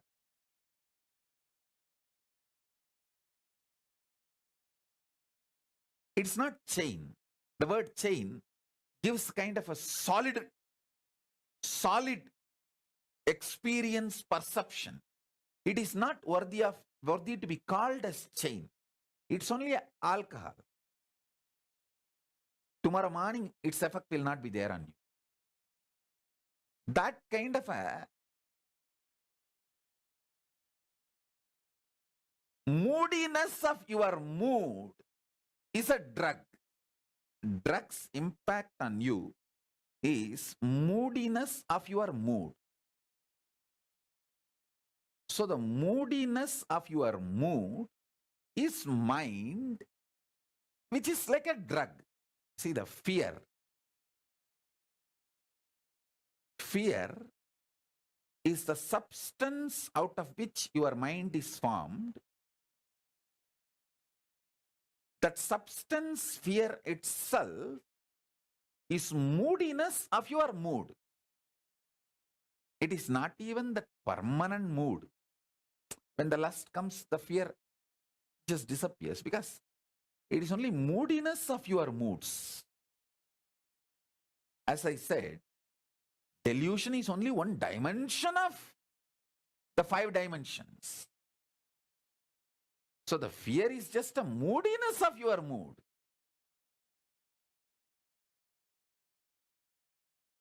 Tachidananda Swabhava,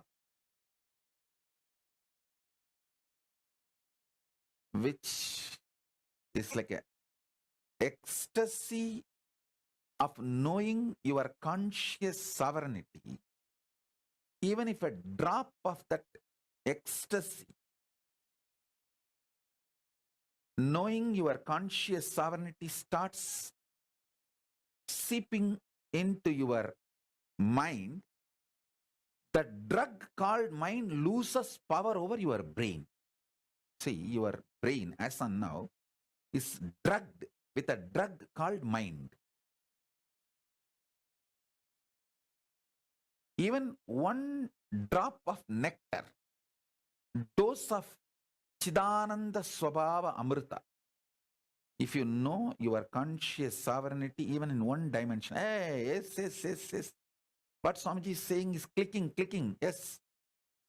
Other words I don't understand, but this one word I understand what he is telling. Even if one click starts happening and clicking, that nectar starts getting you out of the drug called mind. So listen. Now I am giving you multiple nectar drops.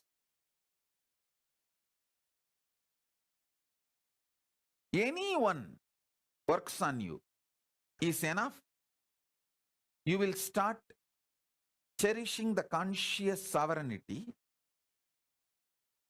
which I sincerely want all of you to manifest by Guru Purnima.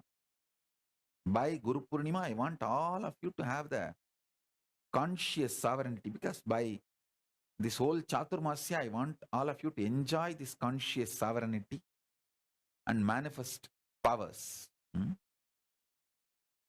Powers of the unmanifest, Paramashiva, the source of you. Listen.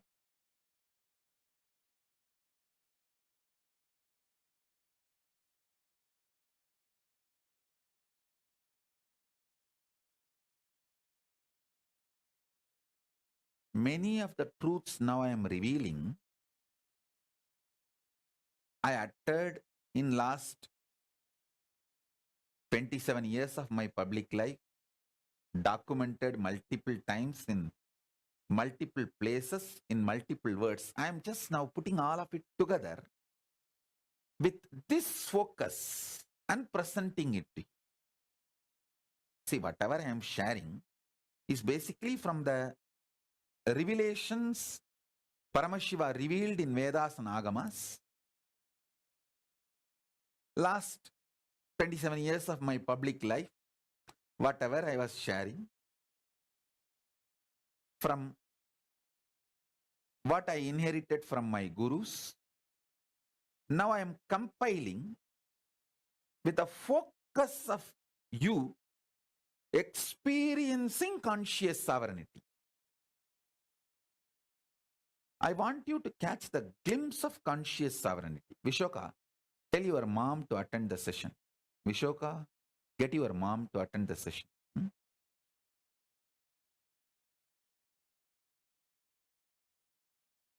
So listen.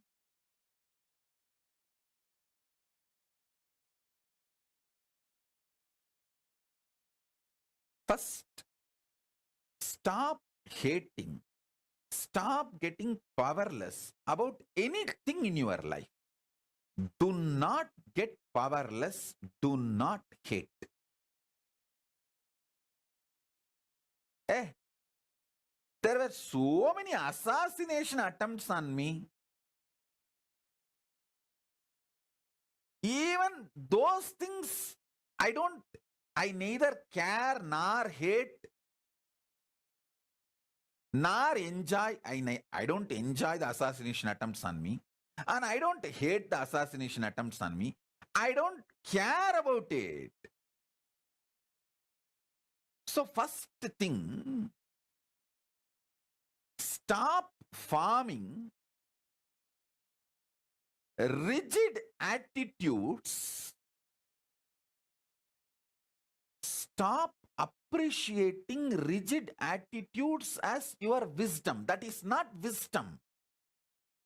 Rigid attitudes are informations frozen in your brain, not wisdom radiating in your brain. Informations frozen in your brain can only be the brain blockage.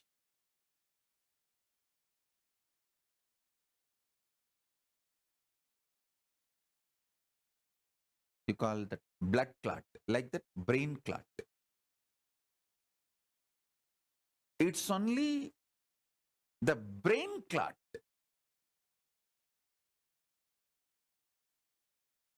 Go for conscious sovereignty centric existence. Even if you miss in your stressful life to be conscious sovereign being, when you come back home, when you drop your coat and shoes, drop your mind and stress and decide, inside my home, I will be conscious sovereign being. Sit and remind yourself, cognize conscious sovereignty of you. In few days, this will become your existence. Because anything you enjoy,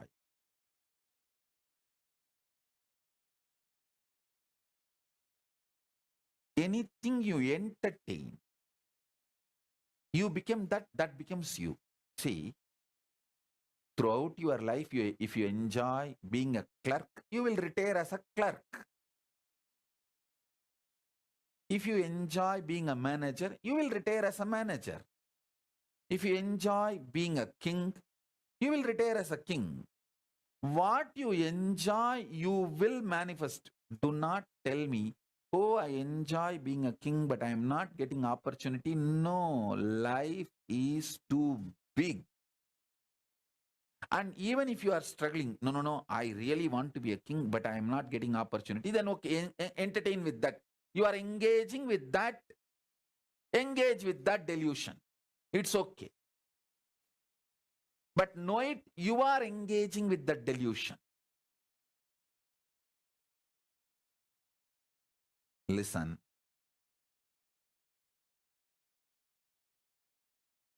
When you want to brand life as unfair, you decide you want this, but you are not given that. That is why life is unfair.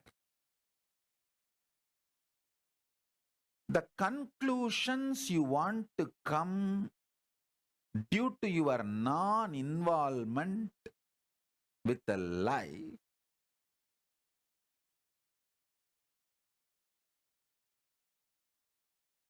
is the real delusions.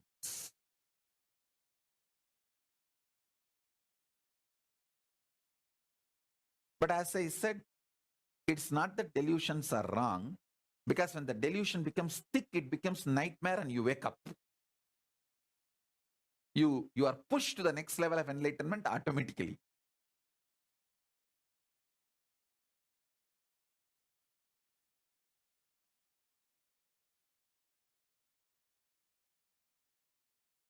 engaging.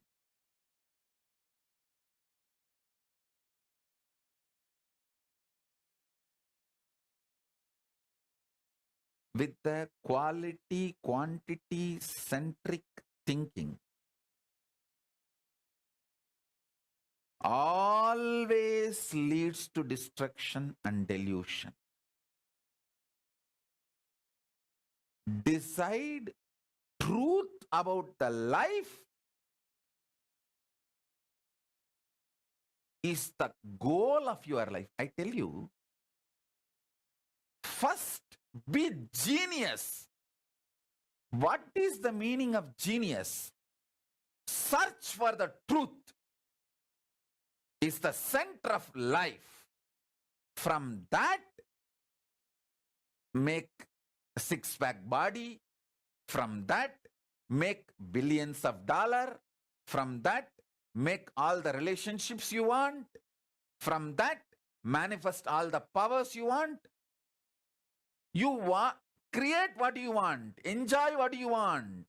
Celebrate what you want. Destroy what you don't want.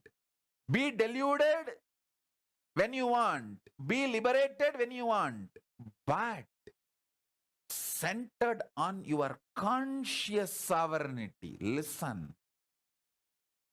People who search for the truth in the field they have chosen in their life, they become genius.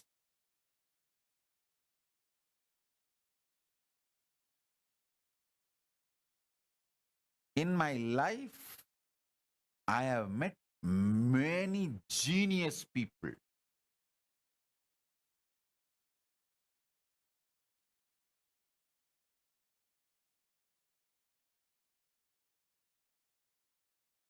In Tiruvannamalai alone, I have met at least 50 genius people. Genius means extraordinary genius because their whole focus is about the truth of life. From the truth, whatever they want to manifest, they can manifest, and they manifested that what they need and lived it. I tell you, Annamalai Swamigal had only 2 loin cloth and 2 towel his whole life. But I have not seen a more richer person than him. In my life, I have not seen anybody else richer than Annamalai Swamigal. Because he manifested the 2 kaupin and 2 towel from his conscious sovereignty. His decision to exist on the truth of life is a genius, I tell you. I have met many Nobel laureate scientists, but the geniusness, nobody can be compared to Annamalai Swamigal or Ram Surat Kumar. A geniusness is not related to what others feel about you. It is related to your strength of cognizing the truth of life. Your brain's capacity to cognize the truths of life and manifest them in your life in a very cohesive, coherent way. That is geniusness. That's what I call geniusness.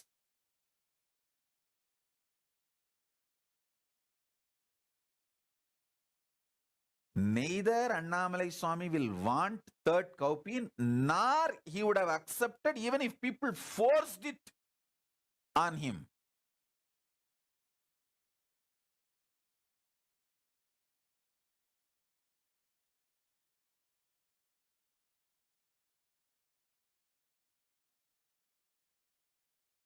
Listen. I am not saying you also live with just 2 cowpea and 2 clothes. No. All I am saying is manifest billions and trillions without losing your geniusness. Genius means your capacity to cognize the truth. You have 25 heads, as I explained now. You have 25 heads.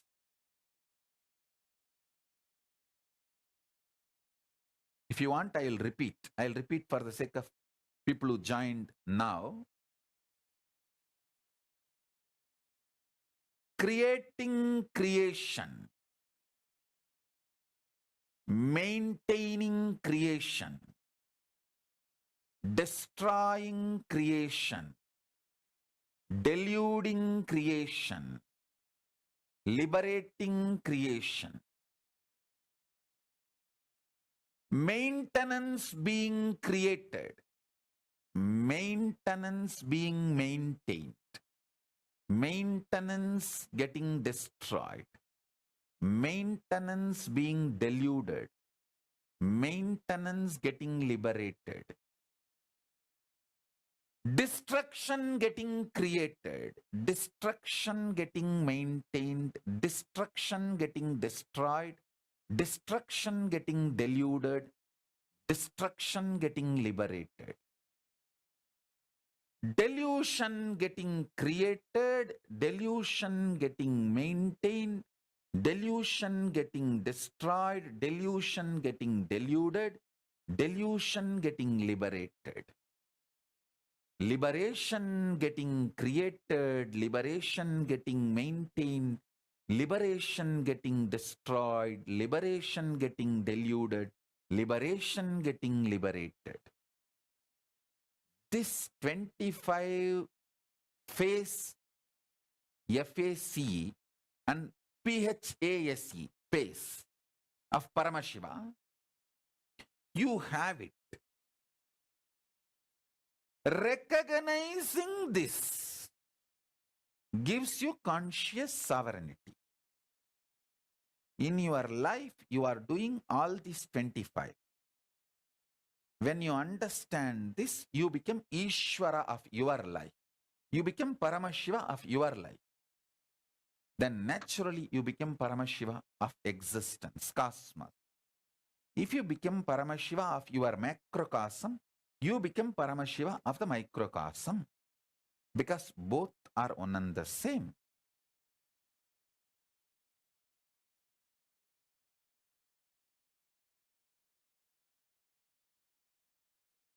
Ability to cognize this is geniusness. Geniusness is not just stealing some theories here and there. Listen, the so-called modern civilization mostly built on stolen money and stolen theories from Hindus of India. Instead of India, I'll use the word Bharat, because the Bharat is from Himalayas to Malaysia, from Gandhar to Gadaram. The whole thing is Bharat. India means you will feel only that small area, but Bharat. The modern day civilization mostly built on stolen wealth and stolen ideas of Himalayas, from Himalayas to Setu and Gandhar to Gadaram, Bharat. From Bharat, the knowledge, ideas, principles and wealth stolen. Out of this only, the modern day civilization is built. Only thing is, they stole parts of it. They did not fully steal. That is why the whole mess. Geniusness is not about stealing some concept, principles and rebranding, rewording in your name. and getting Nobel Prize or this prize, that award, that recognition, this recognition. Geniusness is ability to cognize you are doing this 25 in your life.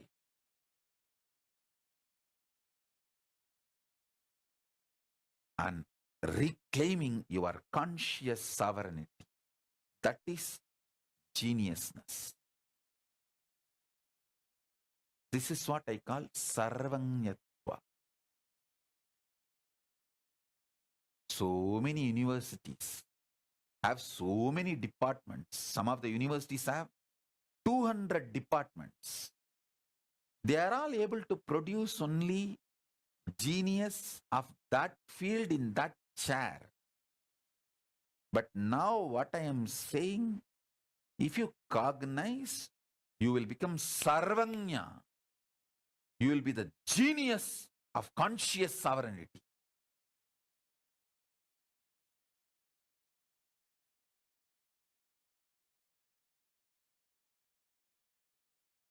Spend little time on cognizing this. Nothing wrong. That will be the best worthy time in your life. See how you are creating creation in your life, how you are maintaining creation in your life, how you manifest a cell, and how you sustain that cell, how you destroy that cell, how you put that cell into delusion, means different usage, and how you liberate that cell. Once for all, you free it, and that becomes part of your larger existence, unmanifest form. How you are playing all these 25 dimensions of you, cognize these 25 phases and paces.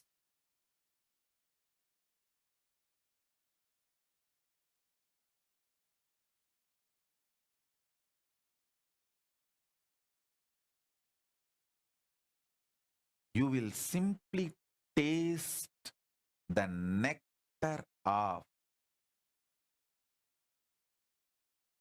conscious sovereignty. Understand?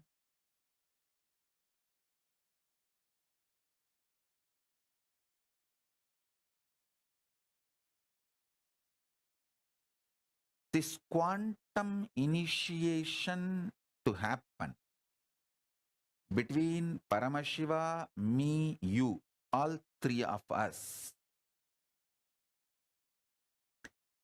You don't need to do anything. You just need to connect with me as I introduce me to you. I introduce me to you.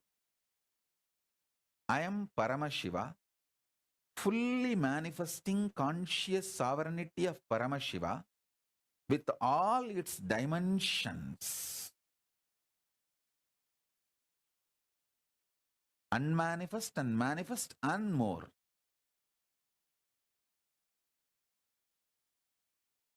When you choose to connect with this introduction, the Shakti Pada and Shaktini Pada between Paramashiva, me and you starts happening. And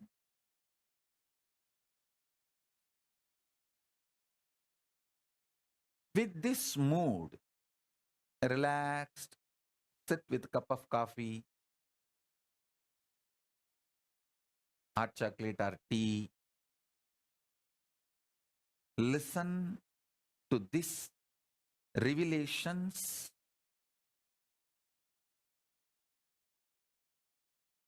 At least till few things click in you.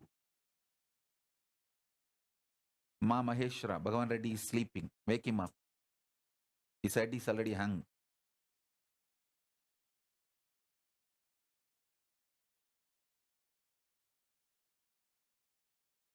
Listen, listen.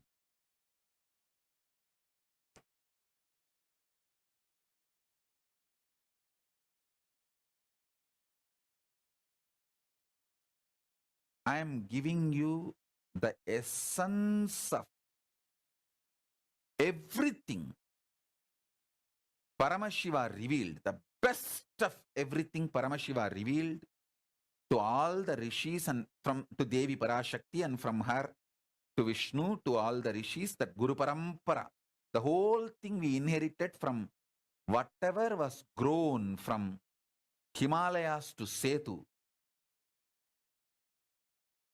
and Gandhar to Gadaram. Gandhar is Afghanistan, present day Afghanistan. Gadaram is the present day Malaysia. Afghanistan to Malaysia. Himalayas to Sri Lanka, that's Setu. Whatever was grown there, that geniusness essence, whatever Paramashiva gave to Paramashakti, from Paramashakti to Vishnu, Parandama, from Parandama to the whole Guru Parampara.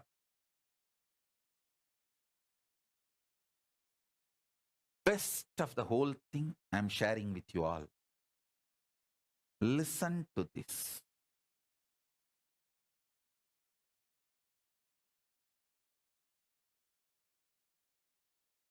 Ultimately, the essence of what I am trying to convey is you are Paramashiva. The conscious sovereignty of you is unstealable. Can't be taken away from you, even when you are in delusion.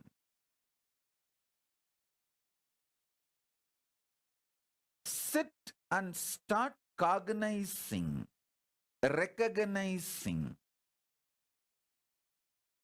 recognizing this Shaktipada and Shaktinipada I am giving you now will sink into your being and sink both of us with Paramashiva. Paramashiva, me, you, all three of us will be in sync.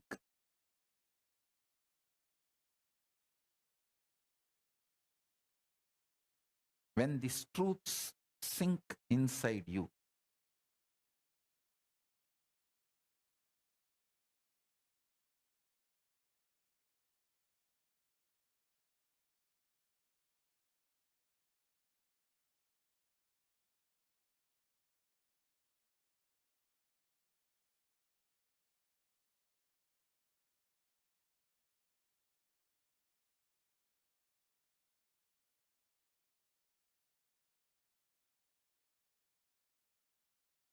do it like a homework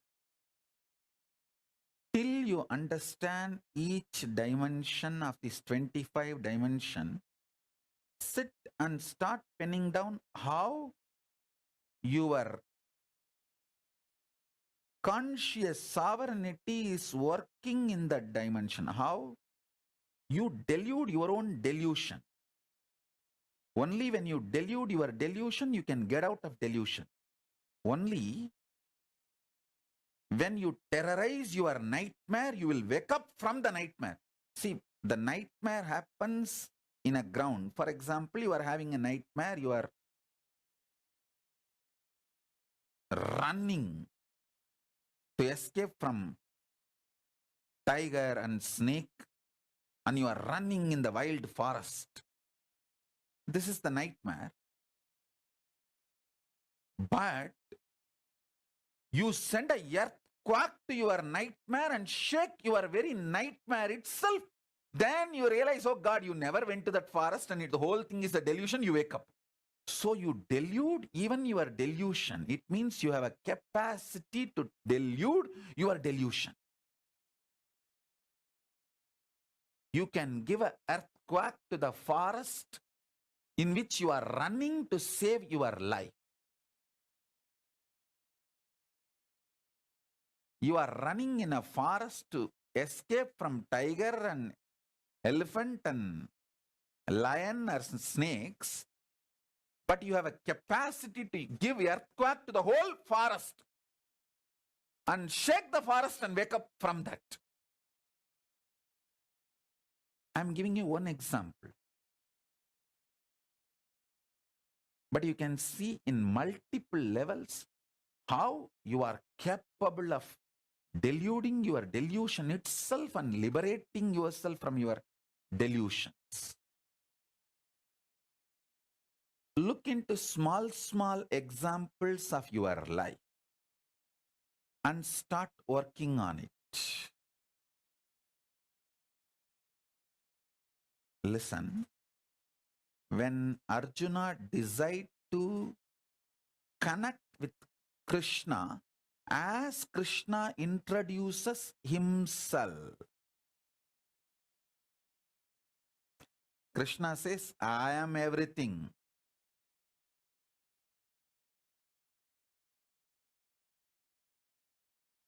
Krishna says, I taught the science to Ikshvaku, Surya. Arjuna was shocked. This is too blatant. Hey, you are my classmate. We both grew up together. You are just few days elder to me. What do you mean by saying you taught this knowledge to Surya, who is there from eternity?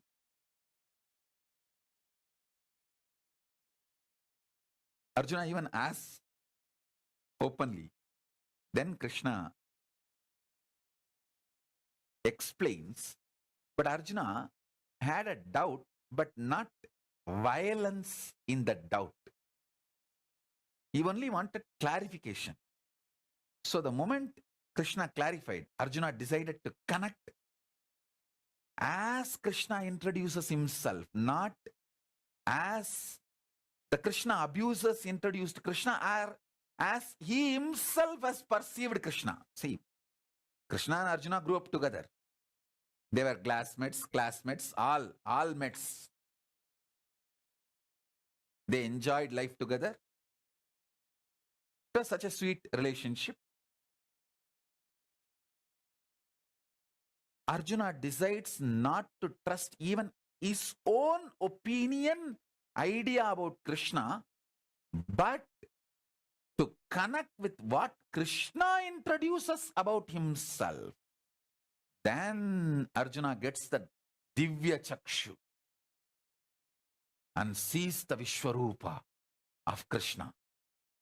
The Shaktipada and Shaktinipada happens between Parameshwara, Paramashiva, Krishna and Arjuna.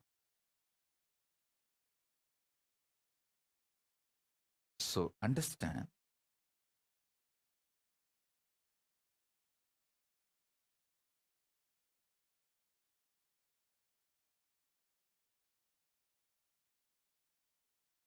this knowledge will make you real genius. Seeking the truth intensely makes you genius, not just some award, reward, theory, somebody accepting you. It is the intense commitment to discover the truth, ability to cognize the truth in your brain.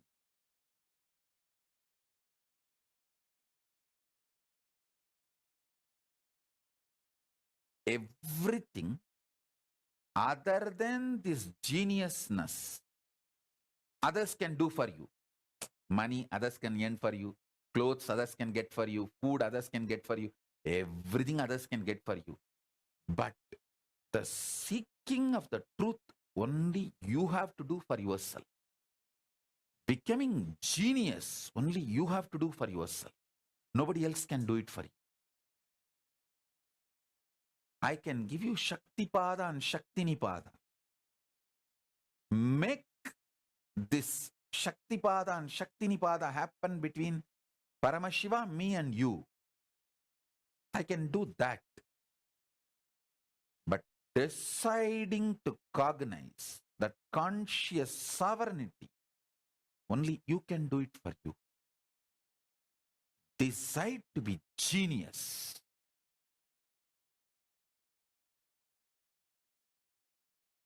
Decide to be conscious genius. Decide to have conscious sovereignty. Decide to grasp how you are doing all these 25 in your life. Till you catch it, sit and pen down, think through. This will make you most practical. I tell you, most of your stupid decisions are because of delusion.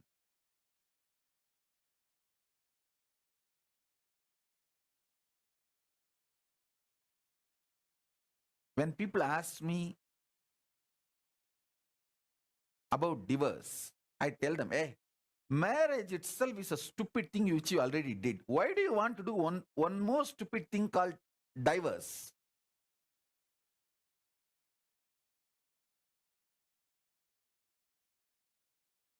It's all over. Just go through and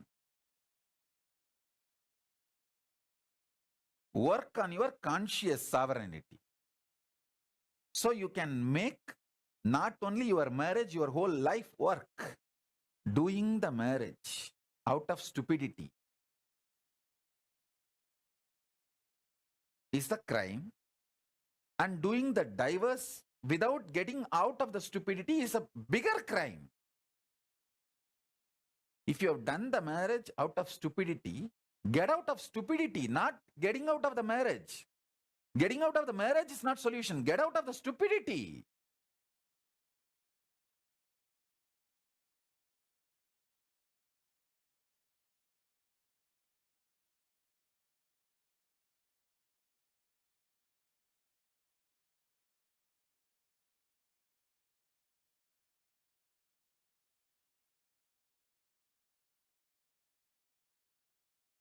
Become seeker of truth with a conscious stamina for the truth.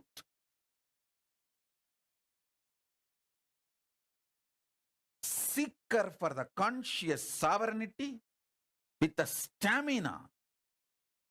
You will become genius, and your practical life will become most beautiful. I am not talking some otherworldly.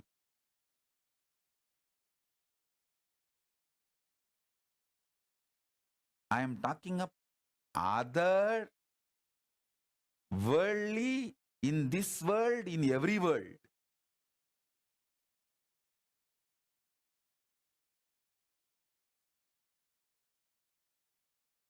This conscious sovereignty truth, swalpamapyasya dharmasya trayate mahato bayat. Even if you start cognizing even little bit, so much fear will be destroyed, so much bad things will leave you. You will become so good to yourself and to others and to the whole world.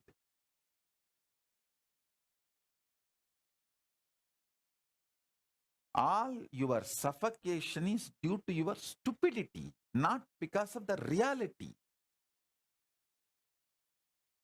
Get out of stupidity, not from reality.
I'll utter word by word.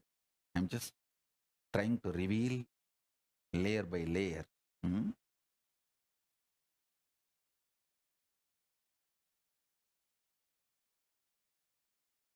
What you call as a easy things of your life, for which you already want to own responsibility, like the good things you created in your life. Look into all of that and understand how you created all of it. Then move to little difficult things. You may not have created it directly, but you created the possibility for it. You did not create your stomach pain directly, but you ate all the shit which you are not supposed to eat and created the possibility for the stomach pain. So move to those kind of things and start understanding. Then move to your pain points. You literally deny, no, I did not create this. This was forced upon me by my enemies. And then you even have some stupid things. People dare to tell, this was forced upon me by God himself. As if bum loose. Paityam. Paityam.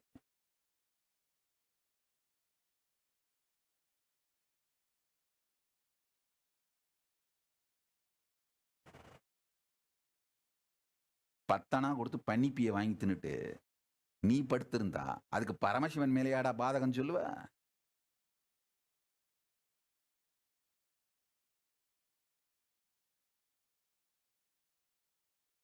சட்டி என்ன கொதிக்குதுன்னு சத்தமில்லாம நெருப்புல குதிச்சான்.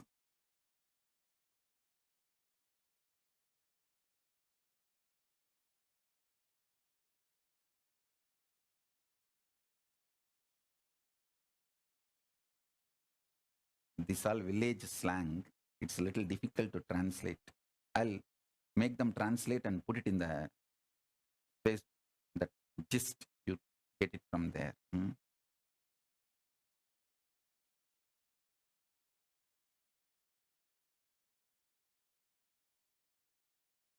Listen.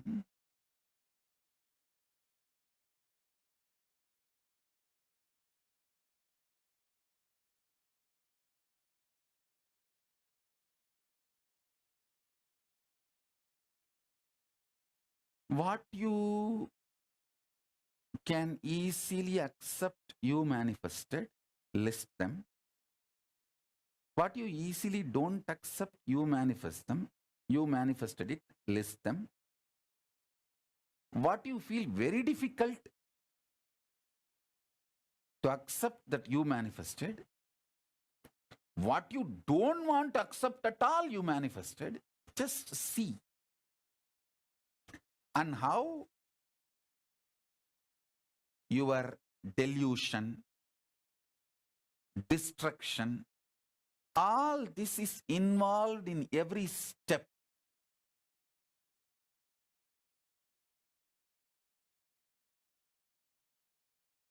Start cognizing.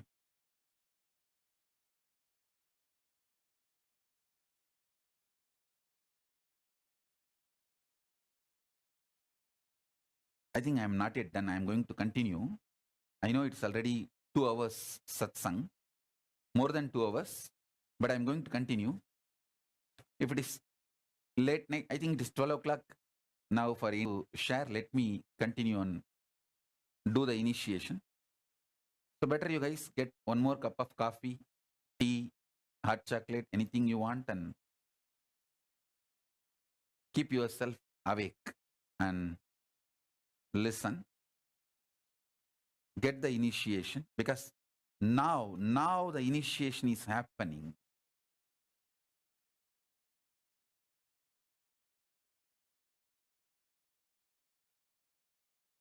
Same way, how many things you are able to feel, you created the delusion. What all the delusion you don't want to take the direct responsibility and say, half I created, half my father forced on me. Half I created, half my teacher pushed it on me. Half I am responsible, half he is responsible. Then there are some things you say, no, absolutely I am not responsible. It was forced on me. It was literally like a rape. And then you say, no, it was not even forced on me by ordinary people. God himself forced this on me, this delusion. So you have various categories. Start listing and understanding.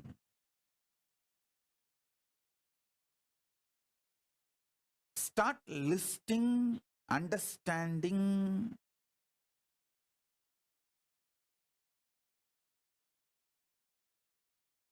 The creation dimensions,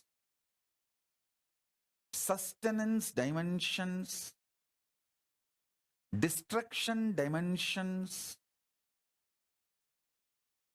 delusion dimensions, liberation dimensions,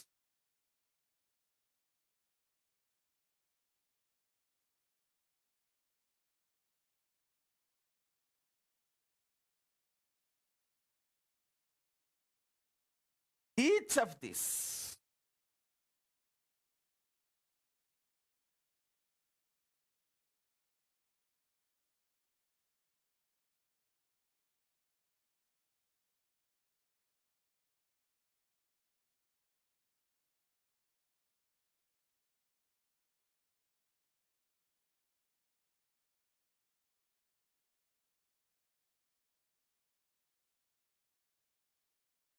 understand,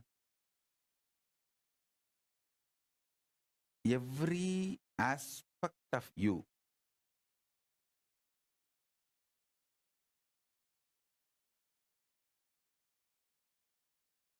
you listen. Every aspect of you understand.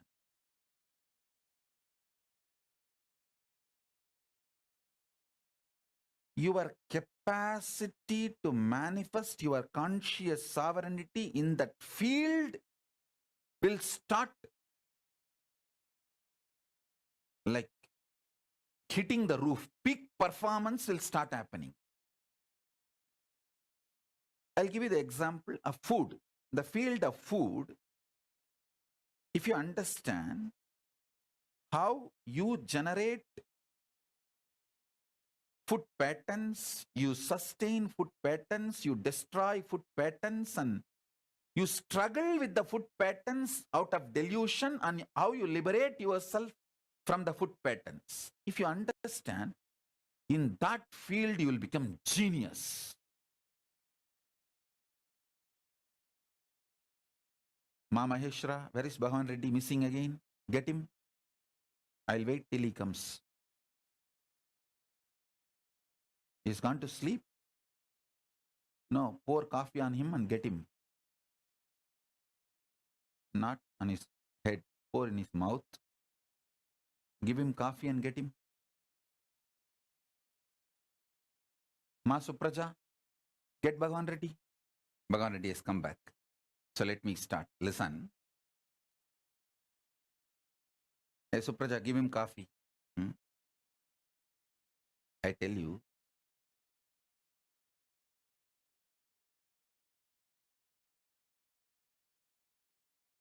in Tiruvannamalai, there will be these tamarind trees. The poor people will take contract to pluck the tamarind ripe fruit from the tree.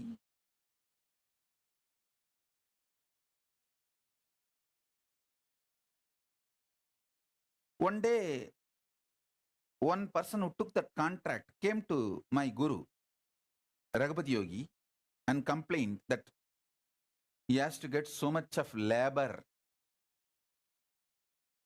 to shake the tree and make all that ripe tamarind fruits to fall. The labor cost is more than the selling cost of that tamarind. It was very funny.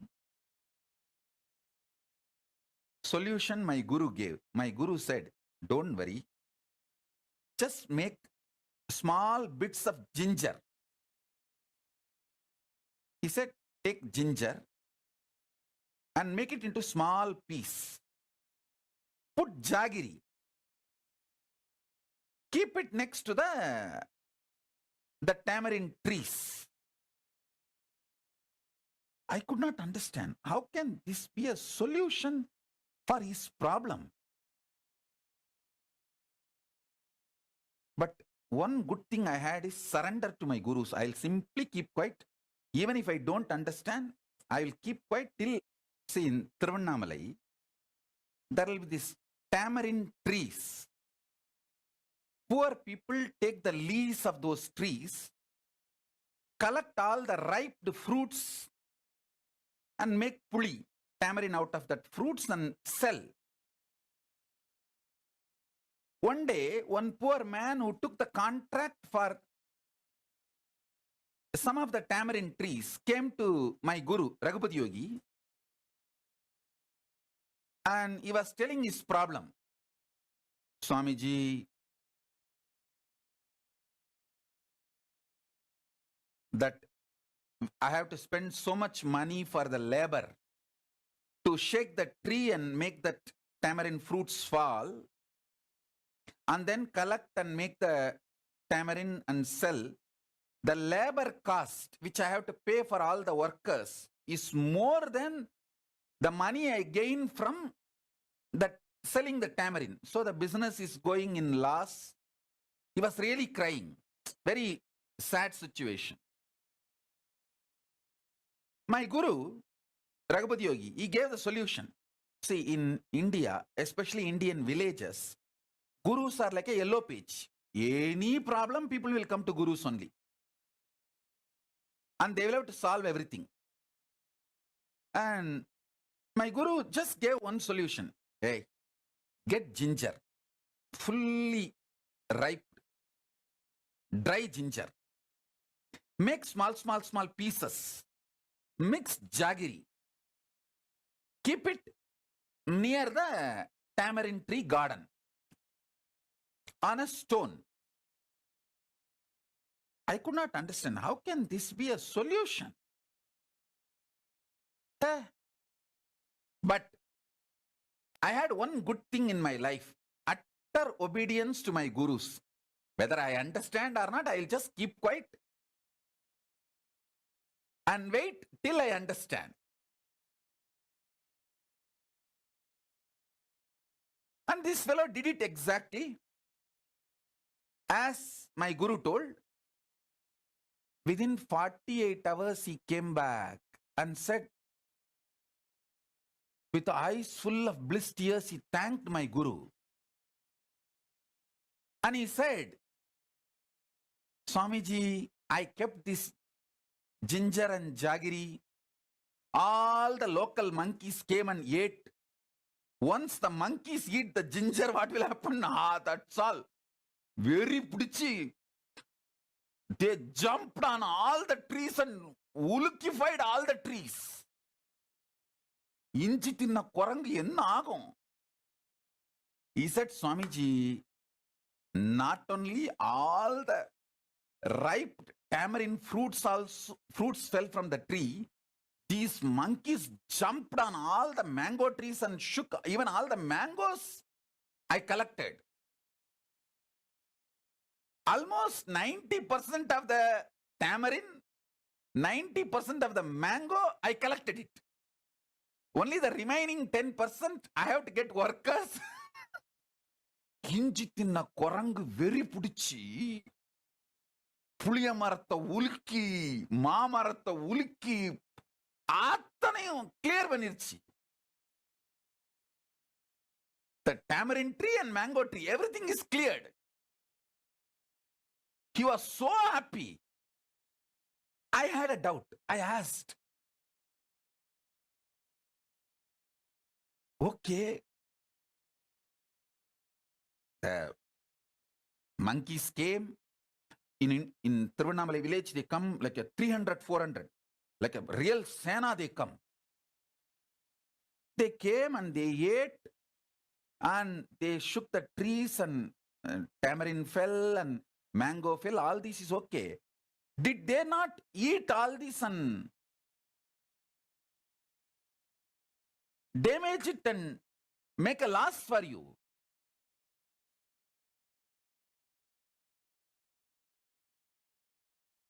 He laughed and said, that is what I am also sarpu they picked up. But not more than one or two. I looked at my guru and said, he laughed and told, hey, when you take ginger and jaggery together, you will not feel hunger. You will feel fully alive and you will not feel hunger. Those monkeys, after eating ginger and jaggery, he kept it good quantity for all of them. After eating, they did all the work because they did not feel hungry. They did not eat the mango or the tamarind. Actually, I went personally and saw the place. It was true.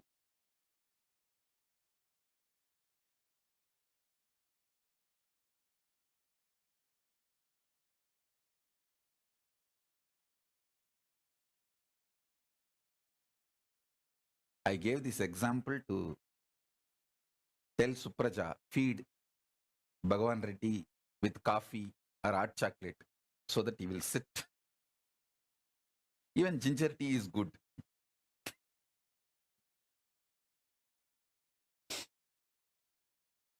If you take ginger and jaggery, you won't feel hungry. With less food, you will feel full. And it can be weight loss and you will be very wide awake. Sometimes my guru will send me to give this satsangs classes. If I am feeling tired or lazy to go, I will tell, oh, I am feeling sleepy. If I go now also, I will speak only for 10 minutes. Can I go tomorrow? Can we make the class tomorrow? All he will do is only one thing. He will just take little karslangani and apply it on my upper palate. And all that pitta and kapha will come out. I'll go and sit and talk for 3 hours, 4 hours. Because no tiredness. Pitta and kapha in the body is responsible for tiredness. Once he will put that and send me, I am also like a monkey fed with ginger and sugar. And I will go on and on and on and explain everything I am supposed to explain and come back after 3 hours or 4 hours giving satsang. I think my karslangani on the upper palate is working. All the pitta and kapha has gone, so I am sitting and going on and on and on. It's already 12:20 in India. Indian time 12:20 and I started 9:20 and it is going on. And still I have so many things to share.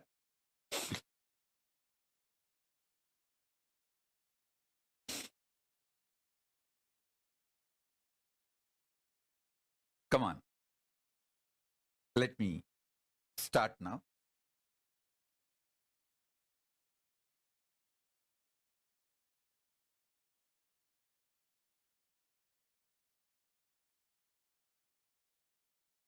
The happenings of your life, which you are not able to convince that you are responsible directly or indirectly, that part is called delusion. And delusion is not always bad. Delusion is nothing but some part of you which you just want to keep it aside to be stress-free.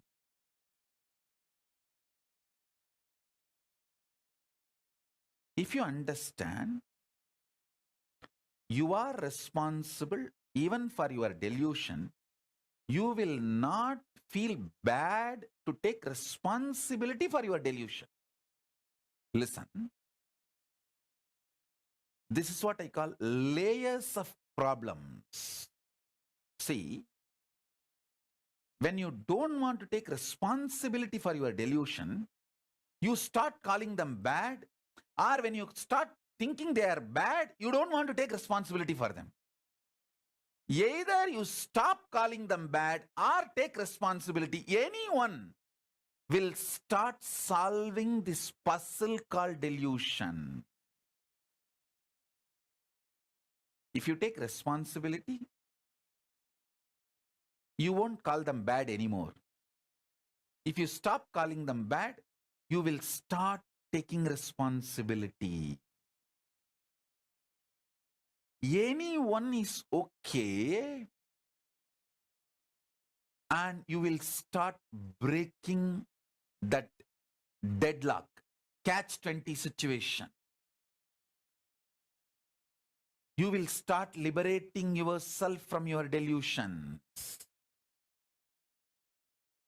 Your delusion is nothing but the part of you which you did not attend for quite a long time. That's it.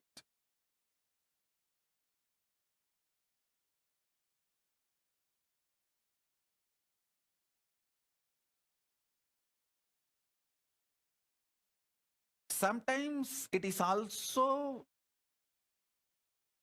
change of taste. See, all the time you can't be taking sweet. You may want little spicy, gongura chutney also.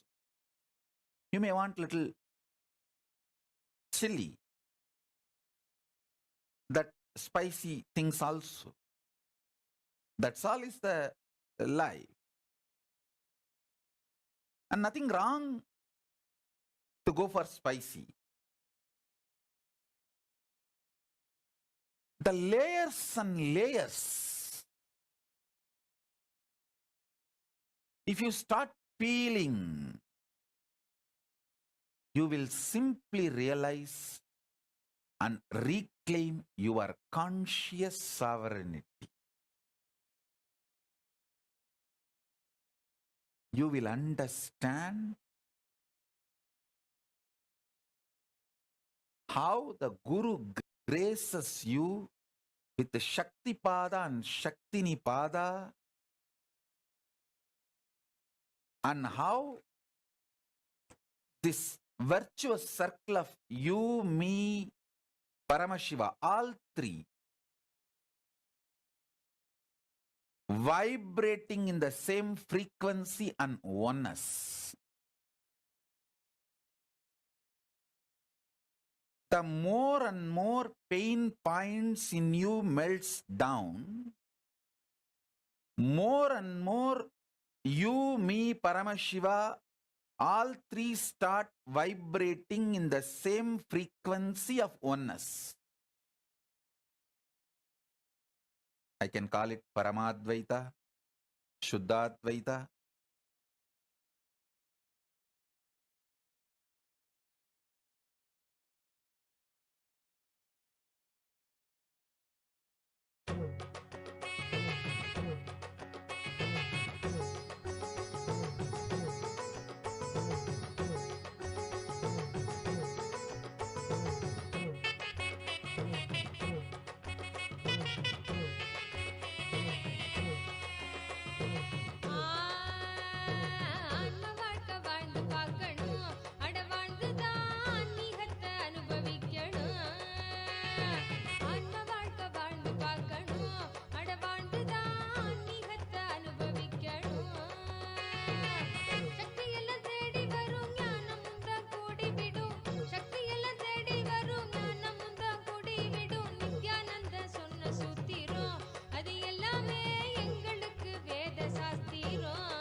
Nityananda சொன்ன சூத்திரம் அது எல்லாமே எங்களுக்கு வேத சாஸ்திரம்.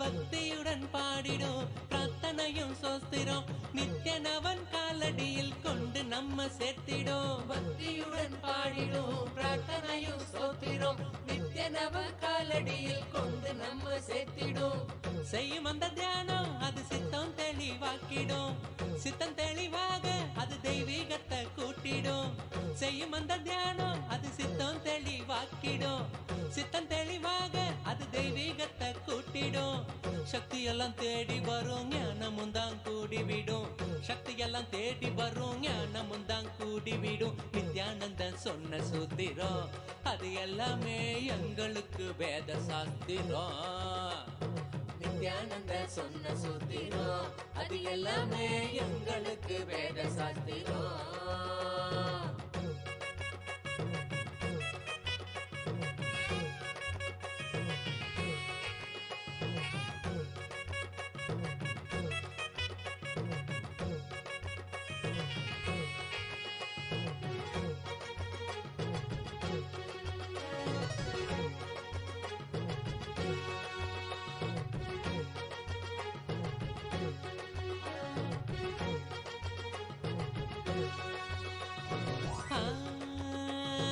தென்றலாக வீசிடும் தேகந்தான் சிலிர்த்திடும் சொந்தமாக்க எண்ணி விட சேர்ந்திடாம ஓடிடும் தென்றலாக வீசிடும் தேகந்தான் சிலிர்த்திடும் சொந்தமாக்க எண்ணி விட சேர்த்திடாம ஓடிடும் கைகளும் துறக்க அது கனிவுடனே நிறைஞ்சிடும் இதயத்துக்குள்ள இனிதாக வரும் ஆனந்தம் கைகளும் துறக்க அது கனிவுடனே நிறைஞ்சிடும் இதயத்துக்குள்ள இனிதாக வரும் ஆனந்தம் சக்தி எல்லாம் தேடி வரும் ஞானமும் தான் கூடிவிடும் சக்தி எல்லாம் தேடி வரும் ஞானமும் தான் கூடிவிடும் நித்யானந்த சொன்ன சூத்திரம் அது எல்லாமே எங்களுக்கு வேத சாஸ்திரம் நித்யானந்த சொன்ன சூத்திரம் அது எல்லாமே எங்களுக்கு வேத சாஸ்திரம்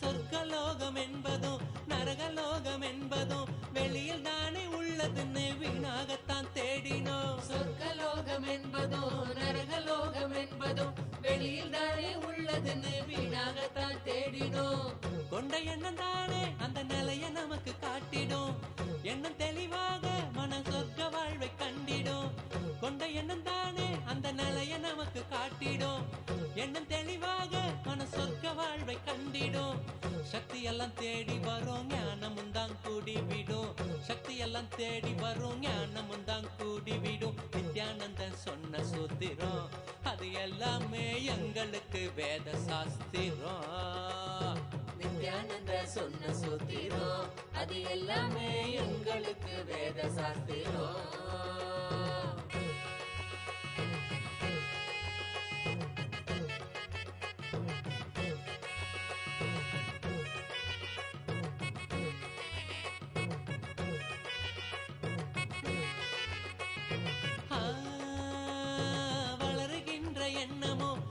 சோகமாக்கிடும் ஆழ்ந்து செயல் செய்ய அது மாயமா மறைஞ்சிடும் வளருகின்ற எண்ணமோ வாழ்வ சோகமாக்கிடும் ஆழ்ந்து செயல் செய்ய அது மாயமா மறைஞ்சிடும் மீண்டும் உருவாகும் அந்த சக்தி தன்னை தீர்த்திடும் என்ன மறைந்தோட அது ஆன்மீகத்தில் சேர்த்திடும் மீண்டும் உருவாகும் அந்த சக்தி தன்னை தீர்த்திடும் என்ன மறைந்தோட அது ஆன்மீகத்தில் சேர்த்திடும் சக்தி எல்லாம் தேடி வரும் ஞானமும் தான் கூடிவிடும் சக்தி எல்லாம் தேடி வரும் ஞானமும் தான் கூடிவிடும் நித்யானந்தன் சொன்ன சூத்திரம் அது எல்லாமே எங்களுக்கு வேத சாஸ்திரம் நித்யானந்த சொன்ன சூத்திரம் அது எல்லாமே எங்களுக்கு வேத சாஸ்திரம்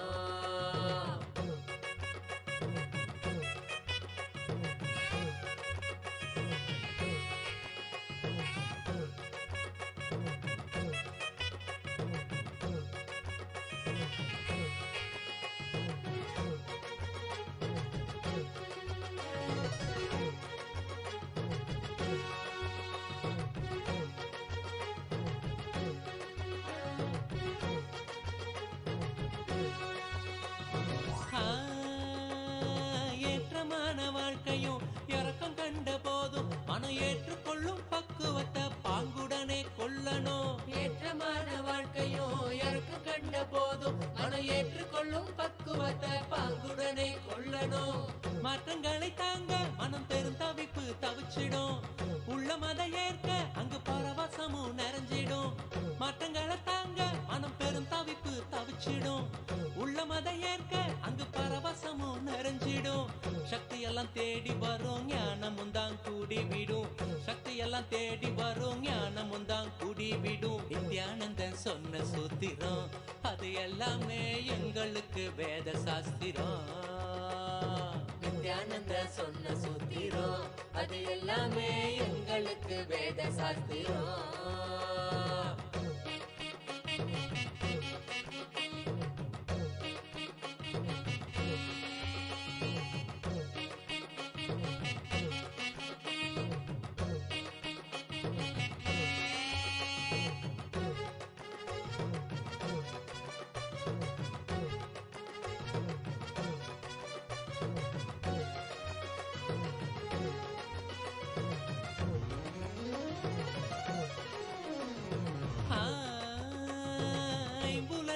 ஆளுமை துன்பத்தையே சேர்க்கும். குரு நித்யனி நம்பு அது ஆனந்தத்தை ஈர்க்கும்.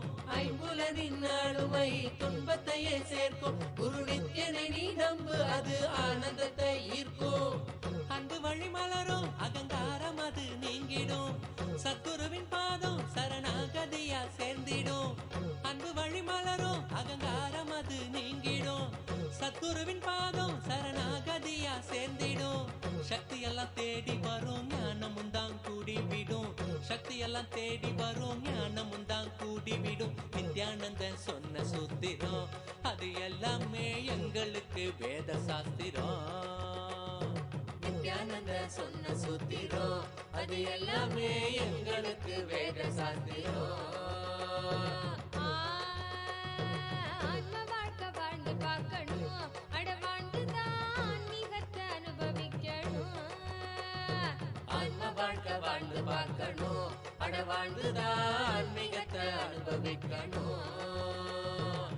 சக்தி எல்லாம் தேடி வரும் ஞானமும் தான் கூடி விடும். சக்தி எல்லாம் தேடி வரும் ஞானமும் தான் கூடி விடும். நித்யானந்த சொன்ன சூத்திரம் அது எல்லாமே எங்களுக்கு வேத சாஸ்திரம். நித்யானந்த சொன்ன சூத்திரம் அது எல்லாமே எங்களுக்கு வேத சாஸ்திரம்.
நல்ல தியானம் தர நித்யனென்று ஆயாச்சு.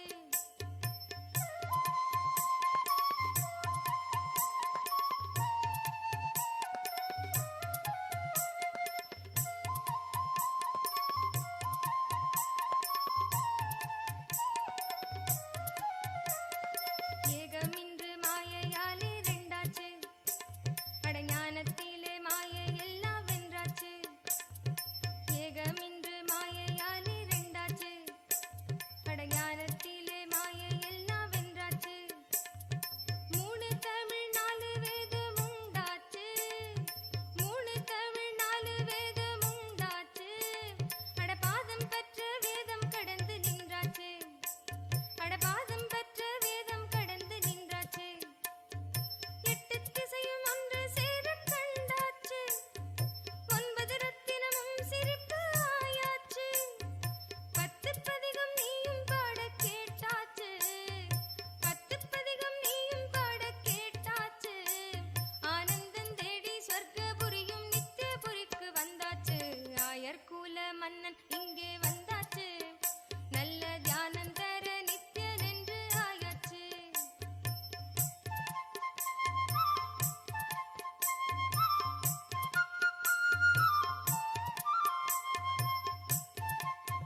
ಪಾವನವಾಯಿತು ನನ್ನೀ ಜನುಮವು ನಿನ್ನಯ ದರ್ಶನದಿ ನಿತ್ಯಾನಂದ.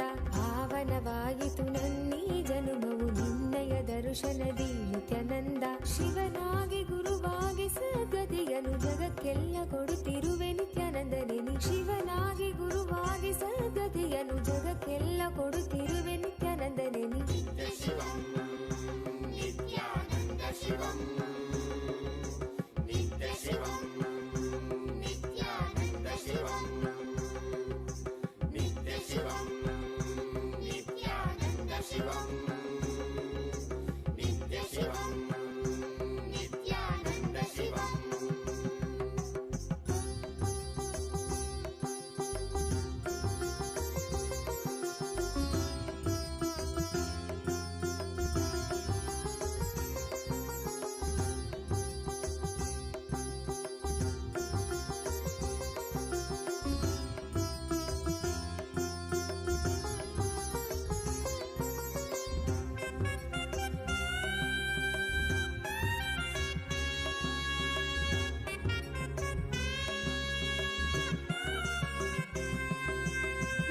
ಶಿವನಾಗಿ ನೀ ದೇವಿಗೆ ಇಂದಿತ್ತೆ ಜ್ಞಾನವ. ಜ್ಞಾನ ಗುರುವಾಗಿ ನೀ ಕೊಡುತ್ತಿಹೆ ವಿಶ್ವಕ್ಕೆ ಪ್ರಜ್ಞೆಯ. ಮನದಲ್ಲಿ ತನುವಲ್ಲಿ ಕಲ್ಮಶವ ತೆಗೆಯುವನಿ ನೆನೆದವರ ಮನದಲ್ಲಿ ನೆಲೆಸಿರುವನಿ. ಮನದಲ್ಲಿ ತನುವಲ್ಲಿ ಕಲ್ಮಶವ ತೆಗೆಯುವನಿ ನೆನೆದವರ ಮನದಲ್ಲಿ ನೆಲೆಸಿರುವನಿ. ಜೀವನ್ಮುಕ್ತನಾಗಿ ಬಾಳುವಂತ ಕಲೆಯನ್ನೇ ಕಲಿಸಿದಂತ ನಿತ್ಯಾನಂದನಿ. ಜೀವನ್ಮುಕ್ತನಾಗಿ ಬಾಳುವಂತ ಕಲೆಯನ್ನೇ ಕಲಿಸಿದಂತ ನಿತ್ಯಾನಂದನಿ.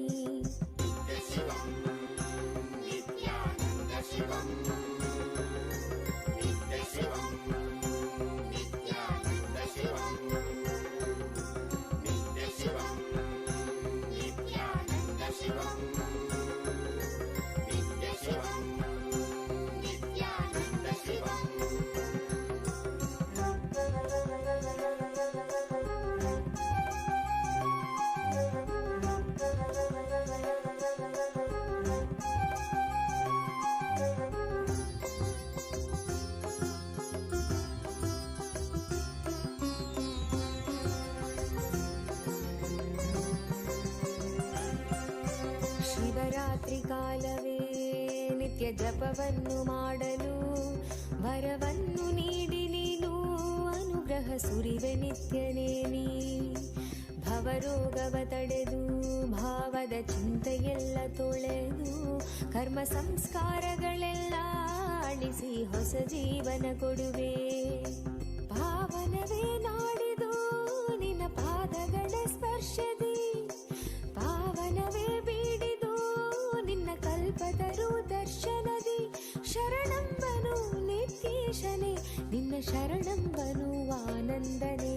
ಶರಣಂಬನು ನಿತ್ಯೇಶನೇ ನಿನ್ನ ಶರಣಂಬನು ಆನಂದನೇ.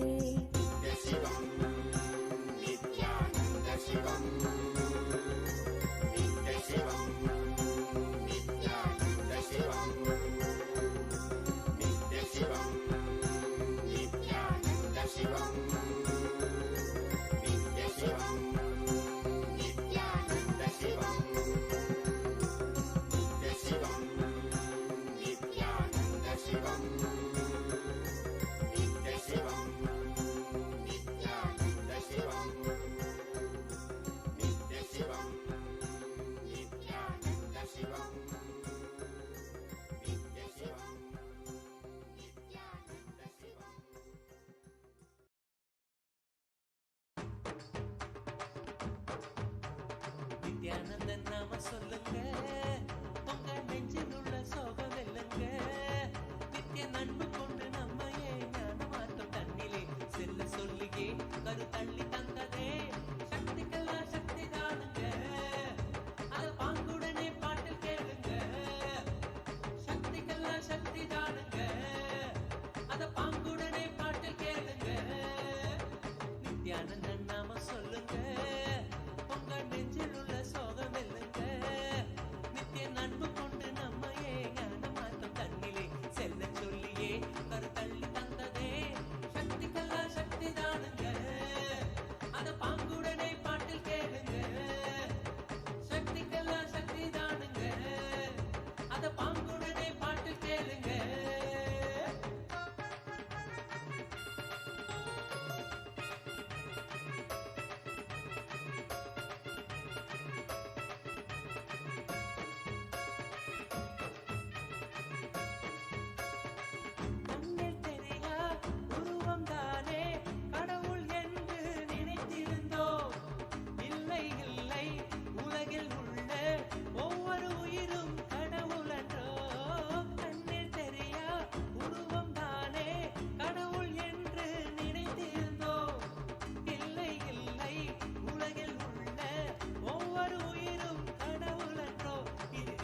ಬನ್ನೀರೋ ಬನ್ನೀರೋ ನೋಡಿ ಬನ್ನೀರೋ ನಿತ್ಯನ ಮಹಿಮೆಯನ್ನು ನೋಡಿ ಬನ್ನೀರೋ ಬನ್ನೀರೋ ಬನ್ನೀರೋ ನೋಡಿ ಬನ್ನೀರೋ ನಿತ್ಯನ ಮಹಿಮೆಯನ್ನು ನೋಡಿ ಬನ್ನೀರೋ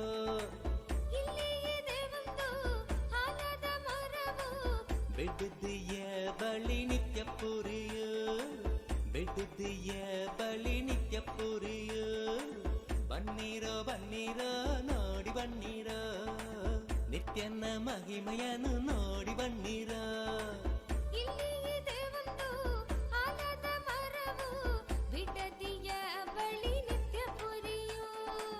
ಬೆಡ್ದಿಯ ಬಳಿ ನಿತ್ಯ ಪುರಿಯು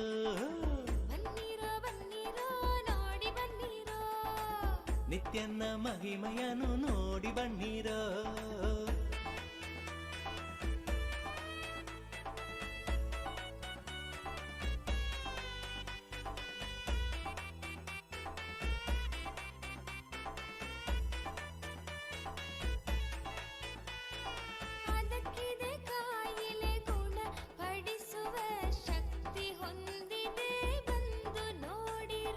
ಅದಕ್ಕಿದೆ ಕಾಯಿಲೆ ಗುಣ ಪಡಿಸುವ ಶಕ್ತಿ ಹೊಂದಿದೆ ಬಂದು ನೋಡಿರೋ ಬನ್ನೀರೋ ಬನ್ನೀರೋ ನೋಡಿ ಬನ್ನೀರೋ ನಿತ್ಯನ ಮಹಿಮೆಯನ್ನು ನೋಡಿ ಬನ್ನೀರೋ ಬನ್ನೀರೋ ಬನ್ನೀರೋ ನೋಡಿ ಬನ್ನೀರೋ ನಿತ್ಯನ ಮಹಿಮೆಯನ್ನು ನೋಡಿ ಬನ್ನೀರೋ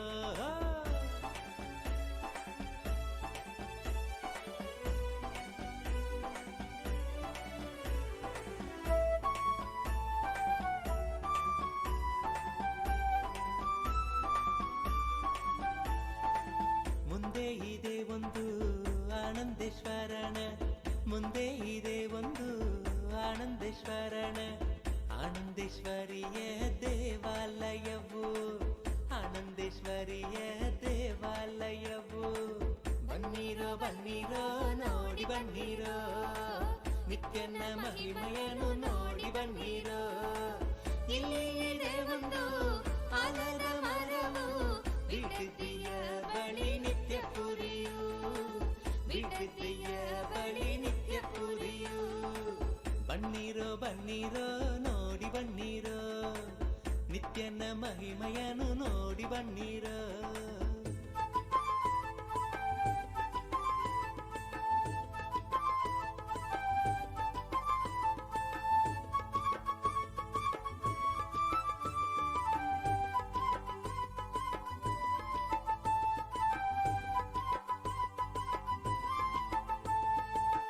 ಇಲ್ಲಿದೆ ಒಂದು ಸ್ವಯಂಭುಲಿಂಗವು ಇಲ್ಲಿದೆ ಒಂದು ಸ್ವಯಂಭುಲಿಂಗವು ಆಲದ ಮರದಡಿ ತೊರೆದುವುದು ಆಲದ ಮರದಡಿ ತೊರೆದುವುದು ಬನ್ನೀರೋ ಬನ್ನೀರೋ ನೋಡಿ ಬನ್ನೀರೋ ನಿತ್ಯನ ಮಹಿಮೆಯನ್ನು ನೋಡಿ ಬನ್ನೀರೋ ಇಲ್ಲಿ ಇದೆ ಒಂದು ಆಲದ ಮರವು ಬಿಡದಿಯ ಬಳಿ ನಿತ್ಯ ಪುರಿಯು ಬಿಡದಿಯ ಬಳಿ ನಿತ್ಯ ಪುರಿಯು ಬನ್ನೀರೋ ಬನ್ನೀರೋ ನೋಡಿ ಬನ್ನೀರೋ ನಿತ್ಯನ ಮಹಿಮೆಯನ್ನು ನೋಡಿ ಬನ್ನೀರೋ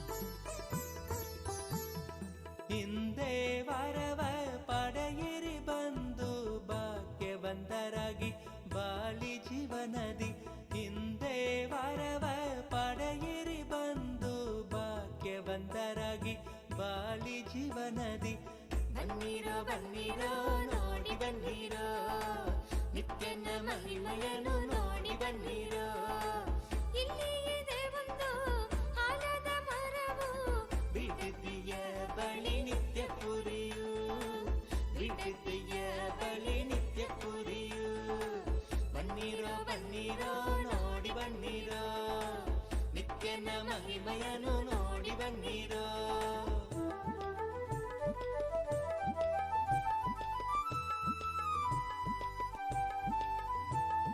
ಕರುಣೆ ತೋರಲು ನಿಂತಿಹನು ಇಲ್ಲಿ ಕರುಣೆ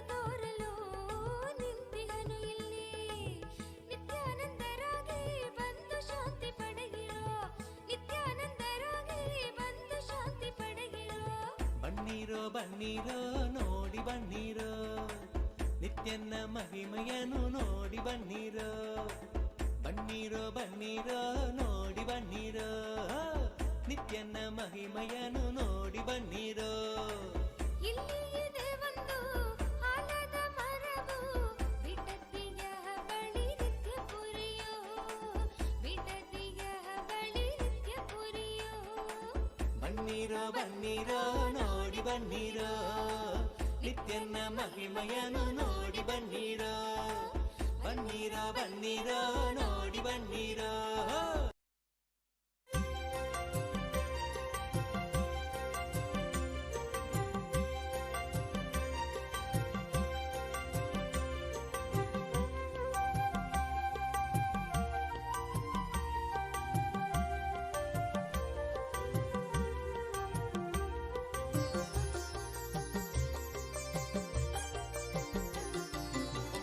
ಎಂಥ ಆನಂದ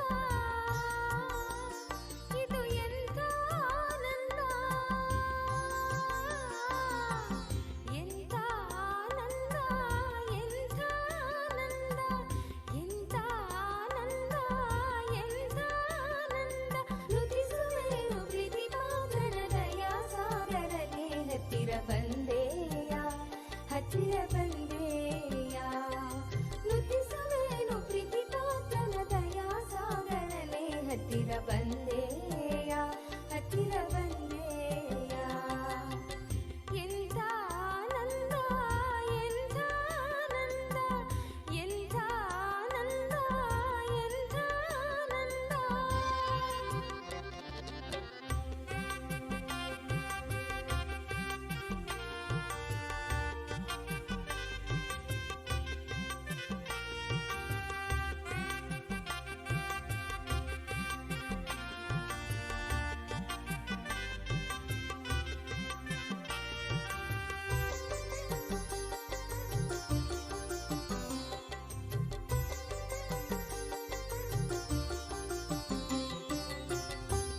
ನಿತ್ಯಾನಂದನೆ ಕೋಮಳ ರೂಪನೆ ನಿತ್ಯಾನಂದನೆ ಕೋಮಳ ರೂಪನೆ ಕಣ್ಣಿಗೆ ಆನಂದ ಸದಾ ಕೊಡುವುದು ಕಣ್ಣಿಗೆ ಆನಂದ ಸದಾ ಕೊಡುವುದು ನಿತ್ಯಾನಂದನೆ ಕೋಮಳ ರೂಪನೆ ಕಣ್ಣಿಗೆ ಆನಂದ ಸದಾ ಕೊಡುವುದು ಕಣ್ಣಿಗೆ ಆನಂದ ಸದಾ ಕೊಡುವುದು ಎಂಥ ಆನಂದ ಎಂಥ ನಿತ್ಯಾನಂದ ಎಂಥ ಆನಂದ ಎಂಥ ನಿತ್ಯಾನಂದ ನುಡಿಸುವೆನು ಪ್ರೀತಿಪಾತ್ರನ ದಯಾ ಸಾಗರನೇ ಹತ್ತಿರ ಬಂದೆಯ ಹತ್ತಿರ ಬಂದೆಯ ನುಡಿಸುವೆನು ಪ್ರೀತಿಪಾತ್ರನ ದಯಾ ಸಾಗರನೇ ಹತ್ತಿರ ಬಂದೆಯ ಹತ್ತಿರ ಬಂದೆಯ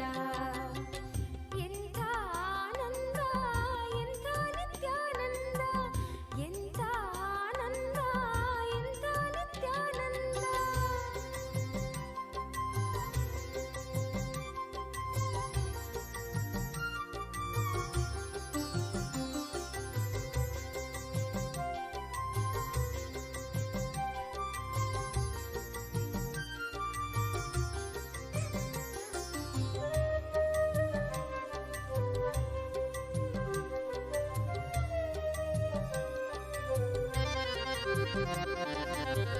ಕುಣಿದು ನಲಿವ ನಿತ್ಯನ ನೋಡುವುದು ಕುಣಿದು ನಲಿವ ನಿತ್ಯನ ನೋಡುವುದು ಸ್ಮರಿಸಿ ಸ್ಮರಿಸಿ ಧ್ಯಾನವ ಮಾಡುವುದು ಸ್ಮರಿಸಿ ಸ್ಮರಿಸಿ ಧ್ಯಾನವ ಮಾಡುವುದು ಕುಣಿದು ನಲಿವ ನಿತ್ಯನ ನೋಡುವುದು ಸ್ಮರಿಸಿ ಸ್ಮರಿಸಿ ಧ್ಯಾನವ ಮಾಡುವುದು ಸ್ಮರಿಸಿ ಸ್ಮರಿಸಿ ಧ್ಯಾನವ ಮಾಡುವುದು ಎಂಥ ಆನಂದ ಎಂಥ ನಿತ್ಯಾನಂದ ಎಂಥ ಆನಂದ ಎಂಥ ನಿತ್ಯಾನಂದ ನುಡಿಸುವೆನು ಪ್ರೀತಿಪಾತ್ರನ ದಯಾ ಸಾಗರನೇ ಹತ್ತಿರ ಬಂದೆಯ ಹತ್ತಿರ ಬಂದೆಯ ನುಡಿಸುವೆನು ಪ್ರೀತಿಪಾತ್ರನ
सद्गुरुनायकं नित्यानन्दमे अच्युतं केशवं श्रीधरं माधवं सद्गुरुनायकं नित्यानन्दमे आनन्दम् आनन्दं नित्यानन्दम् आनन्दम् आनन्दम् आनन्दं नित्यानन्दमे आनन्दम् आनन्दं नित्यानन्दम् आनन्दम् आनन्दम् आनन्दं नित्यानन्दमे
Om.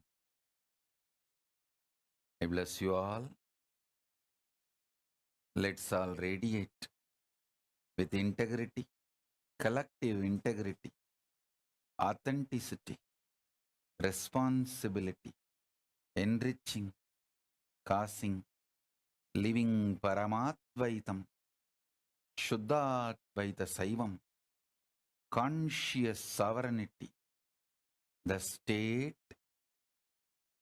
space, powers, being, superconsciousness, and Kailasa of Paramashiva. Paramashivoham. Om Nityananda Paramashivoham. The eternal bliss, Nityananda. Thank you. Be blissful.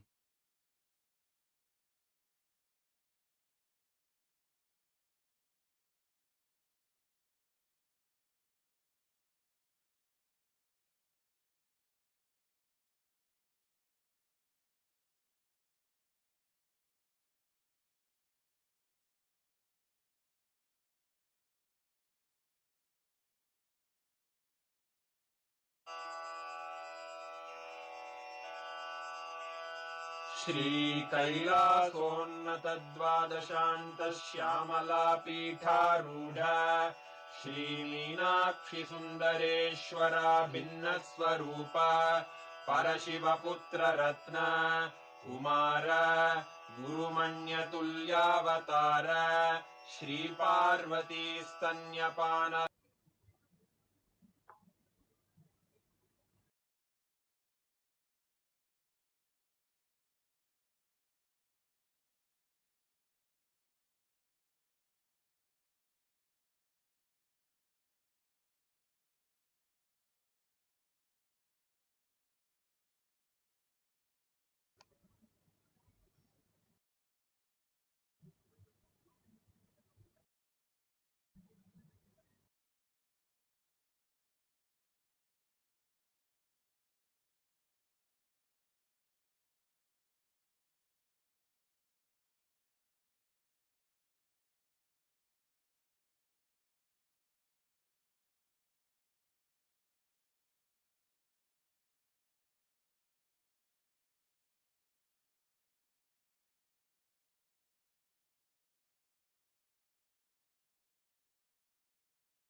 His Divine Holiness, Bhagavan Nityananda Paramashivam. Let's start with the Sadguru Vandanam.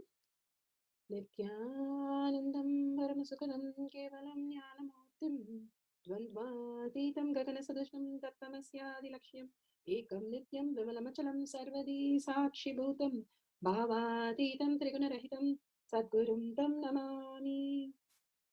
Let's go through the disclaimers. Security measures. No photography, video, audio recording. Important cautions.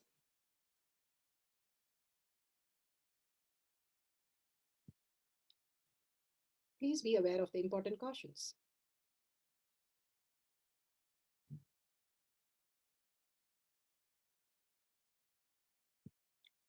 What is spa manifestation? Let's hear from Bhagavan himself explaining what is spa manifestation. All the 25 states of consciousness, when they happen in you, due to your chemicals and hormones ups and downs, it is powerlessness. When it happens in you, out of your free will and consciousness, it is powerfulness. That's all. When you fall into sleep, it is powerlessness. When you enter into sleep, it is powerfulness. When you fall into dream, it is powerlessness. When you decide to dream, it is powerfulness. So I have added the ultimate powerfulness, Turyatita, Turyatita, in your whole being and doing, manifest all the powers. Understand, power manifestation is nothing but cognitive shift. It is not work. It is cognitive shift. Understand? It is just cognitive shift. It's not work. Work is a 4-letter word. Power manifestation is cognitive shift, playing with life, playing with being alive. The initial. Beautifully, Bhagavan explained what is power manifestation. Power manifestation is something we experience as body and mind, and to super conscious being who we are, the cognitive shift happens in us is power manifestation. And it is a science because it is everyone can experience it as our own reality, the very nature who we are. That is why it is a science. So it is repeatable and experienceable by all of us. The pramanas, the evidences supporting the science of power manifestation, the Shastra Pramana, the scriptural evidences, the eternal unchangeable truth revealed in the source scriptures, the Vedas and the Agamas. Apta Pramanas, the experience of the Aptas.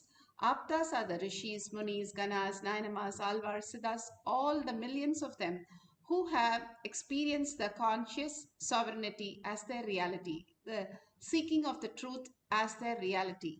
Beautifully, Bhagavan said, in Tiruvannamalai, in just the Tiruvannamalai town, 50 of them were geniuses who experienced the conscious sovereignty. And they have manifested all the powers of Paramashiva, manifesting their reality as existential reality. Atma Pramana, account of His Divine Holiness, Bhagavan Nityananda Paramashivam, this millennium's avatar's personal experience of power manifestation. Bhagavan's very own Leela, he enacted the whole scene for us to understand how a human can have a superconscious breakthrough, how the cognitive shift can happen in each of us. Simply Shaktipada, Shaktinipada, that Bhagavan makes us experience the ultimate. Shakshi Pramana, the evidences of the devotees, the disciples, followers all around the world, millions of them who manifested all the powers of Paramashiva, initiated by Bhagavan himself. He says so beautiful, whoever comes to this Kailash courtyard, he himself will be here, his presence can be felt, and he would manifest as your reality. Pratyaksha Pramana, the scientific evidence to measure the state of enlightened, the being in the enlightened state. Beautifully, Bhagavan says the thoughtlessness can be measured and clearly shown as per the science. The Balasans, the devotees, disciples, and Bhagavan himself has gone through the test, and clearly it shows there is absolutely no mind, no thought for the existential reality to happen. Everything is done by the superconscious space in the oneness of Paramashiva. Let's go to the Shastra Pramana to understand the eternal, unchangeable truth revealed in the source scriptures. The Vijnana Bhairava Tantra, Vijnana, consciousness, Bhairava, one who experienced consciousness beyond the mind, and Tantra is the method, how you have physics lab and science lab where you experience the step-by-step process and manifest as powers. Same way here also you can experience the oneness with Paramashiva by following these steps and having a superconscious breakthrough and manifesting your own reality as consciousness. Like you go to the temple every time and you experience sudden beautiful space. Bhagavan says during the darshan you come with so many problems, and after darshan you are blissed out. That is exactly happens when you manifest the powers. You don't know what it is, but you know you are Paramashiva. That is the space of oneness with Paramashiva. The Shastra Pramana for the power of silicon. देवी शून्यालयो भवेत् क्वचिद् वस्तुनि विन्यस्य शक्तिं निवर्तयेत् तज्ज्ञानं चित्तसहितं देवी शून्यालयो भवेत्. Bhagavan Parameshwara says, having fixed one eye on a particular object, vastu, one should slowly withdraw the sight from the object, as well as slowly eliminate the knowledge of the object along with the thoughts and impression of it. Then, O Devi, one abides in Sunya, the state where there is nothing other than this exists, which is the state of all inclusiveness, infinity. Bhagavan beautifully says how you can experience the oneness with Paramashiva and how the pain point disappears and you are more and more and more. When you engage yourself in the outer world, the pain points are more. When you engage yourself in the inner space, conscious sovereignty, the pure truth becomes your reality.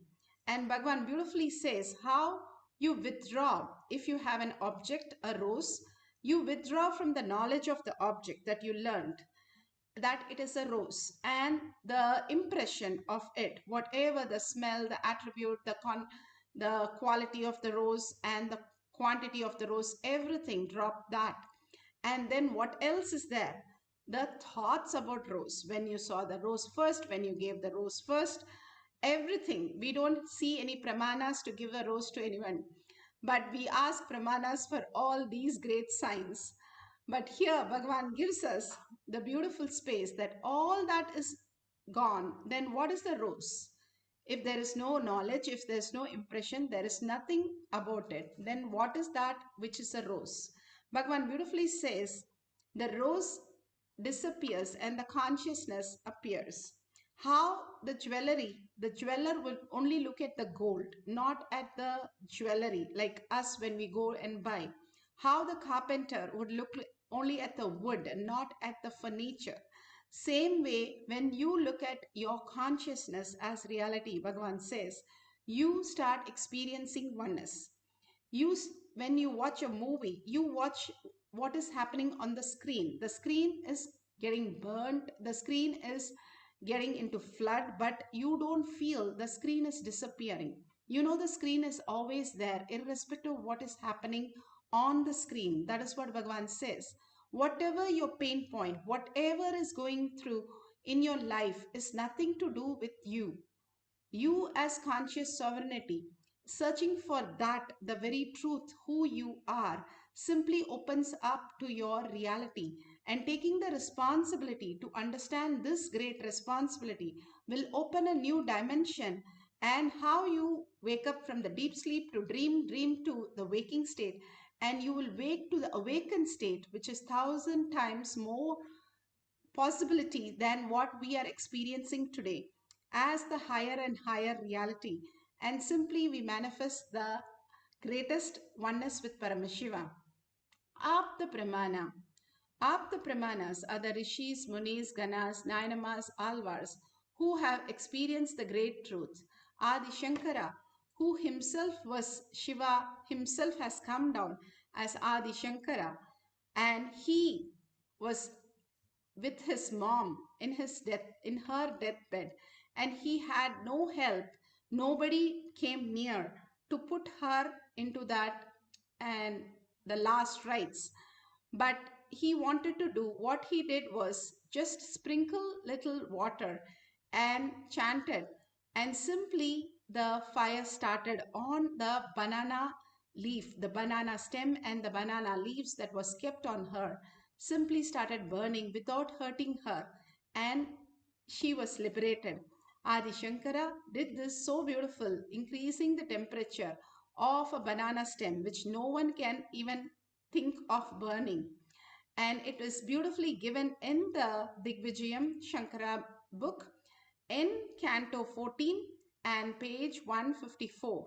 The reference has beautifully told how it is very true. It is not some mythology, but it is the truth which has happened, because Adi Shankara lived in the Paramashiva space continuously without engaging himself into any of the outer world cognition. Even the one thing that he had about how he is particular about the Brahmanas, even that Shiva himself comes and asks him, where should I move? Move out of what? When he came as Chandala, and Shankara did not want to go near a Chandala with all the flesh of pig and Devi carrying the pig and the 4 Vedas as dogs carrying the pig flesh. All this was too much for him to handle. But when Shiva himself has come down, Simply, he caught the greater reality when he asked, who should move?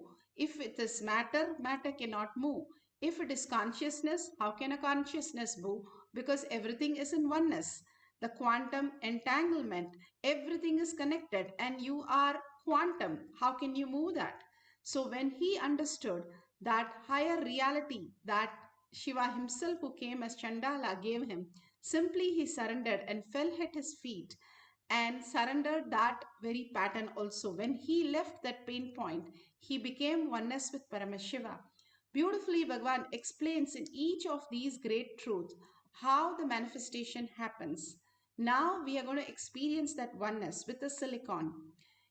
We can increase the temperature of the silicon or the battery. Here, beautifully, this Shakshi Pramana, the evidences of the disciple, devotees, followers, who have clearly said how she has manifested, increasing the percentage of battery in the cell phone.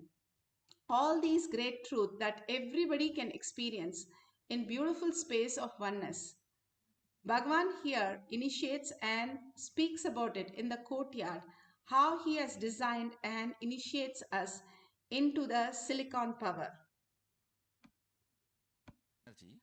Just 3-4 days before, I was just trying to play with my iPad, whether that is listening to me. I started just listening to me. I said, this app, switch off, it gets off. Without typing the password, open, it opens. And I just said, go to this app store, went and download the messenger, downloaded. It was continuously doing. Then I decided, let me convert this into software and initiate as a power to everyone. Very casually only I did. And also by tomorrow you guys will be having a software. I'm preparing it. Any battery, you just hold in your hand, it will be charged. Any battery. From the air, it will produce energy. Actually, I have done it already. I'm converting that into a software. That work is going on. Maybe today, after initiation, I'll be in Samadhi. That time I'll finish that software work. Actually, whenever I'm in Samadhi, I do all this software writing. This power software writing. And I have also tightened and closed all the loops, loose ends in this rain software. See, rain is related to length, breadth, depth, all the three. It was too much for many of you guys to swallow yesterday. It was too strong. So I have completed all the, tightened all the loose ends. Today you guys will see, it really becomes 100% success. The rain power, the power over the Vatavarana, after tightening all the loose ends. That is one. Second, any gadgets which runs electrically, electronically, you will be able to control it by will. Operate it, do anything you want with will. Two things. This Jnananjanam, I will send it, all of you have. And after having, I'll initiate you guys. Then, the first step, where you are supposed to bring rain, write that, keep it under the Krishna Shila, give instruction and leave it. Leave it for 42 minutes. That time don't waste, start playing with the gadgets. Give the instruction and keep the Krishna Shila. Once you give the instruction, that is enough. It does not need to be constantly followed up. You only need to follow up the place, what is happening there. Then pick up any electronic objects you want to play, just put it on the Krishna Shila. Let the Nityananda Yogam participants ask what the Balasant should do. You pen down the instruction, your request. The Balasant will do that. You give that instruction, it will do. Any object, it does not need to be only Balasant's objects, Balasant's iPhones. You keep your iPhone, they will open it. It will open, it will get switched on, it will download the apps or delete whatever you want, you write and give them. Always all your requests should be in writing. And then after they perform, you tick or cancel. Any command, only 3 minutes. If it takes more than 3 minutes, cancel, means they are not done it. Go for the next command. Any command, only maximum 3 minutes. The rain, only 42 minutes. If it is more than 42 minutes, crash, it has not happened, go for the next. Second, start the next place. Understand? So that is the way the fluttering will settle down. And it will become part of your biomemory. There were some of the loose ends, means, I should say, it was too much for your biomemory to grasp. It was too big bite. So many of the biomemories, it got stuck in the throat and unable to digest. First of all, even you are not able to, many of you guys are not able to grasp that it is possible.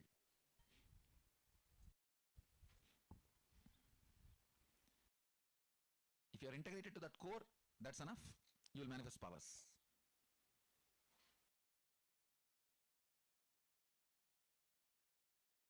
See, if you sat with your balasant, 3 times if they have made the rain happen, then the entanglement as Shaktinipada has happened with you. Now you can start. For example, 3 of you are sitting with one balasant. If that balasant has made 3 times rain happen, all 3 of you now you can start with your Krishna Silas. You will start manifesting. 3 times is enough time for the Shaktinipada to happen to you. Same way these gadgets. If you see them, if you are sitting with them and 5 commands they are making it successful. Shaktinipada has happened to you, now you can start. Because you are not that strong to protect you from Shaktinipada more than certain period. Once they make 3 times rain happen, immediately your core opens up for the Shaktinipada. If 5 times you see your balasant successfully making the commands on the electronic objects, then you can start doing, it will work. It will work for you. That much Shaktinipada only is required.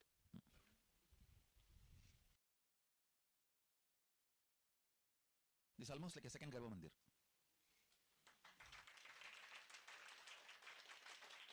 Structured form, like a Surya, sun. His sun is sunny. Sunny is his sun. Sometimes the part you deny comes and appears as your sun. And Surya's one wife, Usha, means is light. Chaya, all is self-hatred. Shade is opposite to the light. See, all is self-love comes as Usha. Self-hatred comes as Chaya. So the whole Graha structure is nothing but our integrity, authenticity, completion, responsibility and enriching expression. Maybe when I find time, I'll sit and explain in detail and give you guys a session on that. Yes. All you guys settle down and close your eyes for a few minutes. I'll finish the initiation. You can open your eyes. You can start manifesting both the powers now. So now the Nityananda Yogam participants can decide where the rain should happen. You can even keep 2-3 places, no problem. Write as a slip, but find out there should not be weather forecast there. Make sure there is no weather forecast there, rain.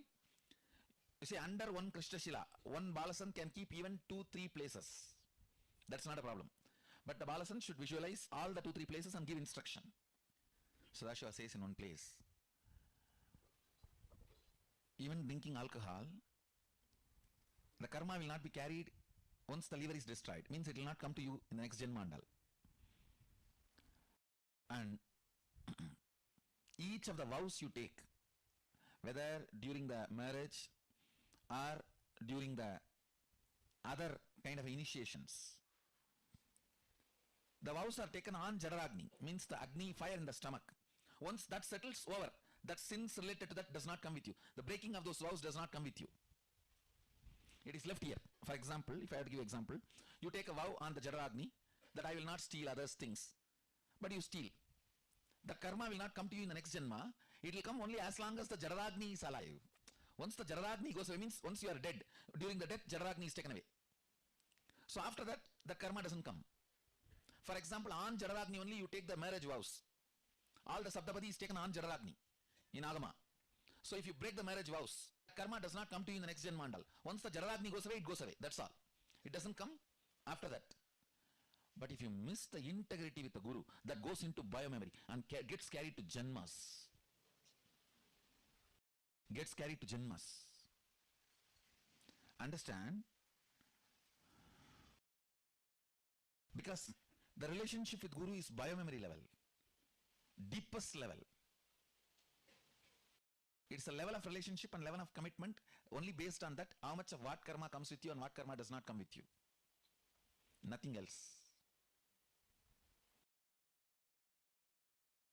Cosmos does not recognize property. Means ownership is not recognized in Cosmos. This is mine, that is yours. That is not recognized in Cosmos. That is recognized only in the local law. Marriage is not recognized in Cosmos. It's not recognized in Cosmos. It's only recognized in your locality and in your society. But integrity is recognized to the Cosmos. It is the spindle on which the lokas circulate. Lokas spin around. Understand? You all need to know, the Vedic tradition says, the whole, the universe, you know, is going around the earth. This is the sun, this is the earth. Earth is going around the sun physically. Means the timing you know. But cosmically, if you see billion year, sun is also going around. Sun itself is going around. This is billion year, it is 1 year. That is why you always think about the 1 year and forget this billion year. Based on this only the yugas are counted. Understand? The whole universe, the spindle, Standila is planet Earth, because only here consciousness is alive. The spindle, you guys know only about the horizontal universe. In the vertical universe, this is the spindle. Below Batala, Adala, Sudala, Talatala, Batala, Boo. The whole thing you know is Boo. The whole Milky Way, everything is Boo. Above, Bhuva, Swa, Tapa. In this whole spindle, the spindle goes through the planet Earth. That is why the Upanishads and Vedas say planet Earth is the center and everything goes round.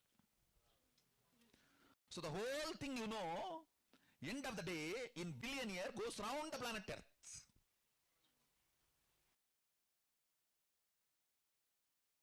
Earth is flat as per Vedas, because whatever you know as Bhu is called as Earth in Vedic tradition, not just this planet Earth, this ball. Whatever you know, the whole Milky Way is called as planet Earth, called as Bhu in Vedic tradition. Earth is flat as per the Veda is right. Because the definition of Bhu is not this planet. All the grahas you know put together is the Milky Way is described as Bhu in Vedic tradition. That is flat.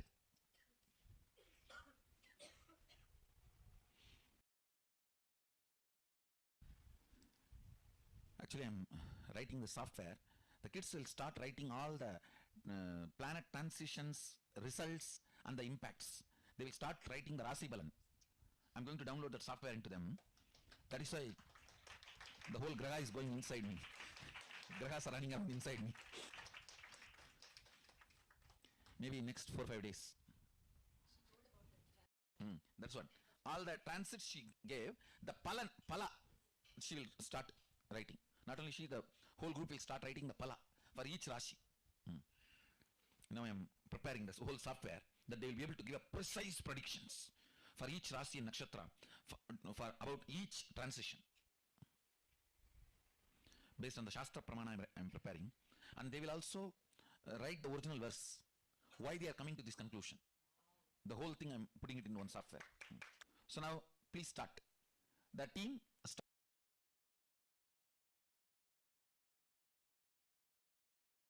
So beautiful. Bhagwan initiated all of us into the power of silicon and said how the grahas manifest and how the integrity to Guru is the ultimate for you to manifest the powers. Here Bhagwan gives the guidelines for us to understand the higher reality. If you have a camera, you can start recording. The cell phone itself, make sure it's switched off, and before you switch off, take a screenshot after closing all the apps. And if the battery increases or the cell phone itself gets heated up, or you see the cell phone switching on when you're switched off by automatic method, then simply you know that you have manifested the powers. If you just feel the Kundalini energy and you just feel some vibration, that's good. You have started manifesting. Go ahead and share to everybody. The more and more you share, more and more power manifestation happens. The enriching and the causing is the very way contributing to others' reality, is the very way you recognize the truth in you. Contribution is the only way that opens up your reality very quickly. Bhagavan beautifully says how you can manifest by experiencing more and more the truth, the oneness with Paramashiva, the conscious sovereignty, who you are. And beautifully you can experience that oneness by the Shaktipada and Shaktinipada. Now sit straight with your head, neck and spine in a straight line. Bring your visualization to Paramashiva space. All this time the initiation has happened. All this time that cognition shift has happened. Now you have to experience the abundance and the auspiciousness and the bliss flowing through you as your reality. How much ever we see a movie, we don't become the celebrity. we still take back home only the essence. But if you sit down and start manifesting powers, you become the Paramashiva with 25 faces and 50 hands and 75 eyes. You become the space of Paramashiva, the state of Paramashiva, being of Paramashiva, Kailasha of Paramashiva, the superconscious of Paramashiva.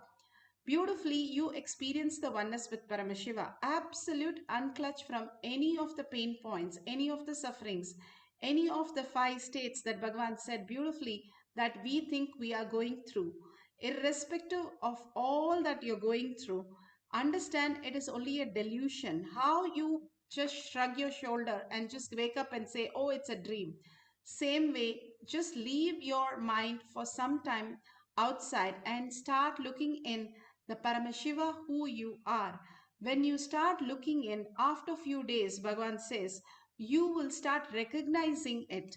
It's like we are searching something for a few days and suddenly we remember where it is, where we have kept it and what it is, everything. Same way, when you start searching inside your inner space, suddenly you recognize yourself to be Paramashiva. That is the most beautiful. The awareness takes to the awareness of us in the inner space. Bhagavan beautifully says, now intensely chant the Mahavakya so you can melt you into the oneness with Paramashiva. What we understand about the identity is not us, but melting that, we'll recognize the true you of who we are, the true I, who we are, the self itself, manifesting as Paramashiva as our reality.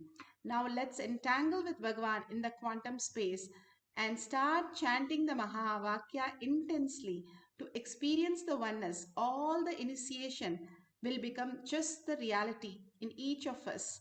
For the power of silicon, let's start chanting the Mahavakya, experiencing the oneness and seeing the manifestation as prasada for each one of us.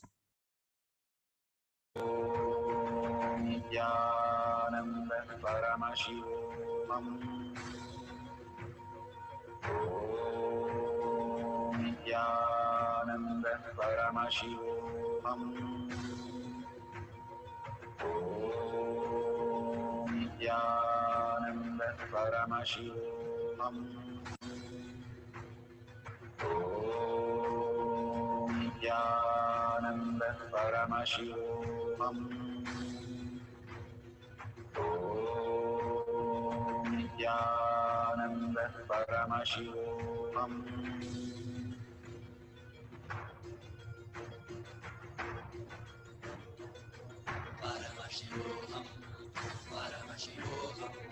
Let Paramashiva's third eye manifest in all our third eyes. Let the Amrita pour, let the Varni open up, manifest in all of us.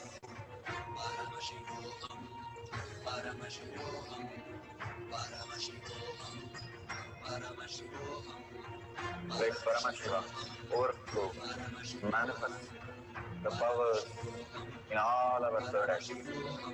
Om Nityananda Paramashivam. Om Nityananda Paramashivam. Om Nityananda Paramashivam. Om Nityananda Paramashivam. Om Nityananda Paramashivam. Om Nityananda Paramashivam. Om Nityananda Paramashivam. Om Nityananda Paramashivam. Om Nityananda Paramashivam. Om Nityananda Paramashivam.